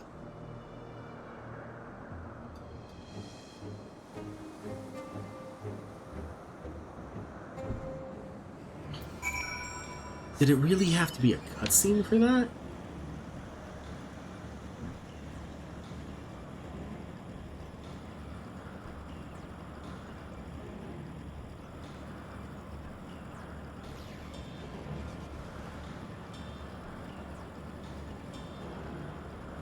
Okay.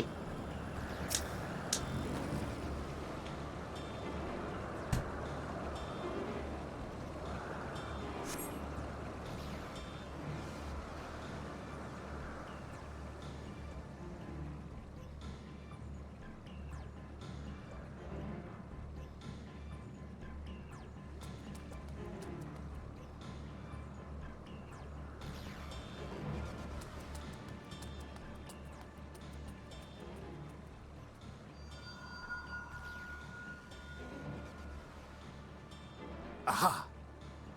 Aha, what?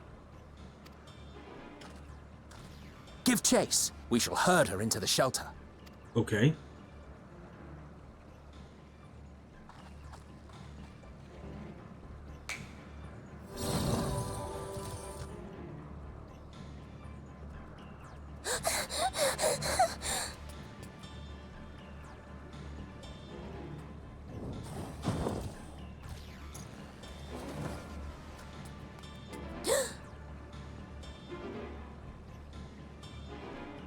Meteion, we only wish to talk.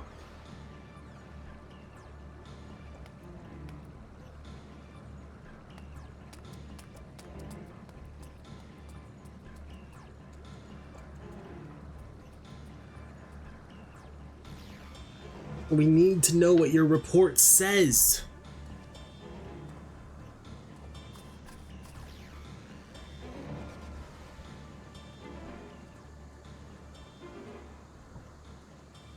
Please, Meteion.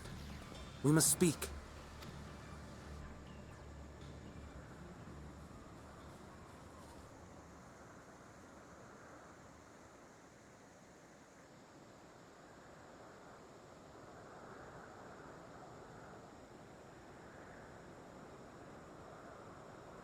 Aww. I'm sorry, Hermes. I'm so sorry.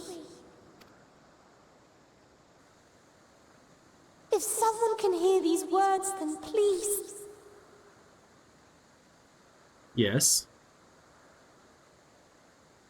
Please protect them. Protect them all.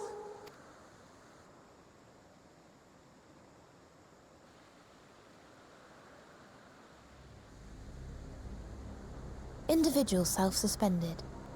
Connection with shared consciousness stable. Our survey is complete. We shall now report our findings.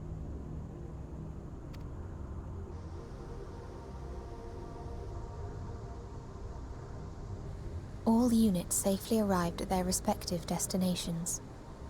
Seeking answers to Hermes' question, we attempted to make contact with the intelligent denizens of each star.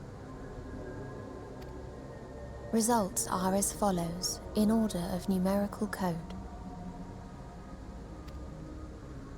Enna. Traces of civilization found. Structures believed to have served as domiciles. No extant life forms detected. Dio. Ruined remnants of buildings scattered across star, surface of which is encased in ice. Presence of life could not be verified. Tria. Evidence of large population centers, akin to cities recovered. No extant life forms found, only their lingering essence. Tessera. Edifices surmised to be abandoned residences found, No extant life forms detected. Deadly plague or extreme environmental degradation likely to have led to mass extinction. Damn. They are all dead.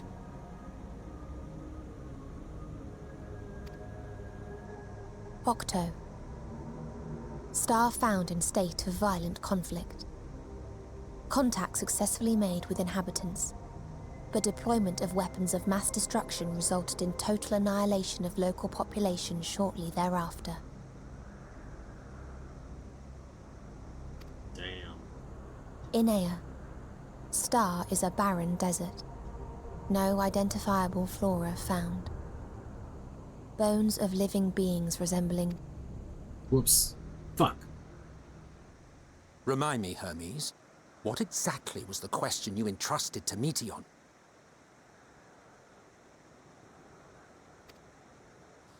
I tasked her with asking what others live for. What gives their lives meaning. Did you consider what may happen if the premise of the question is flawed? To be able to answer it, one must be living and desire to continue doing so.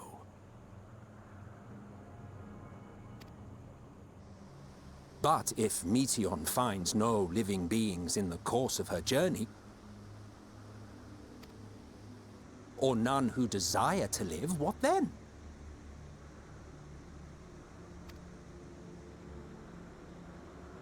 What answers would she derive from their silence?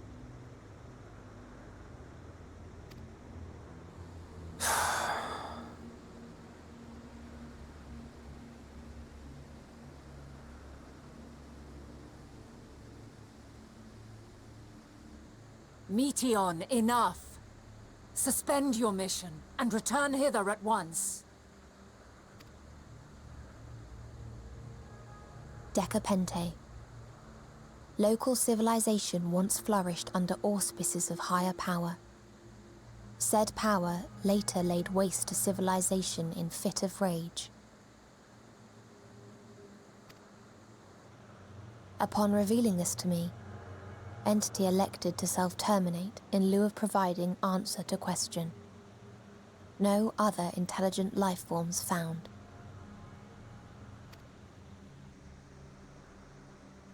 Turning a deaf ear, are we?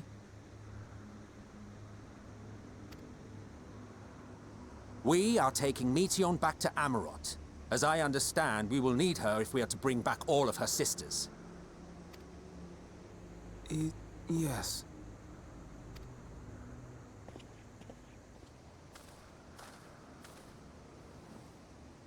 Meteion.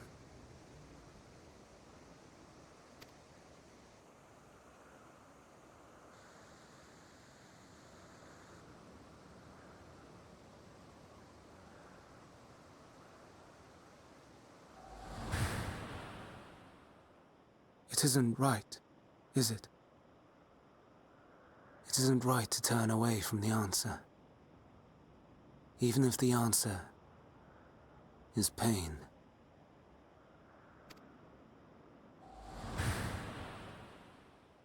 Even if we aberrations must scream ourselves hoarse to be heard.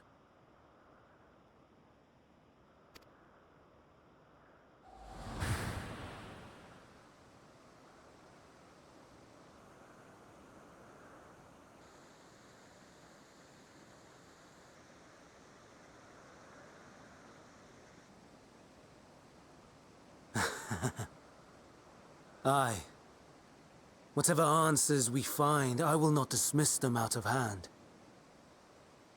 These words I said to you, and I will hold myself to them.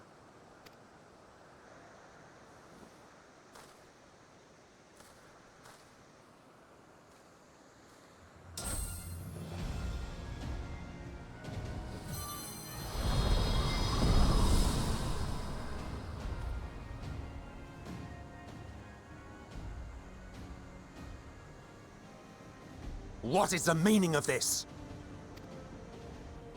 You cannot take Meteion. Not until she has finished her report. Oh, fuck. All else must wait.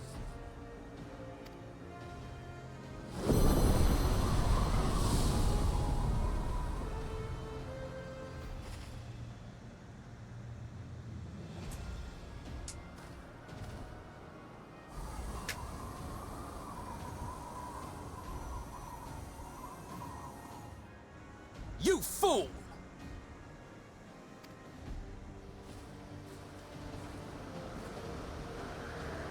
Well, it is time for us to head to Catissus Hyperborea. Why, Hermes? Why could you not leave well enough alone? Will these answers assuage the pain you feel when a creation is returned to ether? Have you never cast your accursed question to the distant stars? You may have one day learned to be at peace upon this one.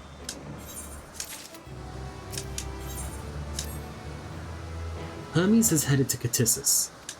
Considering the expansive dimensions of the place, even we may have a difficult time locating his ether. All I can say is that he entered from the rooftop, and likely arrived at the uppermost point in the facility. So, do we pursue him? Of course we pursue him! No matter what Hermes might be thinking, Meteion is a potential threat that needs to be brought under our control. The Convocation's duty to safeguard this star takes precedence over any personal stake in the matter. Vinar, Morrighan, 'tis clear we stand on a precipice, but we have yet to determine beyond a shadow of a doubt that Meteion's is the hand which tips us over the edge. Nevertheless, if we are to learn the truth of the final days, we must give chase. Even if neither Hermes nor Meteion is ultimately responsible, we cannot leave them to suffer this torment alone. Agreed on all accounts, to Catissus Hyperborea we go.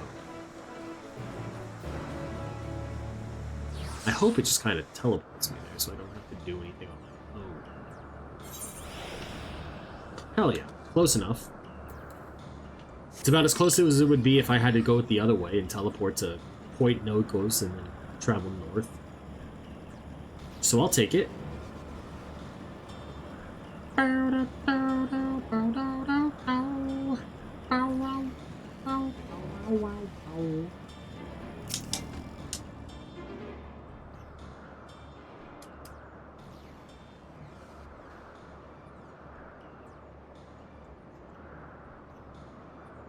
What have we here? Excuse me, has something happened inside Catissus? Mistress Vinar, I'm so glad you're here. No one knows what prompted it, but the alarm was sounded and Catissus put into a state of alert. Procedure dictated that we evacuate immediately, and we have yet to investigate further. This is Hermes' doing, obviously. And what does this state of alert entail exactly? A field of dampening magic is draped over the entire facility, usually in response to escaped entities and the like. Catissus scholars and observers are unaffected, but everything and everyone else is weakened to a fraction of their usual capabilities. Then consider us forewarned. We do, however, have urgent business with Chief Hermes and must enter the premises regardless.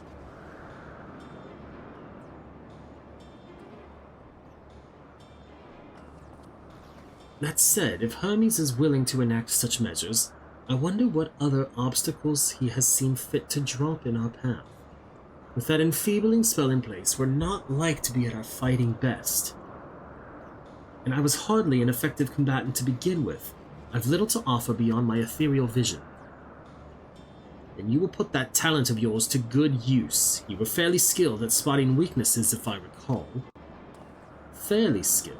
Now you've gone and raised everyone's expectations. You only need to make the most of your strengths, and I will fill in the gaps as required. I was once a Zim, after all. 'Twas my job to rise to the occasion, be that as defender, aggressor, or healer. I feel better about my lack of prowess already. And you, in itself, can impress us with your arcane majesty.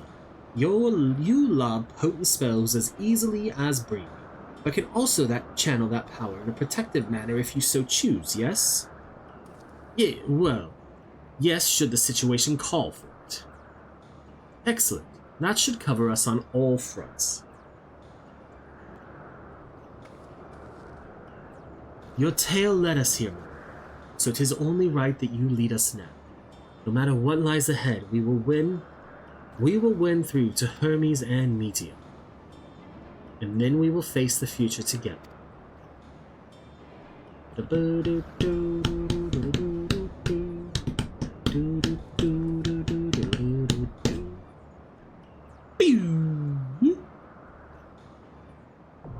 Catissus Hyperborea. Accessible.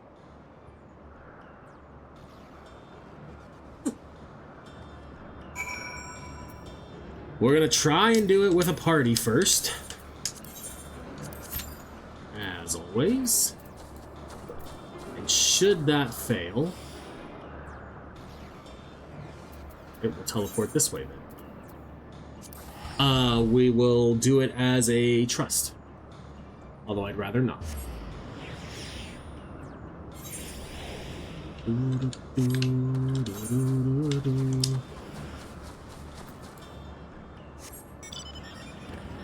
the meantime, while we wait for this to pop and we give it 5 minutes, let's try and do these blue quests. Well, this is a pickle. Whatever am I to... Please tell me you're here to deliver a message from me. You are a familiar, yes? Azim's familiar. Oh, and I do like the name more.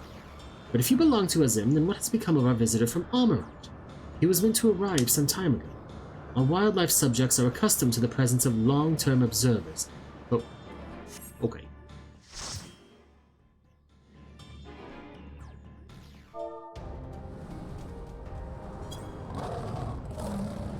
The music here is good.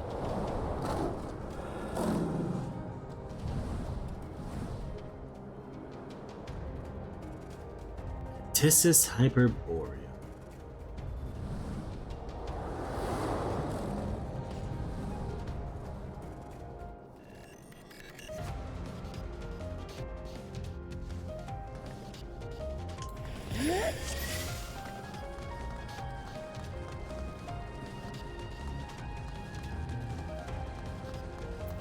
Please, turn back, else I might be forced to.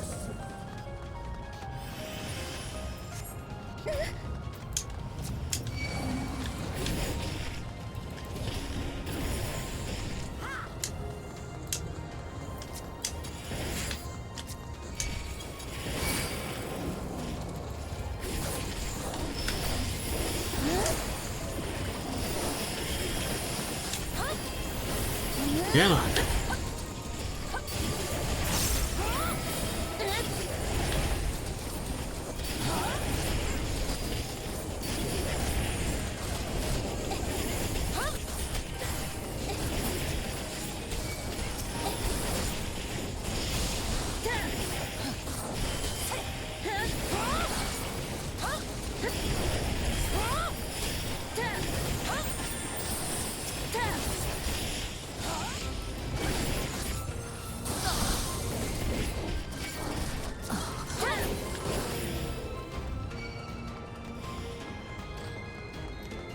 Let's zoom out just a smidge bit more.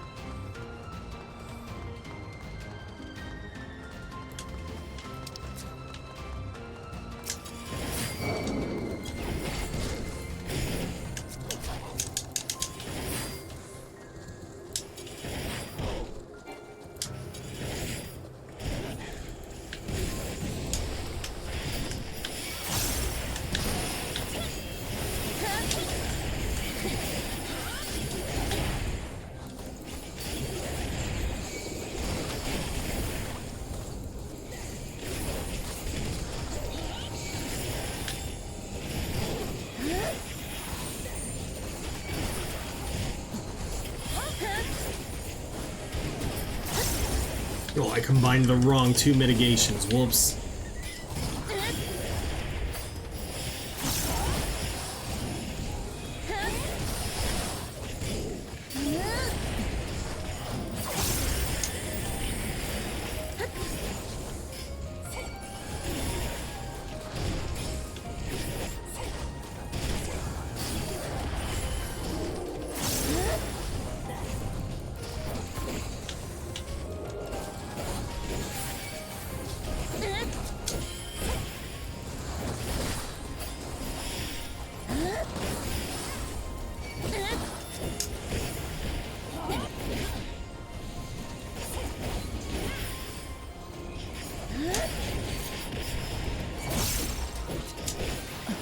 God damn, these things took forever to die.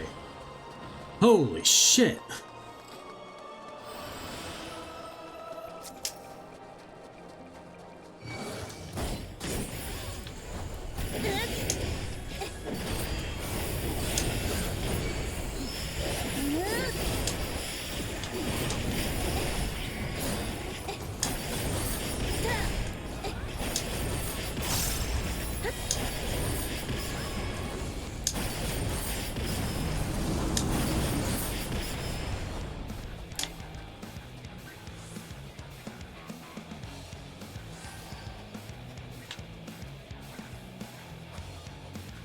Dude.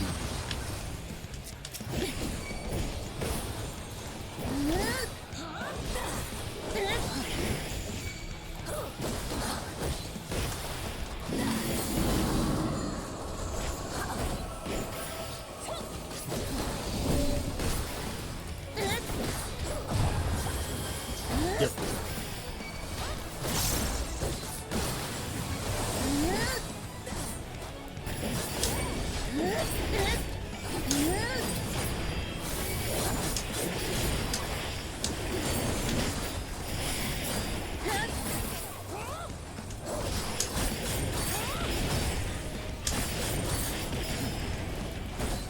No, don't you frostbite and seek again.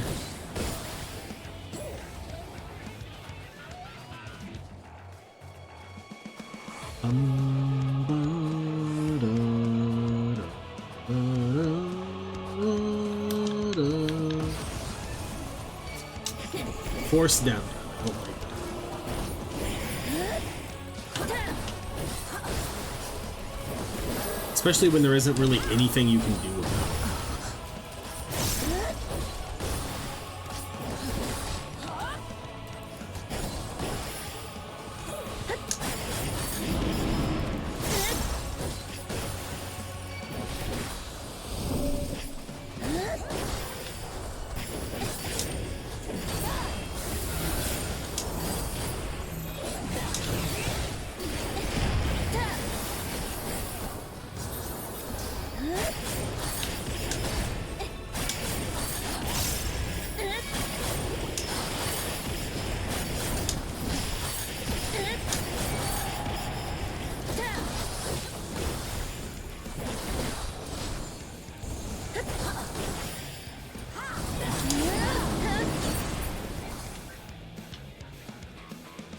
Same set as last time, huh? Okay.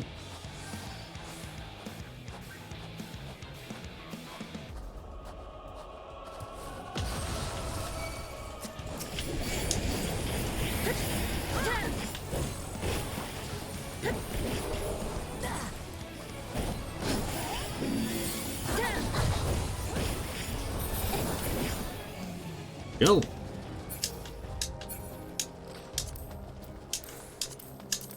I'm gonna greed everything that I can. Or need on the things that I can't. Or the need on the things I can, greed on the things I can't.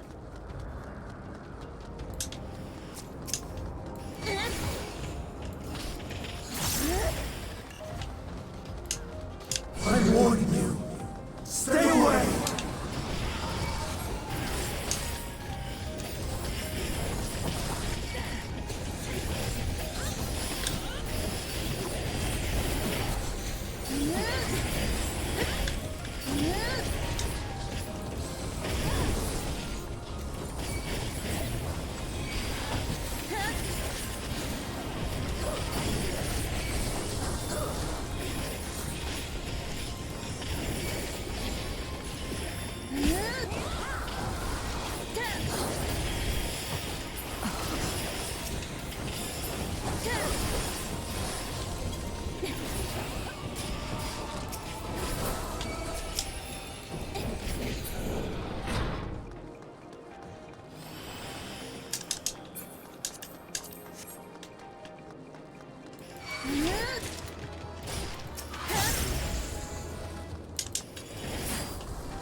Come on.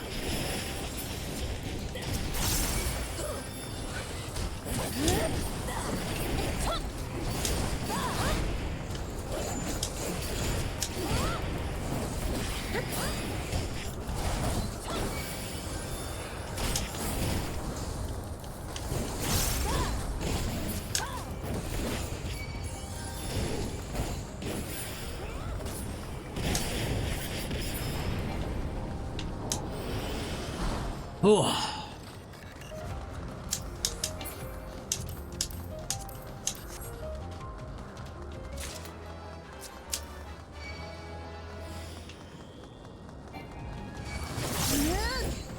There we are.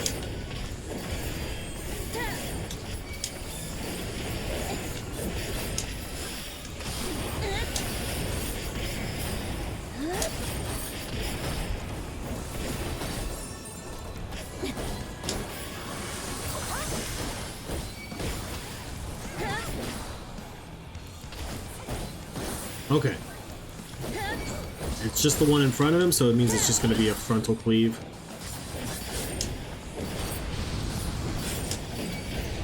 Eventually he'll start it where he sucks in, where two of his heads will be lit up, and basically that means whatever those two sections are, he cleaves those 2/3 of it. So like for this one, we want to be directly in front of it.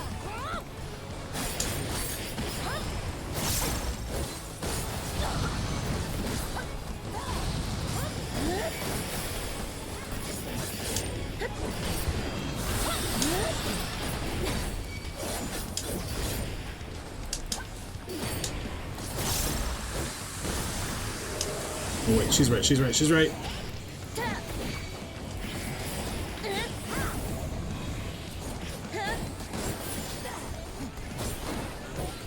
Fuck.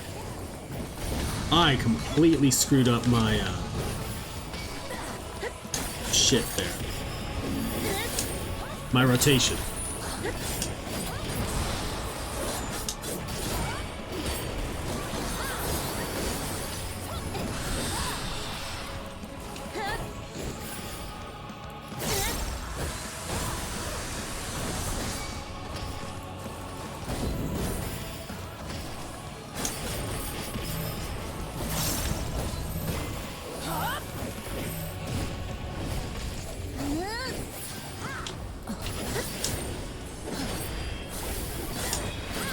Very front, guys.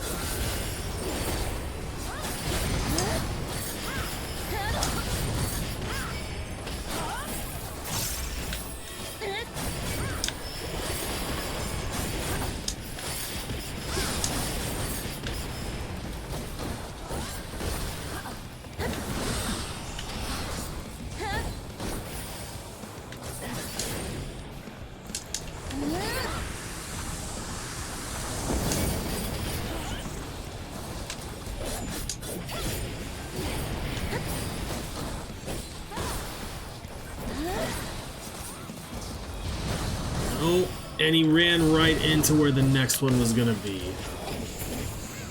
Whew.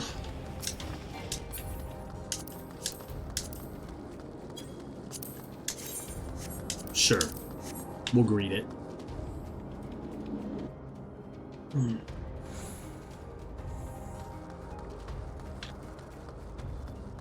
I cannot let you take Mission. Not yet.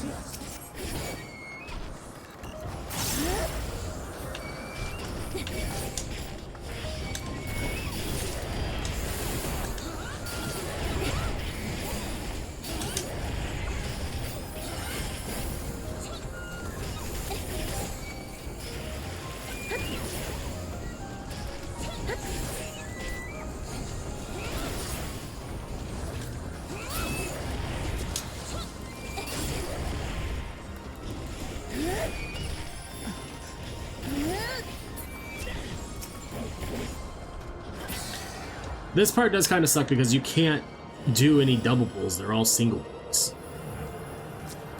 Which, I mean, overall, like, isn't that big of a deal. But it does make for some boring pulls. Like, this is probably the, quote, hard one, because, you know, you're dealing with 5 enemies. But even that...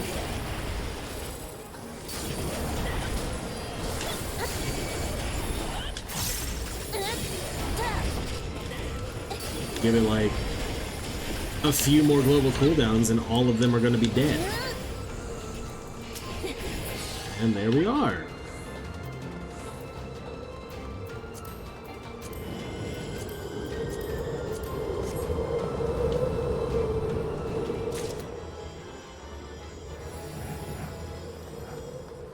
I must hear their answers before they're expunged from existence. I don't think we can let that happen. Unfortunately, Hermes.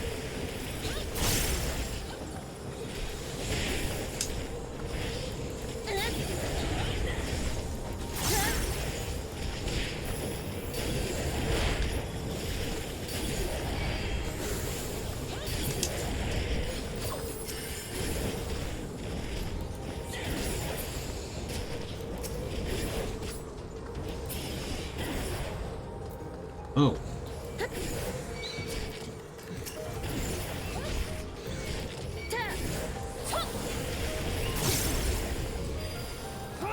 Sure. Let's slow them down even.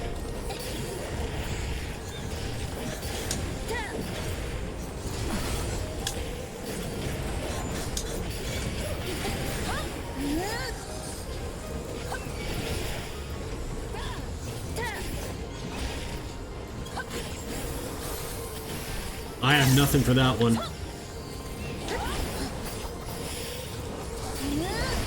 Couldn't stop it even if I wanted to. Because my stun was on cooldown from the last one that I used. Sure. Let's blow our burst phase because it'll kill the boss quicker. And not the boss, the regular enemy. This takes us to the boss, though, I think. Yeah. Mapping the realm. Tissus Hyperborea. Winged Defiance. Hermes.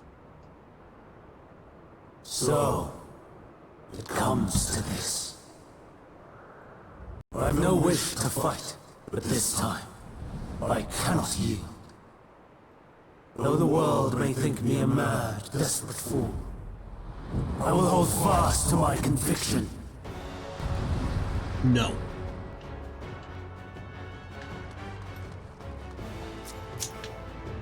Where is Arden?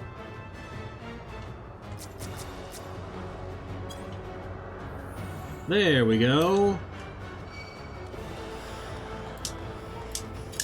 I will have the time and tranquility I require. No, you won't. Lust and gale, gather to me!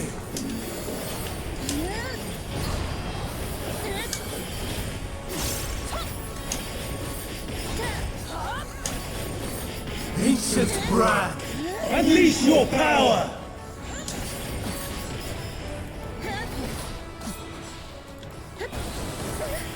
Fuck. Dancing winds, pierce my foe!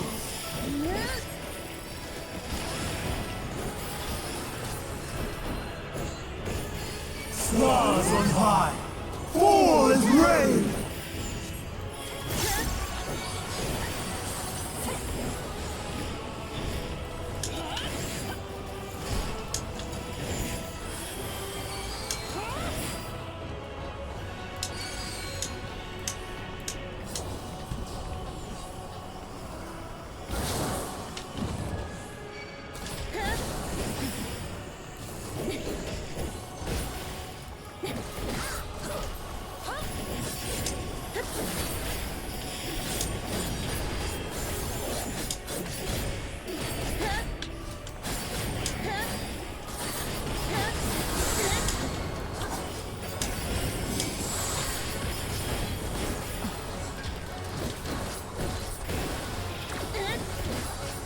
Not gonna let him get that true bravery.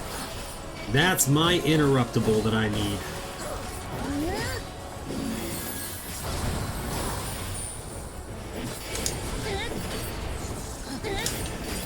Also off to the horrible start we had.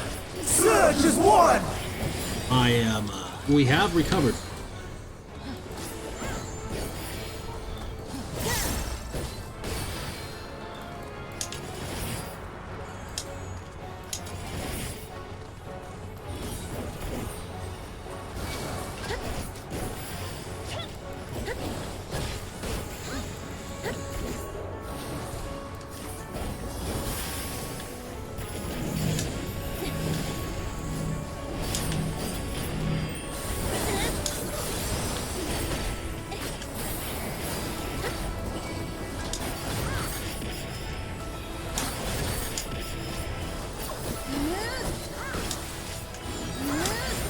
Dancing winds, pierce my foes!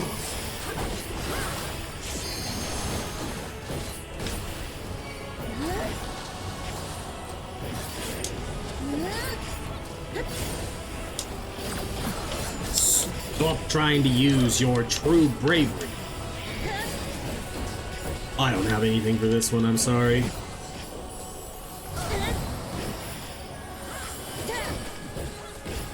This one I will, though. I don't think I got that one up even in time. Unfortunately. Stars on high, fall as rain!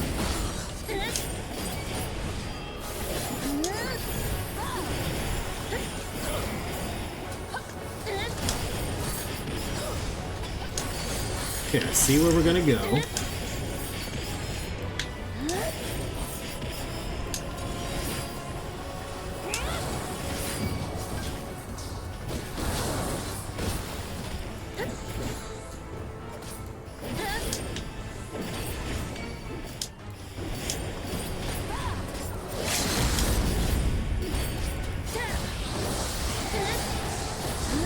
Even when transformed, but I am not finished yet.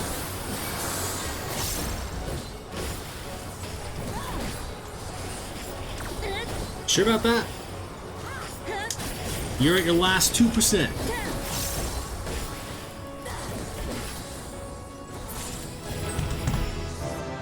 GG, y'all. No! My power!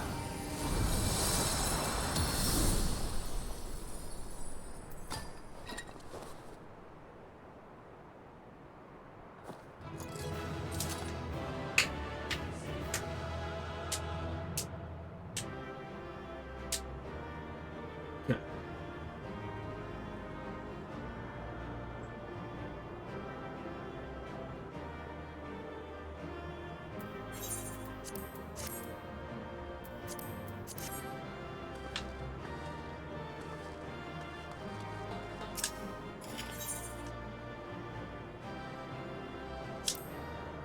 Hey, I got 2 of the player combinations. I'll take that. This cutscene. Oh, it's good.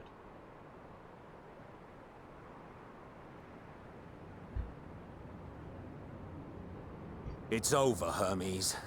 In the name of the Convocation, I hereby take Meteion into custody. And setting aside the matter of your nomination, you will come with us too. We require your knowledge to assess and resolve the situation.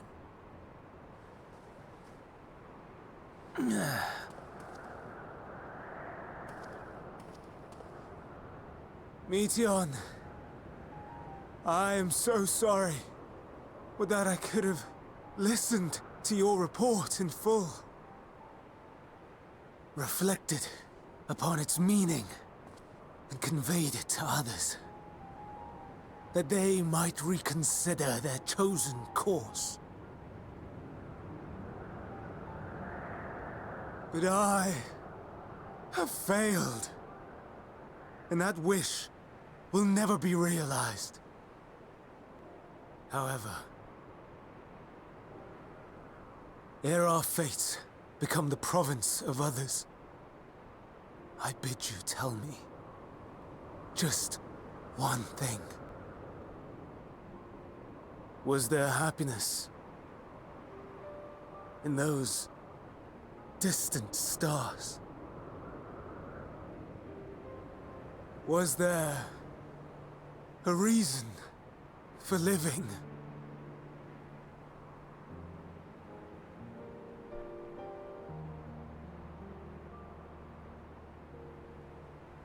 We conducted our search as per your instructions. We scoured historical records, communed with the spirits of the deceased,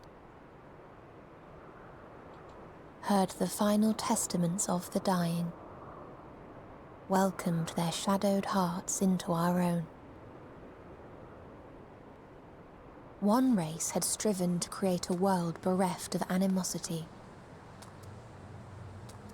They renounced relationships to avoid interpersonal strife, and in so doing brought about societal collapse.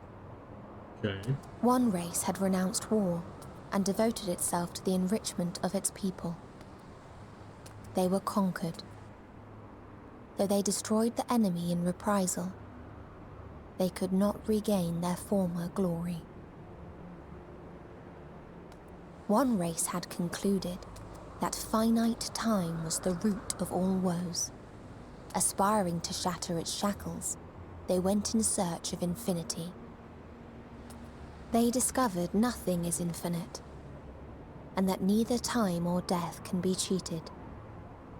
Disillusioned, they gave up on the future and themselves. One race had discarded all things that gave rise to sorrow, hoping to have only joy. They found joy lost its savor in the absence of sorrow, and lost their will to live. Though worlds apart, these peoples shared a belief. The belief that they had tried their best. That they had tried to fulfill their potential with every step and success. In the course of which, they learned the truth. That they would never be free of fear and sorrow, anger and despair, of loneliness, so long as they yet lived.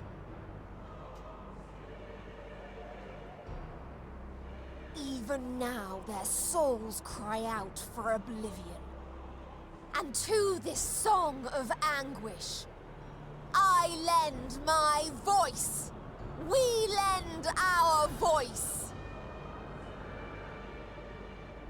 Oh, beloved mankind, shimmering jewels of beautiful Etheris, rejoice, for we will free you from the cruel yoke of existence. There is no need to struggle in vain, for in nihility awaits salvation. You will know peace and serenity, and it will be beautiful. We will make our nest at the edge of the universe, and there in the dark of dead worlds hoard sorrow and suffering. There we will sing, our chorus ever louder and ever clearer, that our song may reach even this ether-shrouded star. Such is the answer we have found in the stars. Such is the gift we now offer to Etheris.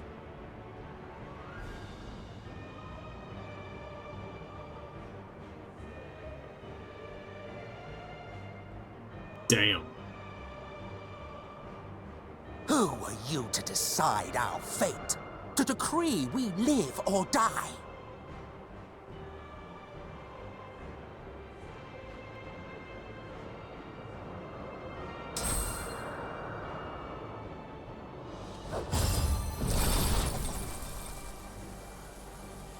Have you lost your mind? You heard what she said. She means to destroy us all, yet you'd still take her side? In the name of the star, we have discarded those creations that we deemed flawed. Fuck. If we ourselves are flawed, does it not stand to reason that we too should be discarded? That is sophistry, and you know it. Perhaps it is. Perhaps I am wrong. But who is to say that you are right?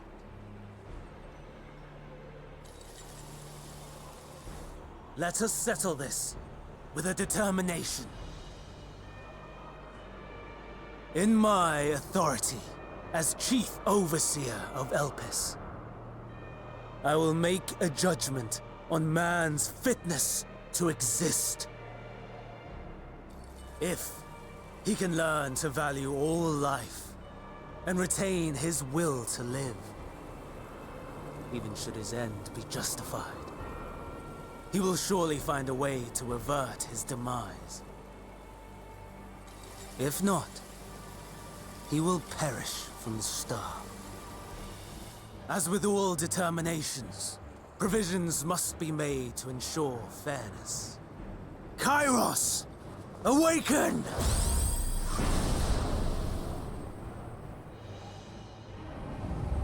Memory reconfiguration system Kairos activated. Awaiting instruction. Command. Universal memory alteration. Target area. Katisis Hyperborea. Starting point. Arrival of Emmett Selk of the Convocation at Propylion. Endpoint. The present. Erase the memories of all events and replace with a vague recollection of the following. I was here, preparing to demonstrate the functionality of Kairos to Emmett Selk and Hythlodaeus. Meteon's shared consciousness became unstable. She and her sisters could not sustain their existence, and all dissipated with a burst. So what happens if The the resultant shockwave accidentally triggered Kairos, which erased several days of memories from all present. Execute. Command Order 66. acknowledged. Initializing. 3 processes remaining to execution. Bravo. I dare say one would be hard-pressed to make it fairer. Where's Elidibus to pass judgment? Everything that you told us. Everything that has happened. The fact we've even met. It will all be gone.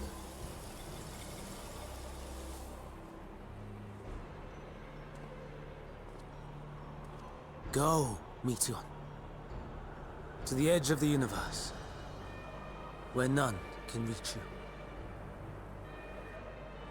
Hermes, won't you come with me? If you were to shed your flesh, I should be able to carry you.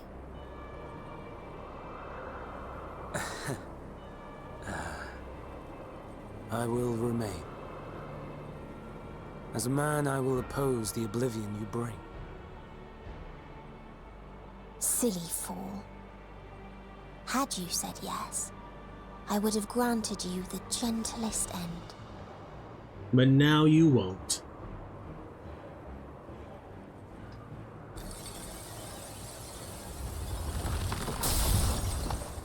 This ends here!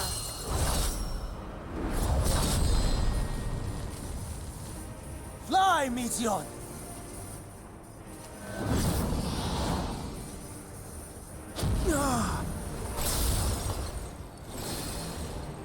That is far enough, Hermes!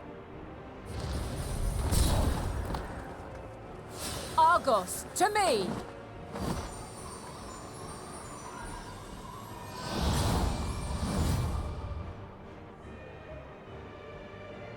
First process complete. 2 remaining to execution of memory reconfiguration.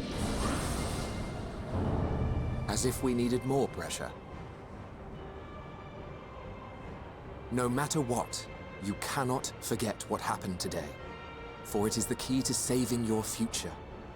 Your world. This fight is our fight. What comes after, our problem to contend with, not yours. No. Your own struggle awaits, and no one else can take your place. You must flee this place with your memories intact, and I will see that you do. Now then, where is it? There you are, my little confluence.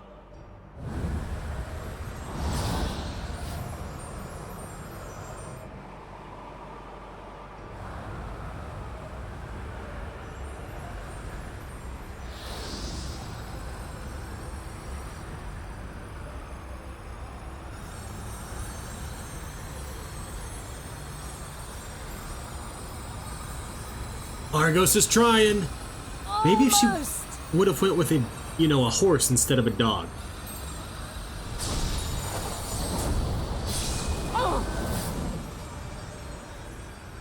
Very well, then. You may elude us this day, but not forever.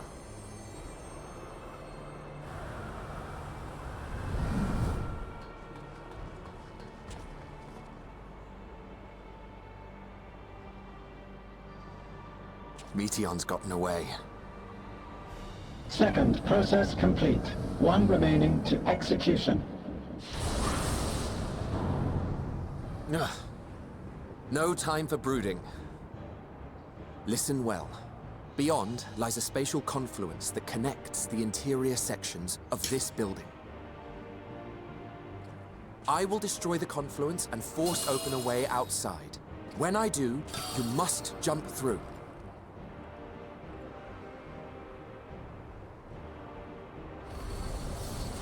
I cannot tell you how sorry I am. But neither can I let you escape!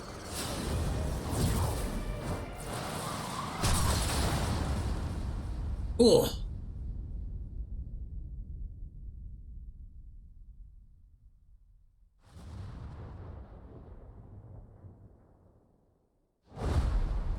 It's okay.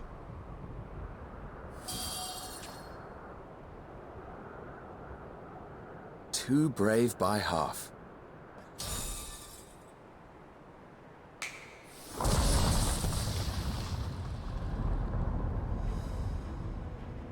Exemplary work, as always, Emmett Selk. What? But how? I thought the confluence was... over... Over there? Yes. We were rather hoping you would. They make such a good team. Anywhere but where it is now. The instant those two began making their way towards nothing, 'twas clear the plan was a diversion. I'm quite incapable of destroying a confluence, I must confess. A gambit brazen beyond words. Though we've grown accustomed to reckless improvision due to the antics of an incorrigible associate. It's me. But the real me, not the shattered version I am. In the case of certain present company, incorrigible is an understatement. Honestly, I'm beginning to suspect it's a requirement for every Azen.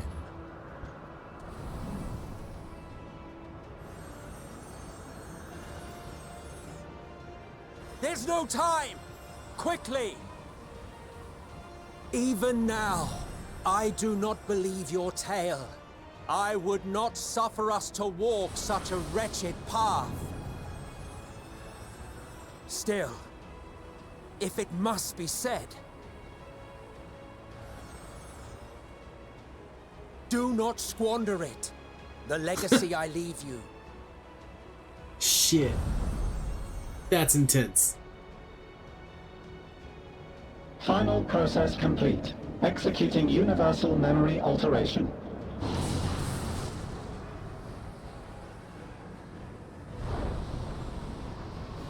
Go, Argos!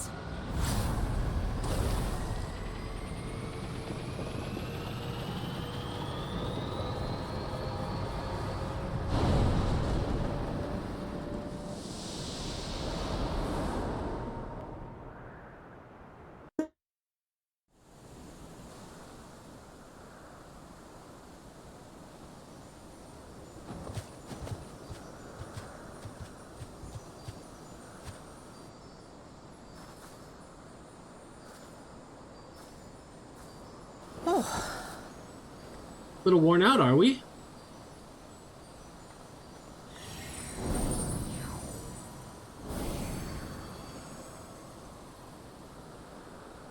I'm fine. Just a little tired. Fair. Can it be true? Are we the only ones left who see beauty in the world? In life? Are the stars above no more than husks of fallen civilizations?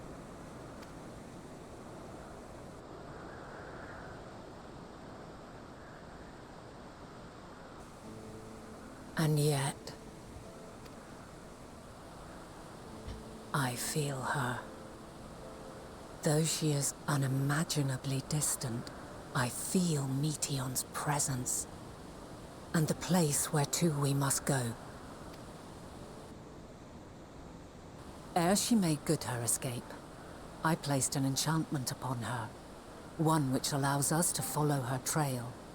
She has already left the outermost bounds of Etheris, and continues on her way. Given the vastness of the universe, it will still be no easy feat to track her down. But thanks to Emmet Selk and his Ladeus, all is not lost. We remember. So long as we remember, our fates remain ours to shape.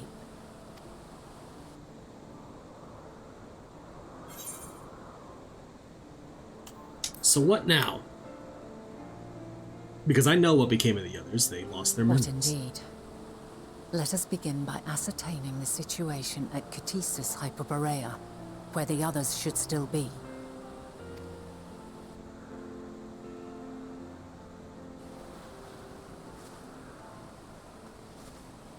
Given the likely state of their memories, however, it would be imprudent for us to approach them directly.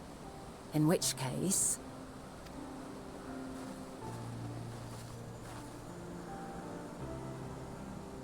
I am sorry, my friend. I've asked much of you this day. But may I trouble you one last time?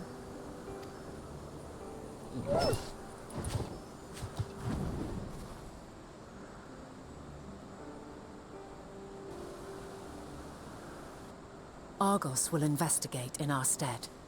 We will share in his consciousness and see and hear as if we were with him. Now, close your eyes and open your mind. I love how she teaches us to use this ability, and then we never do it again. By our own choosing, like it always happens on accident.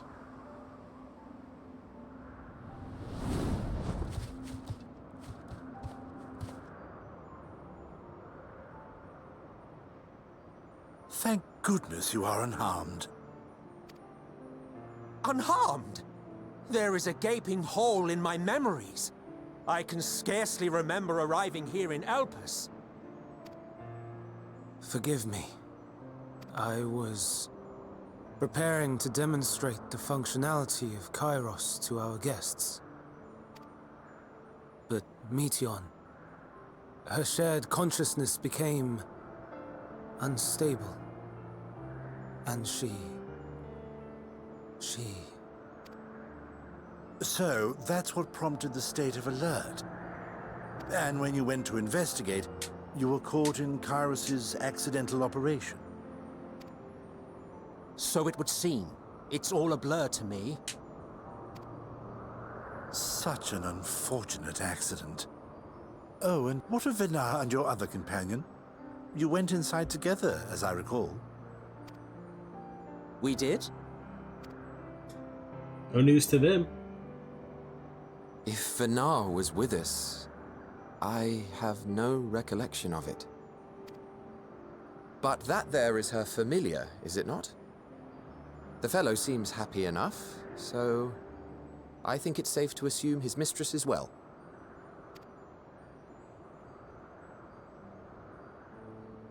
I haven't the slightest notion who this other companion might be, however.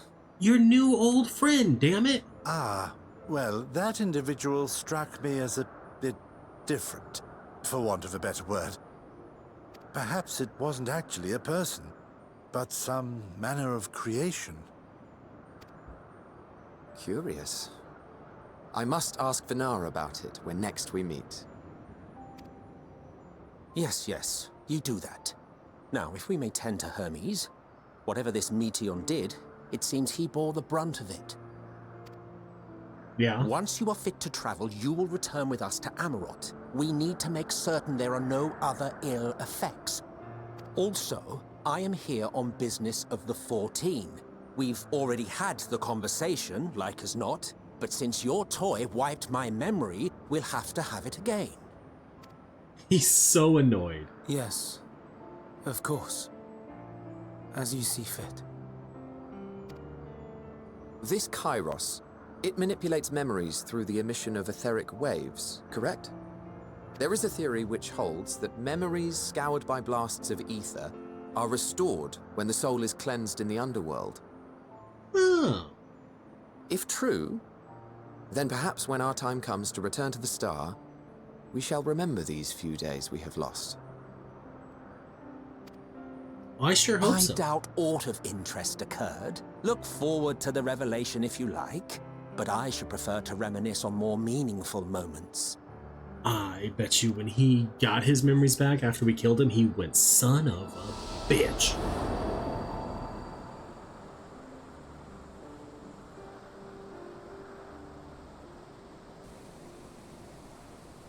Let us rest. If only for a while. After all, you and I... Oh, we still have a long, long way to go. Yes, we do.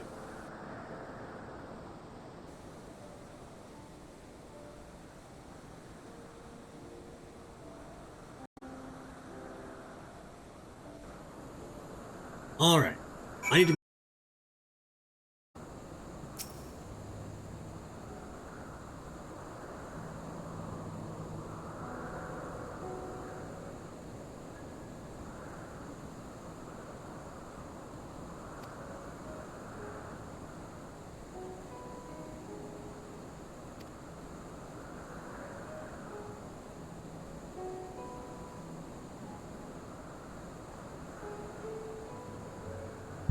I just realized that this has been muted. Fantastic! He poured much of himself into Meteion, and now that she and her sisters are gone, dissipate... Actually, you know what we can do? There we go! Are you feeling at all recovered? I understand that your exertions were more than purely physical, but resting one's body, if only for a moment, is never without merit. As for Hermes, I think it unlikely he will create more intellects. He poured much of himself into Meteion, and now that she and her sisters are gone, dissipated in his life, the grief must be unbearable.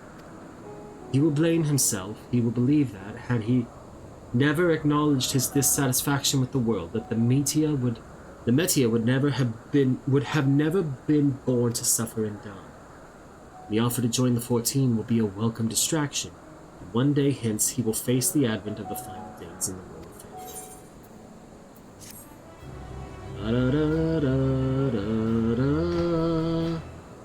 I can now enter Caduceus Hyperborea with a party of NPCs. Morrighan, listen to me. Our duty is now is not to denounce Hermes for his misguided determination, or to convince Imitselk and Hythlodaeus that they have been deceived. No, we must instead ensure that the experiences Hermes sought to expunge are preserved. What remains in our memories alone will be our weapon against the final days. We must fight this battle in your age and I in mine.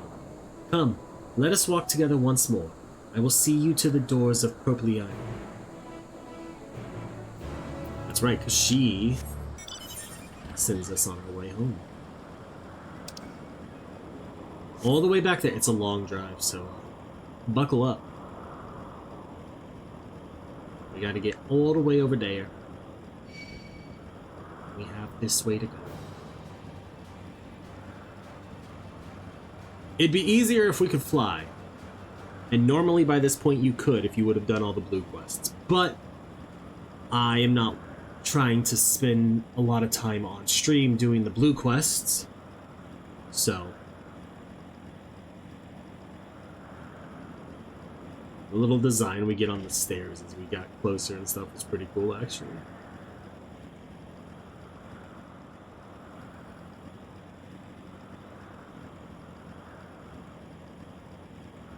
You can not right now.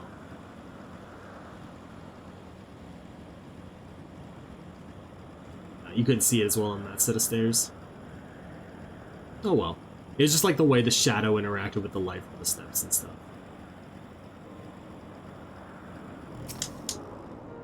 Your time in this age is drawing to an end. Upon speaking to Vanaas, several cutscenes will play in sequence. It is recommended you set a time. Side time. Yeah, we can do that. I'm glad we went to the bathroom before that.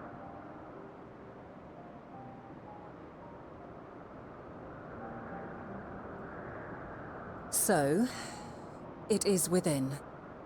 The portal that brought you hither, and will take you home.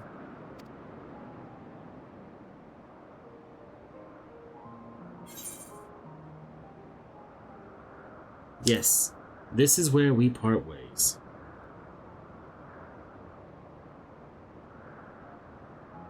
May you and yours emerge triumphant. Make use of the knowledge you have gained, that your days in Elpis and our friend's sacrifice be not in vain.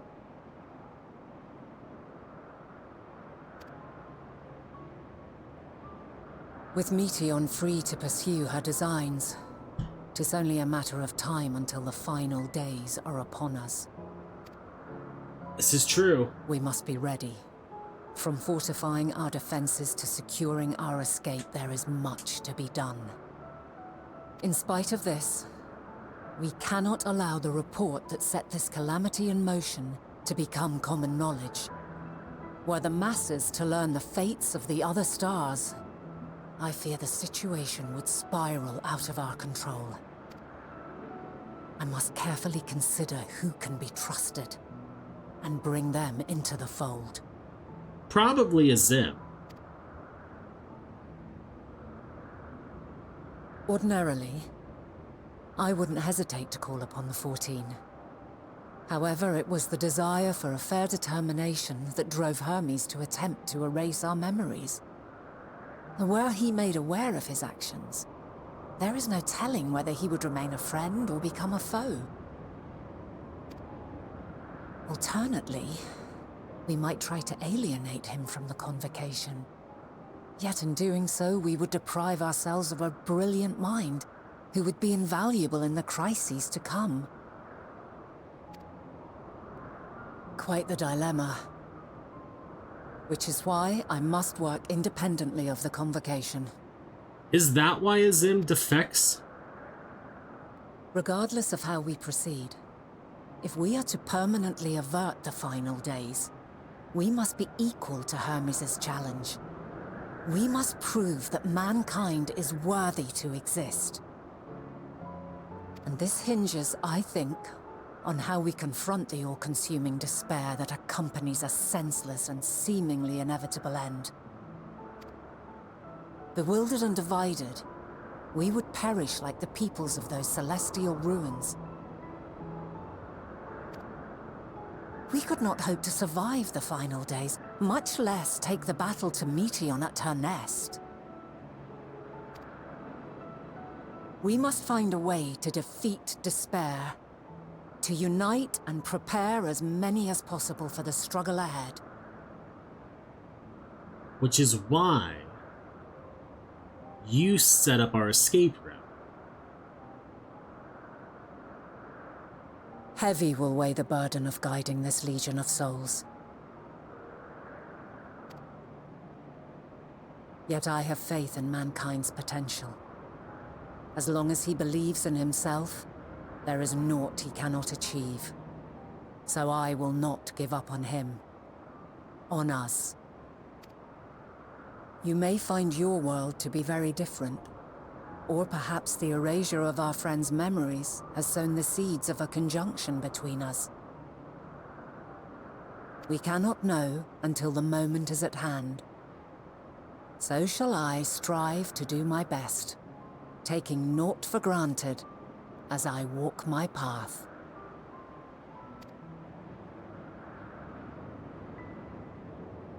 And I pray you walk with me to the end. As you move forward, so too will I, as will all, resolved to fight for the morrow. And when mankind has found the strength to stand against despair, we shall silence the song of oblivion. She who sings it will learn our journey is far from over. This I promise.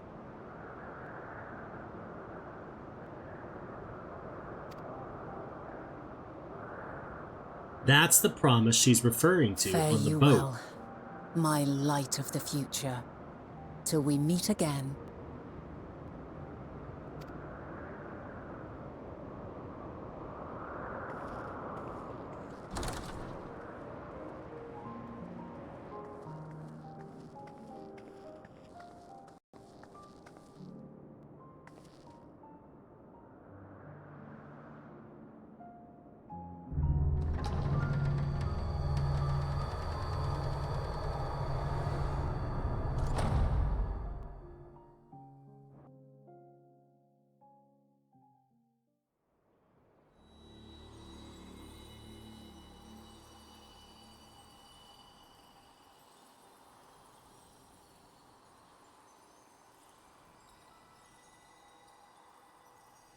Let us travel once across the rift.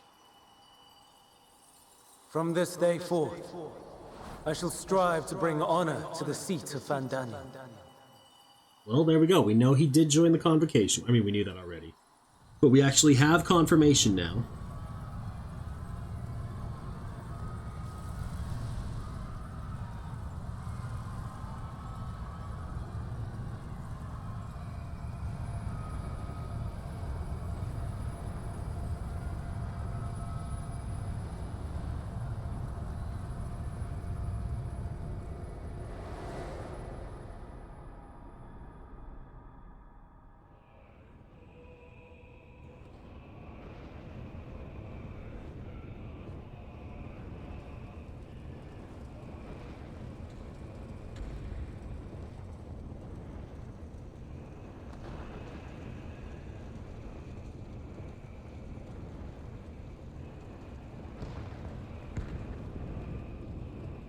Even now, I remember standing there, locked in a moment where the sky is aflame.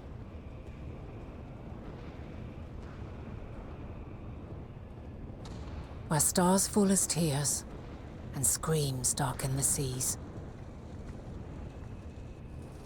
Where resignation rots the trees.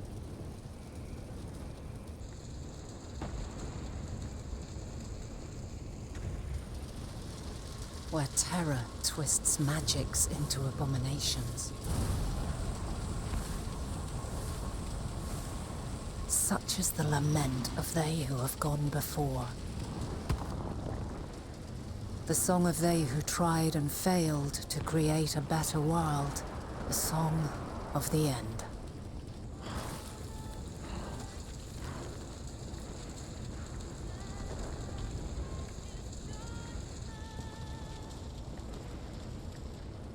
That which hides at the edge of the universe is no longer Hope's creation.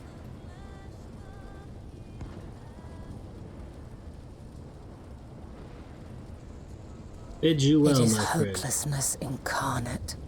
I bet that was when they were having the conversation about becoming part of Zodiark. That day, mankind saw half of its number sacrificed to bring forth Zodiark. And he didn't want Hythlodaeus to do it. And covering the star in a shroud of ether, we forestalled the final days.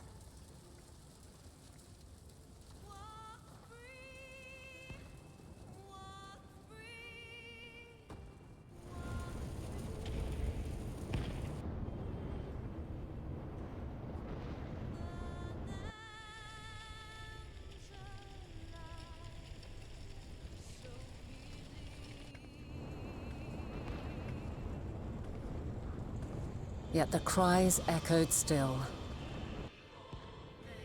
We wept for innocence lost, wailed for death inevitable.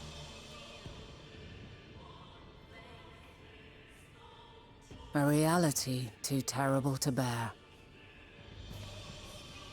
And for too many who sought comfort in gilded memories of joyful days and tranquil nights.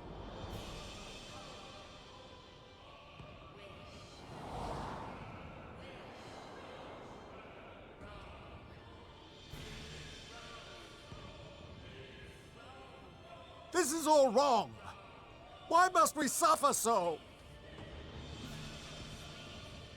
It needn't be like this. No.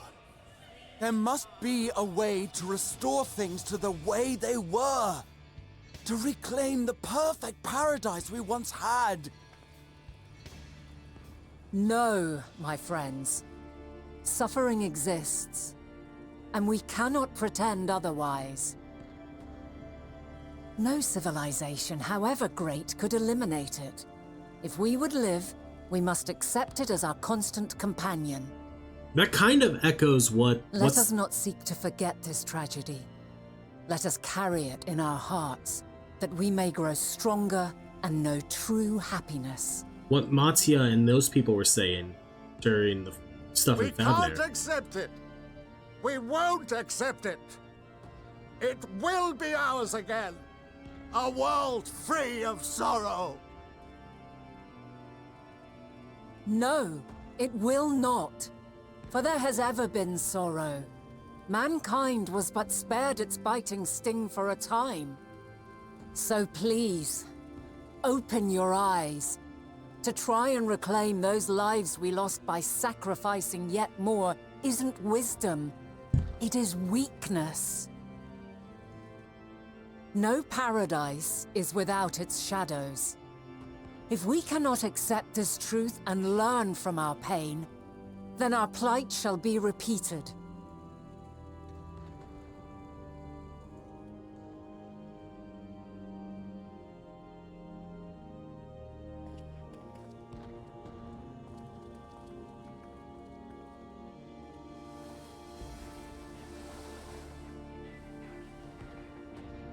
O mighty Zodiark! God, born of our boundless faith, we bid you, hear our prayer. Accept this offering of lives, and deliver unto us the lives we once had.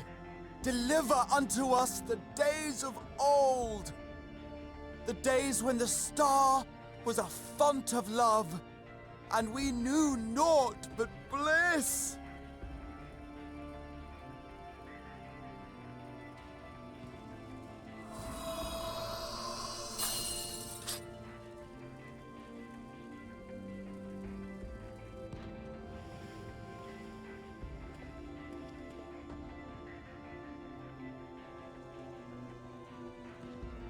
You would destroy it? Our beautiful world?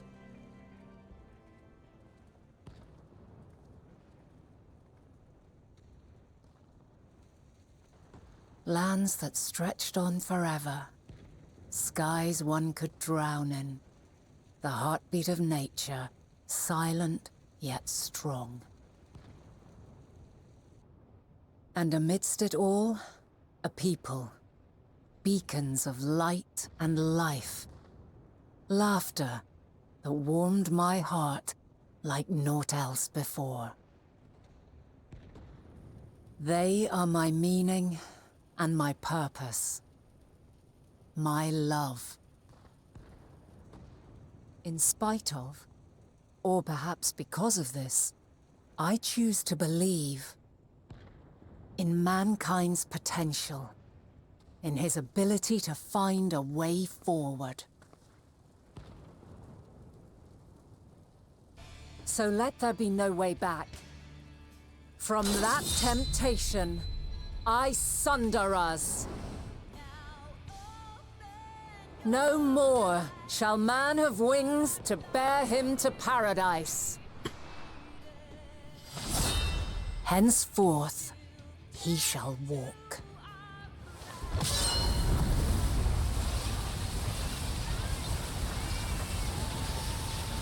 Is this when she becomes idle?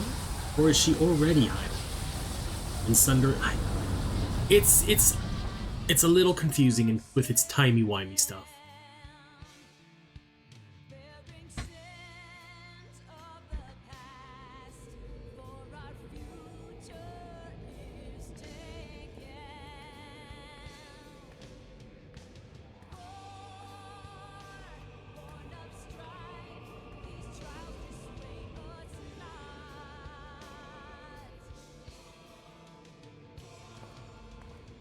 All is excruciating pain.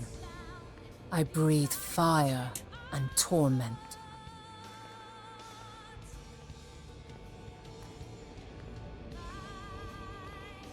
I birth a world of suffering, to mire and plague.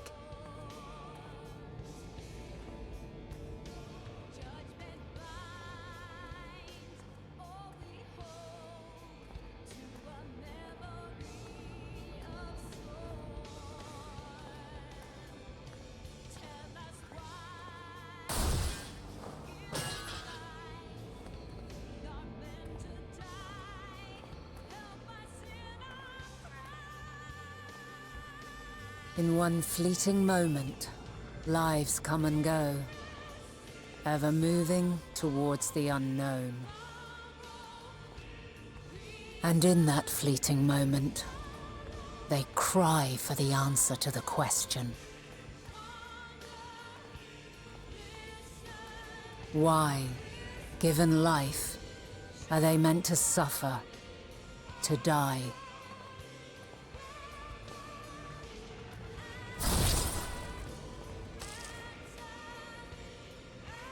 As fragmented, imperfect beings, yours is a never-ending quest.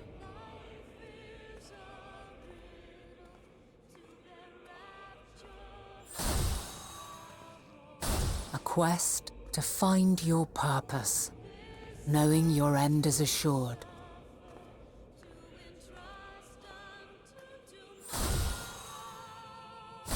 To find the strength to continue when all strength has left you. To find joy, even as darkness descends. And amidst deepest despair, light everlasting. That is a terrifying image.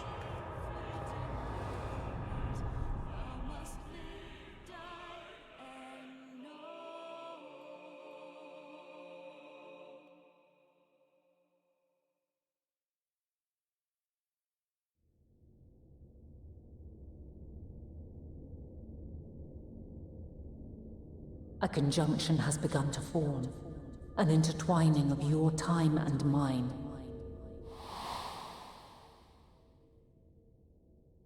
When you truly understand what is at stake, and your journey has prepared you to surmount the insurmountable, then shall I honor the promise made in another time, another age.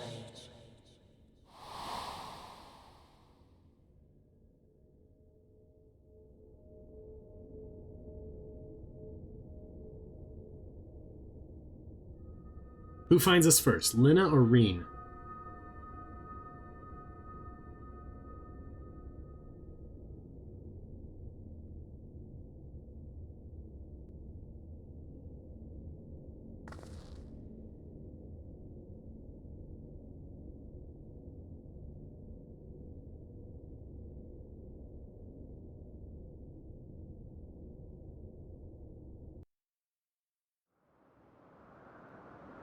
Well, there we go. Speak with... Oh, wait, we just did that. We gotta go back to the Valdesian Annex. So we'll just return to Old Charlian, because that's gonna be the quickest way to do it. We'll just ignore Reen and Lina. Not talk to either of them. I really don't know why they put a teleport all of 40 feet away.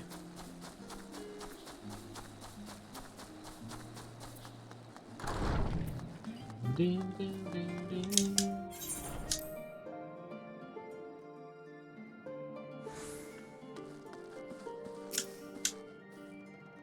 Morrighan, impeccable timing as always. I'd heard you were off in the first as part of our efforts to investigate the final days. Well, as so often seems to be the case while you were away, we've had some few developments, which we can discuss in just a moment. For now, however, I cannot tell you how wonderful it is to have you back.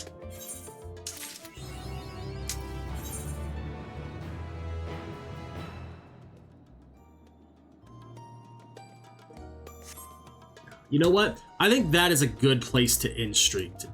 Where is it? So, thank you all so much for watching. I hope you had a good time. And I will catch you all tomorrow's iffy. But Wednesday for sure with more Final Fantasy XIV.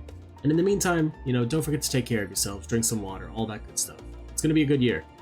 I'm excited to see what happens.